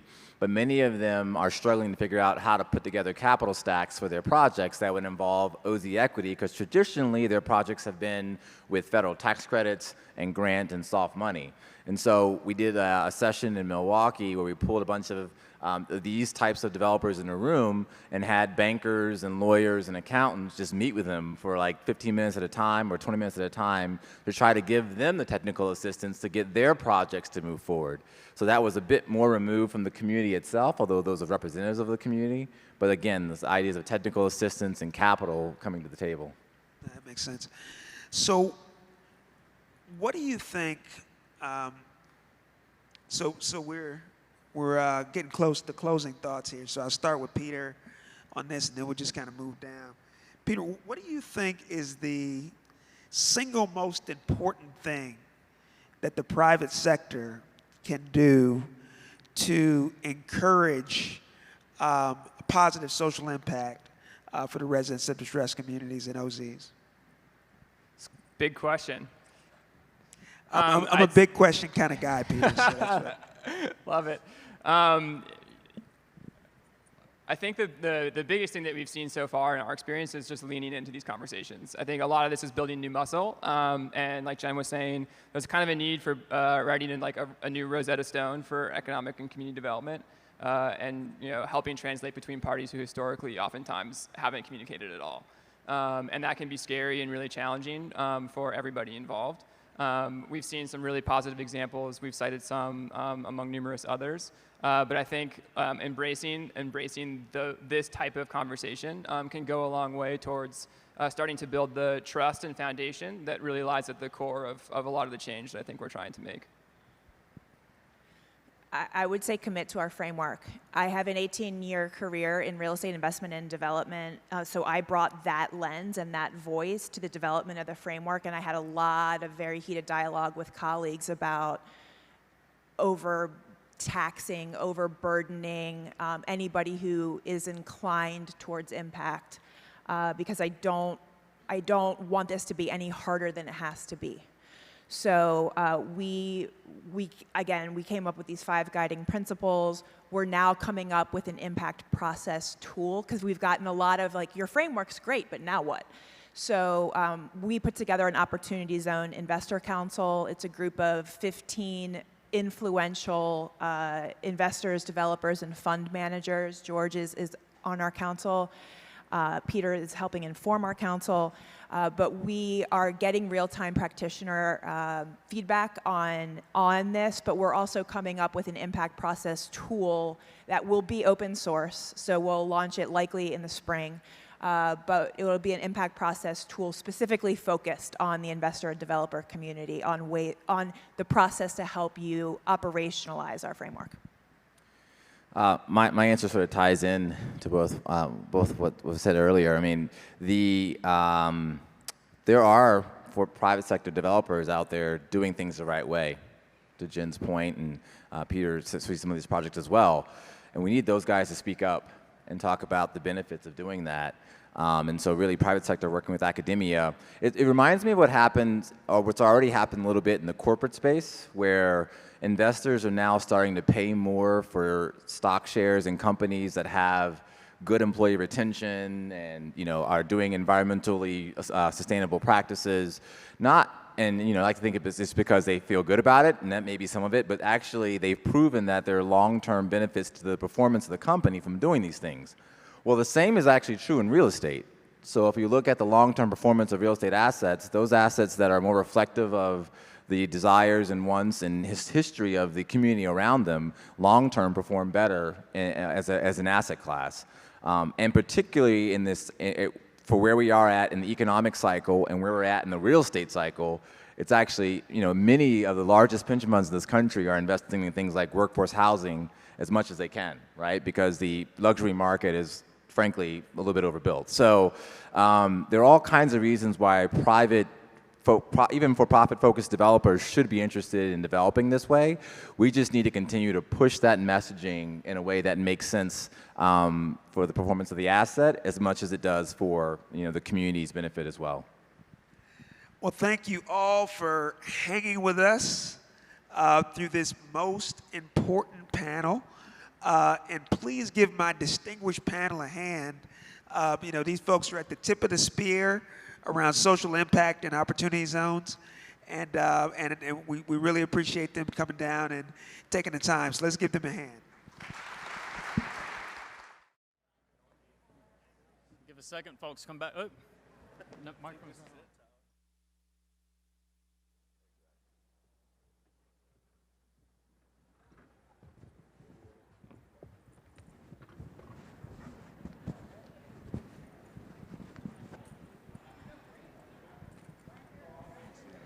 Thank you, everybody. Sounds like the microphone is on. Thanks for those of you sticking it out. I think Mark and the folks have done such a great job with this conference. They wanted to get folks here really, first thing to hear the senator, and who did such a great job. And then they said, well, what are we going to do to make people stick around and stay here to the end and not, head right over to the point set for the reception or things like that. And so they thought and they said, what we need is 4 lawyers. And we need them to talk about tax law. And so y'all can rest easy. I think this is going to be a little bit of an informal dialogue. We're going to talk about funds and structures and deals and stuff, but we're going to basically use that as the tree, and we're going to talk about a lot of leaves, if you will. And as an attorney, as folks come in or as we meet people, we get asked a lot of similar questions, and they're always very good questions that come up in the context of opportunity zones because we're learning more and more from each other every day. Let me just sort of start off because kind of at the top of the chart, we talk about funds or qualified opportunity funds. George, what is a QOF and what is its role in the transaction? Is this on? Thanks, Tyler. So a QOF is a qualified opportunity fund, which is the, what do you call it? It's the catalyst for the opportunity zone investment. A QOF, simply put, is any investment vehicle organized as a corporation or partnership to invest proceeds, 90% of its funds into qualified opportunity zone property, sort of full stop right there. The QOF is the investment vehicle into which the taxpayer invests their capital gains or net Section 1231 gains in order to take advantage of the tax deferral afforded by the opportunity zone legislation and then ultimately make an investment. George, are these qualified opportunity funds all like large institutional funds that you go out and you get a prospectus and invest in? Is that sort of how it works? You know, it runs the gamut. We have seen, so I'm in Charleston, and I'm with a firm called Burform & McNair. We were McNair prior to January 1st when we went in with Burr & Forman out of Birmingham, Alabama, which is a larger southeastern law firm. So I'm in Charleston. Most of the projects, if not all of the projects that I have seen, have been single asset commercial real estate investments. So those are clients come to us, they've had a capital gain realization event, they want to take advantage of the opportunity zone benefit. We set up for them a fund, which is typically an LLC that just has a few members in it, and then it goes out and makes an investment. So that's an opportunity fund. On the flip side, there are institutional funds that are looking to gain or garner about $300, $400, $500 million worth of investment from a wide, diverse pool and invest that money into a wide, diverse array of qualifying assets. So it's all over the map. Novogradac, which is an accounting firm that is heavily in the opportunity zone and tax credit space, maintains a list of sort of a working list of opportunity funds on its website. And currently, I think they list 264 funds that are all over the country. And those are just the ones that we know about, because one of the things about an opportunity fund is you don't have to tell anybody that you're an opportunity fund. So there could be thousands of opportunity funds. So to get back to the question, Tyler, it's sort of any size or no size too big or too small. So you'll see them that have these investment prospectuses. You'll see some of them, they're just a couple of folks that had a gain and invested in. Brad, if you'll introduce yourself, and then maybe Brad, tell us a little bit about if I'm a project and I'm out there in the landscape and I'm looking for a fund, how do we wed those two together? So thanks for the hello. It's a little bit weird looking at yourself in the screen, so that's a big secret. You can come on the stage and see yourself. Anyway, Brad Molatsky, Dwayne Morris, transactional real estate person, not a tax lawyer, but a lawyer. Worked for a publicly traded firm that raised money and built office buildings throughout the East Coast and kind of Midwest and in California for about 20 years as their general counsel. And I've been at Dwayne for 3 years and doing public-private type partnerships, as well as an offshoot of that, acquisition, development, and finance, which led to opportunity zones. And so we've been pretty immersed in opportunity zones since the legislation passed at the end of 2017. We've worked on and closed about 25 deals, and we're working on another 26 now. And so I'd agree with George's commentary. The fund piece tends to be, at least so far, developer and owner driven, tends to be a bit single asset deal driven. We've dealt with some investors as well, how they invest in those funds. And so the deals, to your question, so far have ranged, I don't want to say from the sublime to the ridiculous, because they're not ridiculous, but they've ranged all over the place. The transactions have been geographically diverse and product type diverse. A lot of multifamily. We've done some industrial deals. We've done one condominium deal, which is a little bit tricky. We've worked on a daycare. We've worked on a pizza parlor. We've done a school where $40 million raised to essentially build a $200 million school and facility. We're working on, a variety of, call it market rate housing, but there's components of them that have also affordable and/or workforce pieces to the puzzle. And we're working on 3 really interesting transactions that I would put into the last panel's kind of social justice, social impact arena. One's in Philadelphia, Pennsylvania, one's in Camden, New Jersey, and one is in the state of Washington. And they are kind of large, meaty transactions that involve the community and after-school programming and workforce development, training, financial literacy, some nutrition, some medical, and affordable housing, tying in loan-to-own type programs through the new markets credits. So I'll stop there, but I just one underline with George's commentary. These funds exist. They are these big, colossal things that people are trying to raise hundreds of millions, billions of dollars. That's true. They are there, and there are some that are actually doing deals.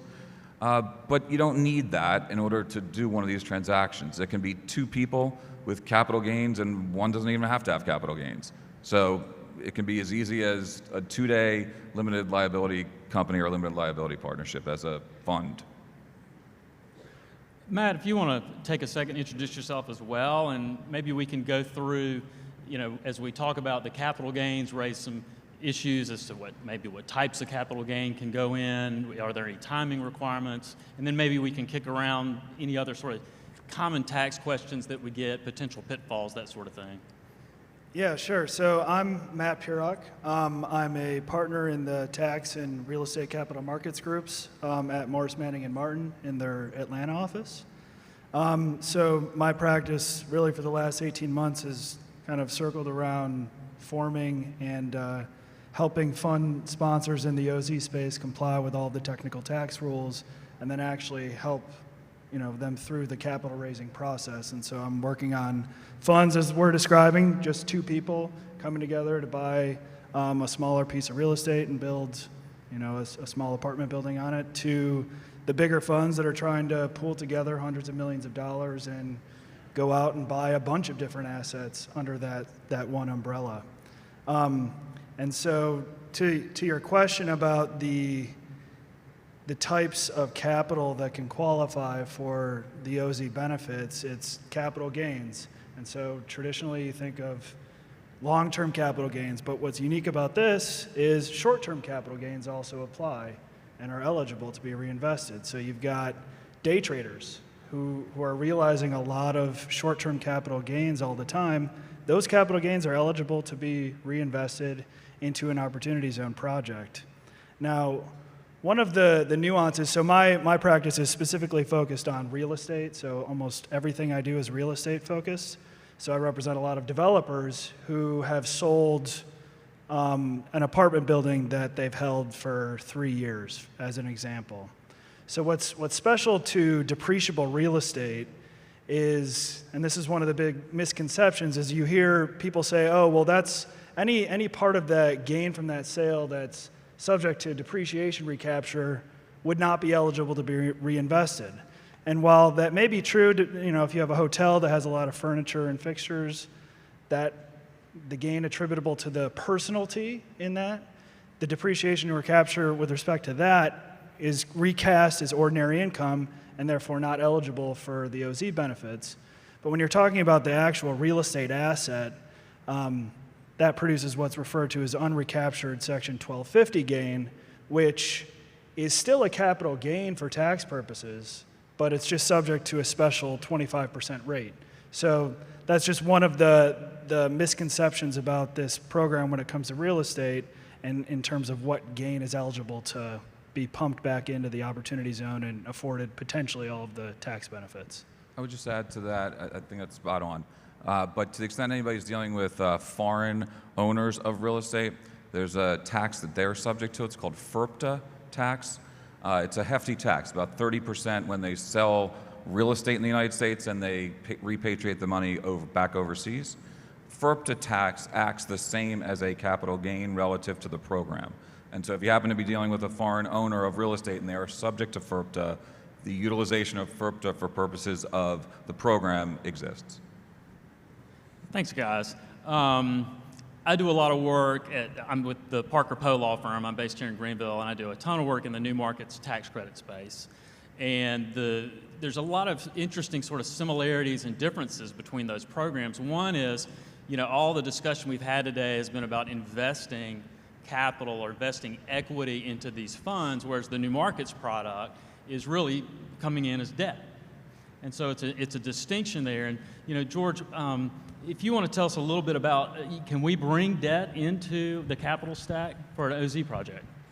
Yes, you can. And I guess I would also back up and say one similarity between new markets projects and opportunity zone projects is that both might be needlessly complicated, which is why we're on this stage today. But yes, you can bring debt into an opportunity zone project, and in some respects, debt is a good thing to bring into an opportunity zone project, because from a tax perspective, you start out with a basis of 0 in your opportunity fund interest, which means that any distributions that you take from your fund, if it's set up as a partnership, will be taxed to you. However, debt increases your basis in your interest. The regs and the statute essentially provide that if you take on debt, and you can mortgage your property, you can pledge it as collateral for a loan. If you take on debt, it will increase your basis in your fund interest such that you could take a distribution out of the fund interest, out of the fund. A really important caveat to that is, in none of this is precisely clear just yet, but we think this is what they say. If you take a distribution out within the first 90 days of taking on that debt, you don't get credit for that debt in your basis. However, it looks like this is just limited to the first 2 years. So presumably down the line, either you refinance now, you wait a couple of years to make a distribution, or in a couple of years, potentially you can refinance. But it brings to light an issue that I think we'll talk about later, which is that at some point, you're going to have to pay the piper, which means you're going to have to be able to generate some liquidity for the taxpayer out of their fund interest. Yeah, I think that this debt discussion is interesting in terms of what I'm just seeing in the market with some of my fund sponsor clients are actually going out with a low leverage ratio at the beginning, with the idea being that, hey, let's just say I'm trying to raise $100 million.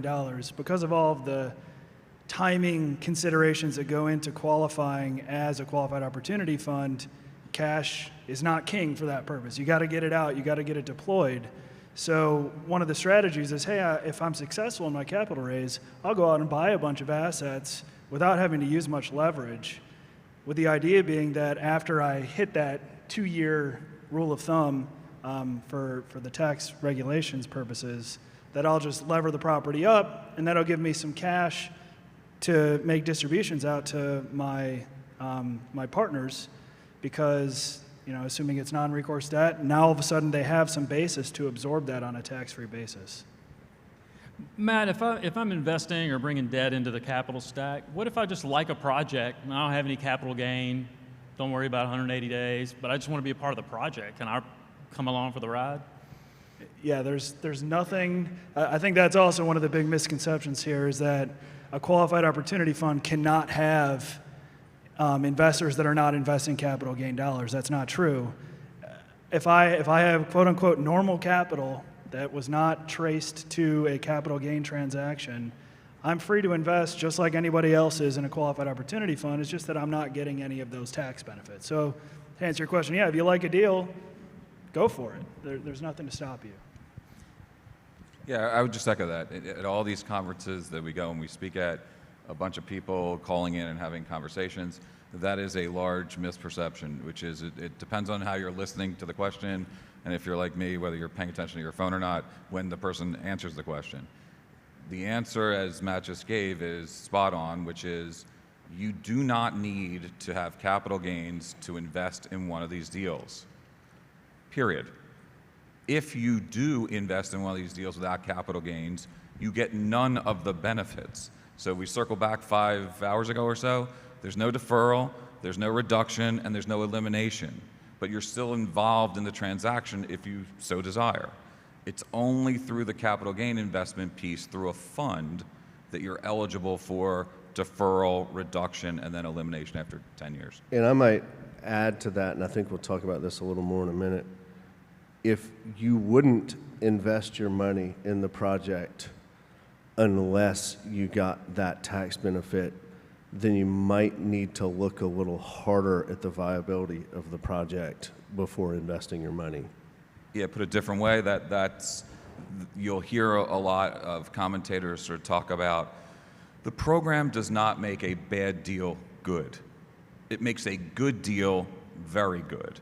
Okay, so it's got to be an economically viable transaction. It needs to pencil or provide a benefit to the community such that the investors want to move forward with that transaction.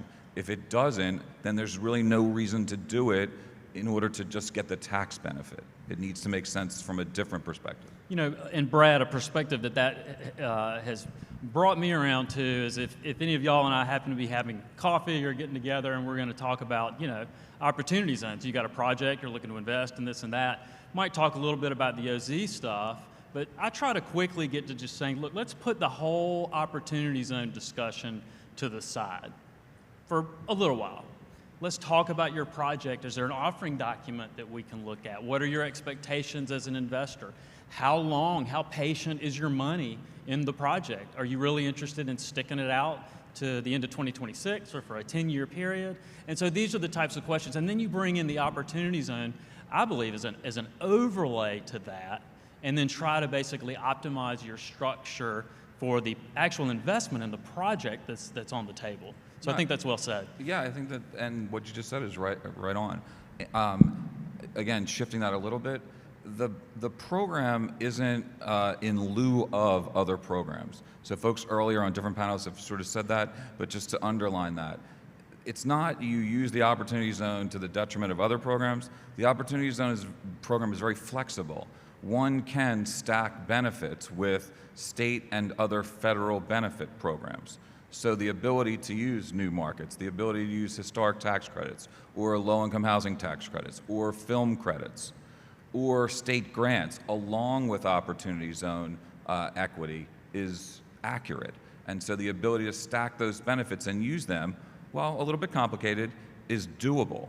And so you got to just make sure that the objectives of those investors, which they have definite objectives on the new market side and on the historic side, when they want their money in and when they want their money out, they just have to be aligned with the Opportunity Zone equity investors.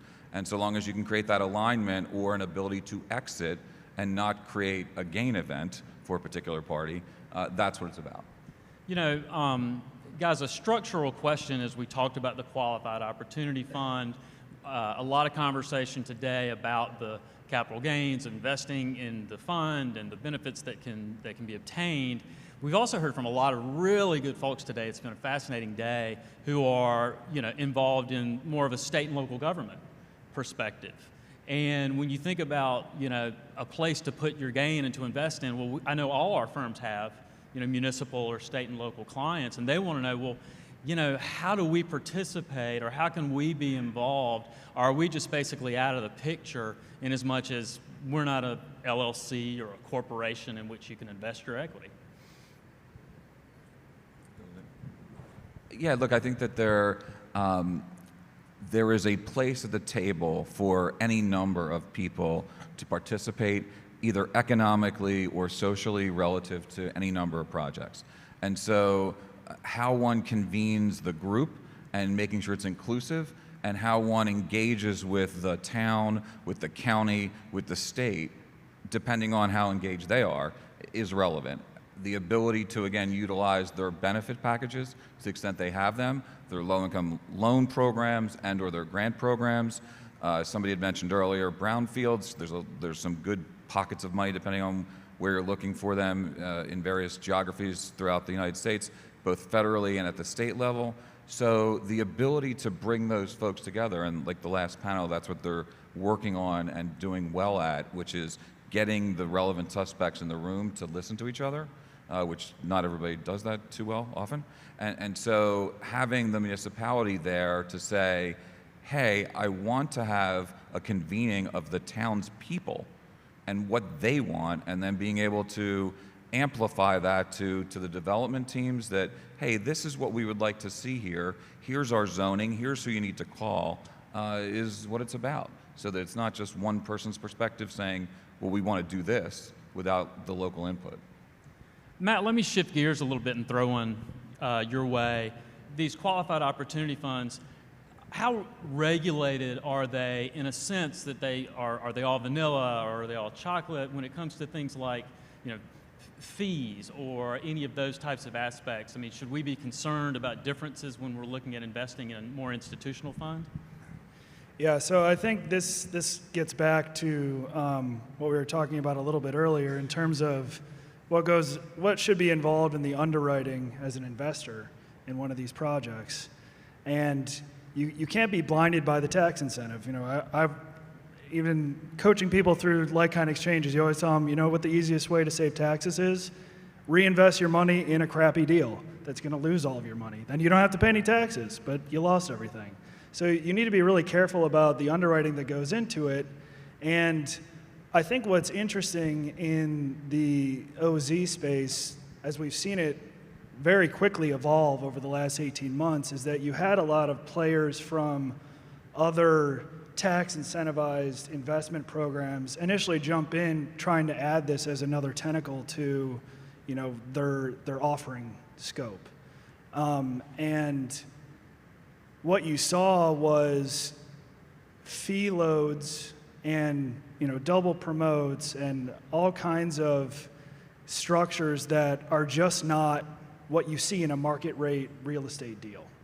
And I think that the original rationale was, well, look, people are so excited about deferring taxes, they're just going to give me my money and they're not going to really read any of this stuff. And here I am making a lot of money as the fund sponsor. And not to say that certain fees and certain promote structures are not justified in a specific project. It's just that as an investor, you need to actually read the offering materials, because at the end of the day, it's a securities offering, and you've got to do your due diligence. Well, you say it's a securities offering.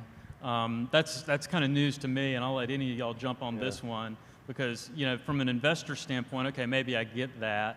But what if I'm out there and I have a good project? I want to promote it. It's going to be in a qualified opportunity zone, and I know some people who know some people who are interested in putting money into my transaction. Anything I should be concerned about? You guys want to talk about? Yeah, so you're out there promoting a project and soliciting investment from a wide pool of people that you have no other relationship with into a project over which they'll have little control. Yeah, congratulations, you're issuing a security. And you need to look closely at compliance with both state and federal securities laws. And I'll tell you, sort of doubling back to what Matt was saying, I think we've probably turned off or lost a handful of, I'm not going to call them unscrupulous, but let's just say, maybe less serious potential fund organizers and promoters by telling them less scrupulous. Yes, less scrupulous, exactly. By telling them, listen, this is what you're doing. You don't go out there and just start gathering a bunch of checks. You need to put together comprehensive offering documents that explain the risks of what you're doing, that explain everything that we've talked about from the tax perspective, that explains the potential lack of liquidity, and then these people need to be able to make an informed decision based upon that. You need to determine whether or not you have to register your securities offering, and then all of a sudden the cost of what they're doing goes up, and they either decide to go do it on their own without you, and that's fine, or they kind of think better of it. Well, Matt, let me tell you, I'm sorry, George, let me tell you, I don't want to have to pay a bunch of lawyers to register. You can just stop the statement there, period. To do a securities offering that's a registered offering. So, I want to find maybe some way to navigate around that, but is that going to have any consequences about things such as the nature of my investors or anything like that? Any of you guys got a perspective there? Yes is the answer. So again, depending on how you're marketing to people, is it friends and family, and is it a tight-knit group of people that would potentially not have to register? Or are you going to a wider group of potentially 35 investors or more, or you're trying to raise $100 million, kind of a magic number? And the question that we're kicking around is whether one's activities in marketing, whether it's on the internet or by word of mouth or by phone call, trips you into federal securities law compliance. Because if you don't comply, that's kind of an invitation to a variety of people to come visit you later. And if you are interested in prison, that's a positive. If you're not, then you would want to pay attention. And so the question is, are you subject to federal securities laws? And if so, do you have an offering document, a private placement memorandum, that might allow you to claim an exemption from the federal securities laws so long as you comply with a Reg D private placement to accredited investors? So there are a variety of avenues, lanes that you can walk down, run down, drive down that would enable you to appropriately either register the offering or not have to register. But it depends on what you're talking about, how much money you're raising, and who you're talking to, how the level of sophistication of the investor and their net worth. So those are kind of key operating dials that one needs to turn. The other thing, back to I guess your initial question on fees. Again, I'm going to give you some round, rough justice here. Every deal, as Matt was saying, is a little bit different. Every deal is a little bit idiosyncratic. Quinn had mentioned a couple hours ago, although it feels like 2 minutes ago, typical real estate investors are looking for, call it a whatever, 9, 10, 11% cash on cash return. Dollars on the table, they want 9, 10, 11. In these deals, we've seen so far, whether it's because the people are not real estate investors or whether they're real estate investors and they understand the opportunity zone, doesn't really matter. Those investors have been taking a 6, a 7, or a low 8. Now, that doesn't sound like much. 6, 7, 8 versus 8, 9, 10. On $1 million, that's 200 basis points. It's not that much money. You start talking about 75 million, 100 million over 10 years, that's a lot of money. So a 6, a 7, a low 8 is the investors, kind of what they tend to be looking for. There are people out there, to Matt's point on load, that are equity arrangers, and so they are typically looking for either 1 or 2% of the equity that they raise as a fee. There are some local banks that have said, well, we'd like 5%, which I kind of chuckled at and said, I don't think so. So that's a little bit of a range.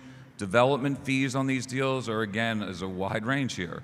3% of hard and soft costs up to 8% of soft costs. Now you got to kind of do the math there, because they could be close to the same thing depending on how you're dealing with contingency, depending on how you're dealing with soft costs. But that's a big range, especially as the numbers get big. 3 versus 8 is a very large gap there. There are other fees that also, as Matt said, you got to look at that offering memorandum, or if you don't have one of those and it's just kind of a buddy transaction, what does the operating agreement say on things like property management fees? Is it a market property management fee, or is that going to the developer? Is there an asset management fee? Well, we're using our money to buy the asset and build the asset, so why would I be paying somebody an asset management fee? There are those fees layered on top of or underneath kind of these deals. And so that tends to be between 1 and 2% on the asset management fee. There tends to be a construction management fee. There tends to be some people asking for an acquisition fee of 1%, or a disposition fee of 1%, or a letter of credit fee of 1%, or a financing fee of 1%. So again, you start adding those percents, that's pretty quickly eroding the economics of the investor.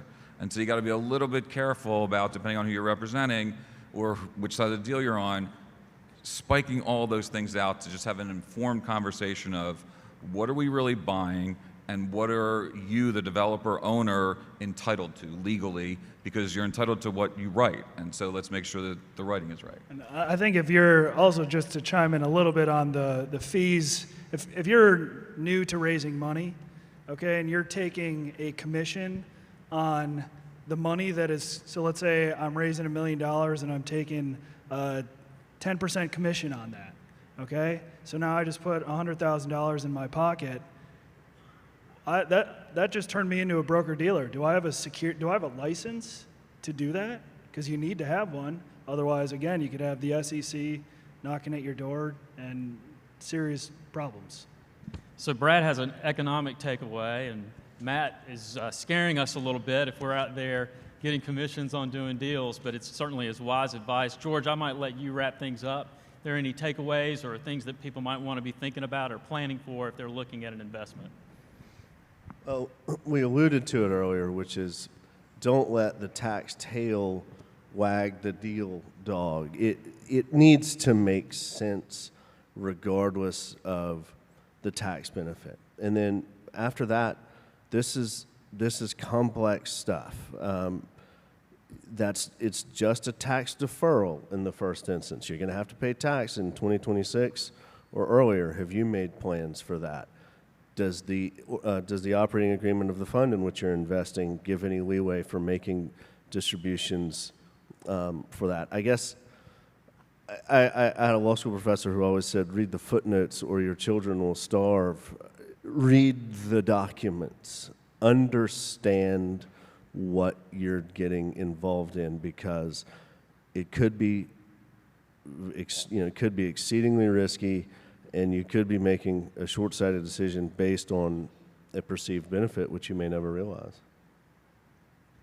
Well, with that, I want to certainly give a round of applause and thank my panelists for all of their input and participation today. Hope everybody has a great rest of the day, and hope to be able to network with everybody after the conference. Thank you so much.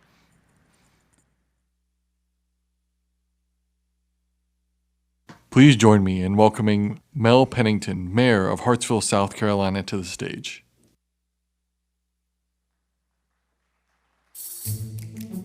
We've found the balance between tradition and progress.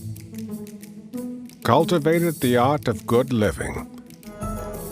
We're a vibrant culture with an entrepreneurial spirit. Our passion for this quality of life is real.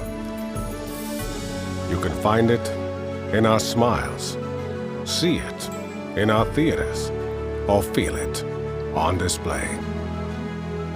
You can hear it like the roar of Friday night, or the quiet of a garden stroll. You can taste it in our restaurants and find it on the streets. And when you settle in at dusk, watching the sun melt into the lake, you can feel that passion. It's alive here. We hold on to these values that make us strong. We are cosmopolitan and we are community. Hometown and downtown. We are Hartsville. And this is home. Welcome.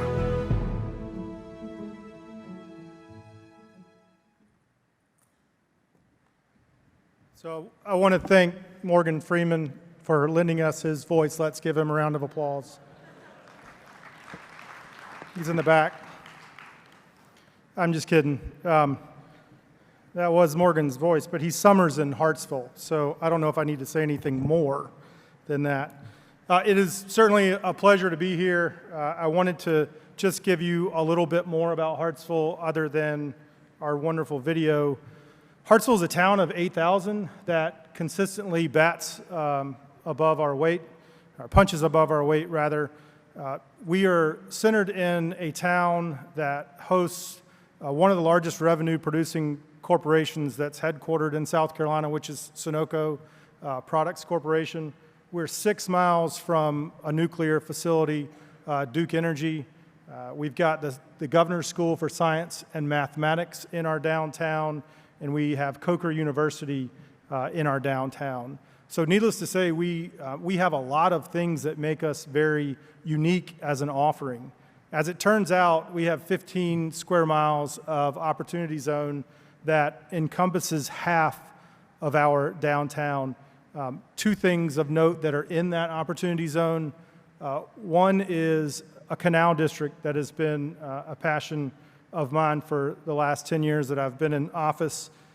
and the other is an industrial park that's a Duke certified industrial park. Both of those are within blocks and a mile of our downtown. Oh, I didn't even have to push the button. So this is our wonderful canal project that I wanted to give you a glimpse of, just to give you a little temperature on the brand of crazy that we serve up in Hartsville. For a town of 8,000, we just developed a $10 million water park that hosted over 90,000 people from outside of the Hartsville area.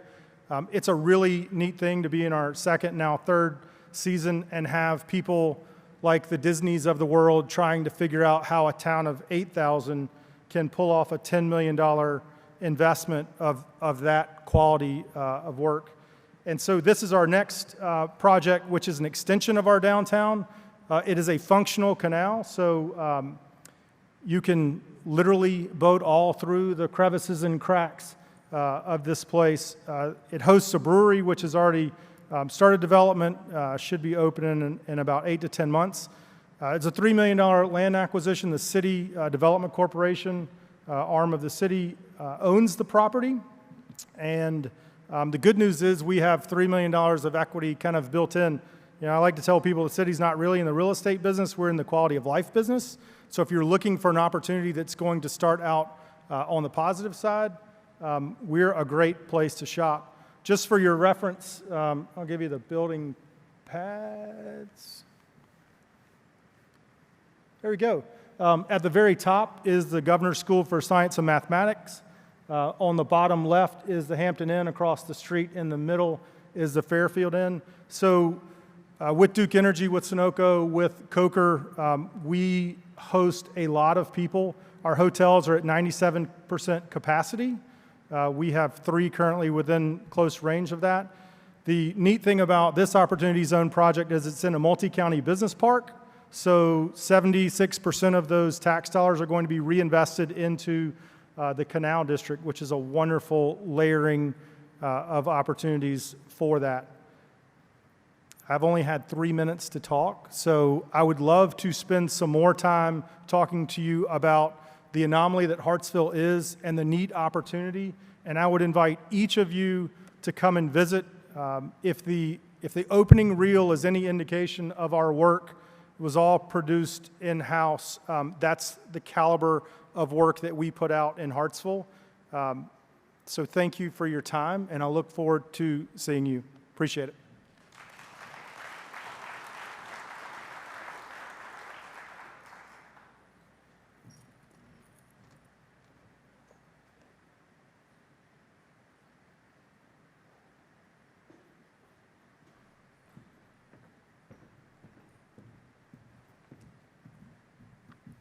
So what did you all think?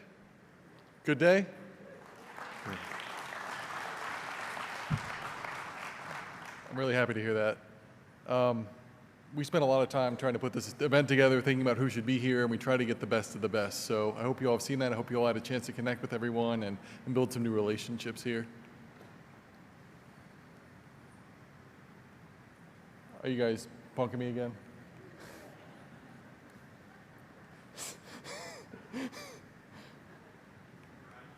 Yeah, this is a garage door opener again. Can you switch to the next slide then for me?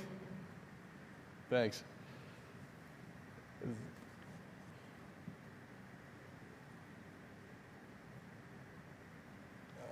Is that the next slide?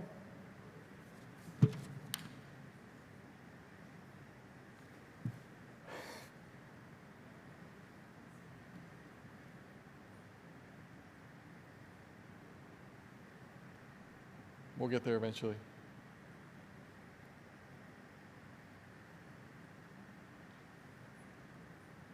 Did we crash it? Okay, I'll just go without the presentation. Thank you to our sponsors, especially presenting sponsor Elliott Davis and our platinum sponsor Lima One Capital. Thank you to those who streamed with us today. We appreciate you kind of tuning in here and seeing what we're doing here in South Carolina.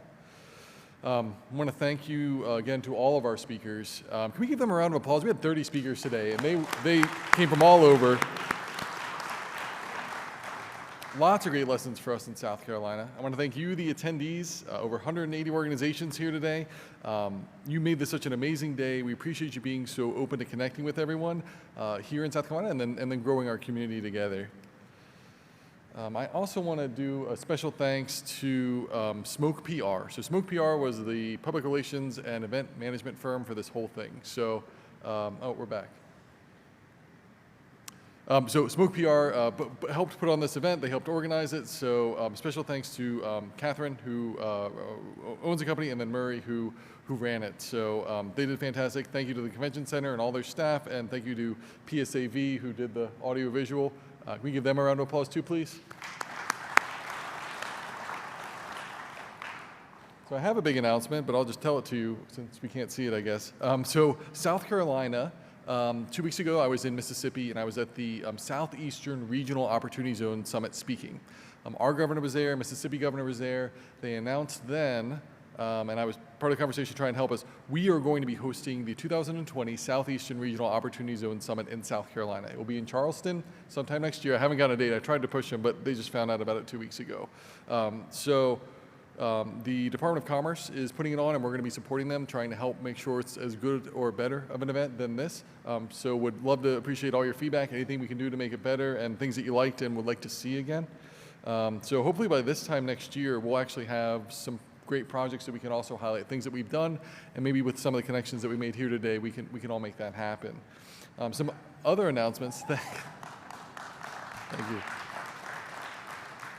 Some other announcements, LISC, so we had George Ashton here from LISC. They have announced that they are opening their very first South Carolina office, and they've done multiple billions of dollars of economic development for local communities, and they've opened their very first office here in Greenville. Julie Franklin is running it. Is Julie here? No, okay. Anyway, Julie Franklin's running it. She's great. We're super excited to have them because they're going to be really great partners. As you all are thinking about projects in your communities, I would highly encourage you to think about including LISC in that plan. And they said earlier, Department of Commerce has a $50,000 prospectus grant for local communities. If you guys haven't taken advantage of that, it's free money.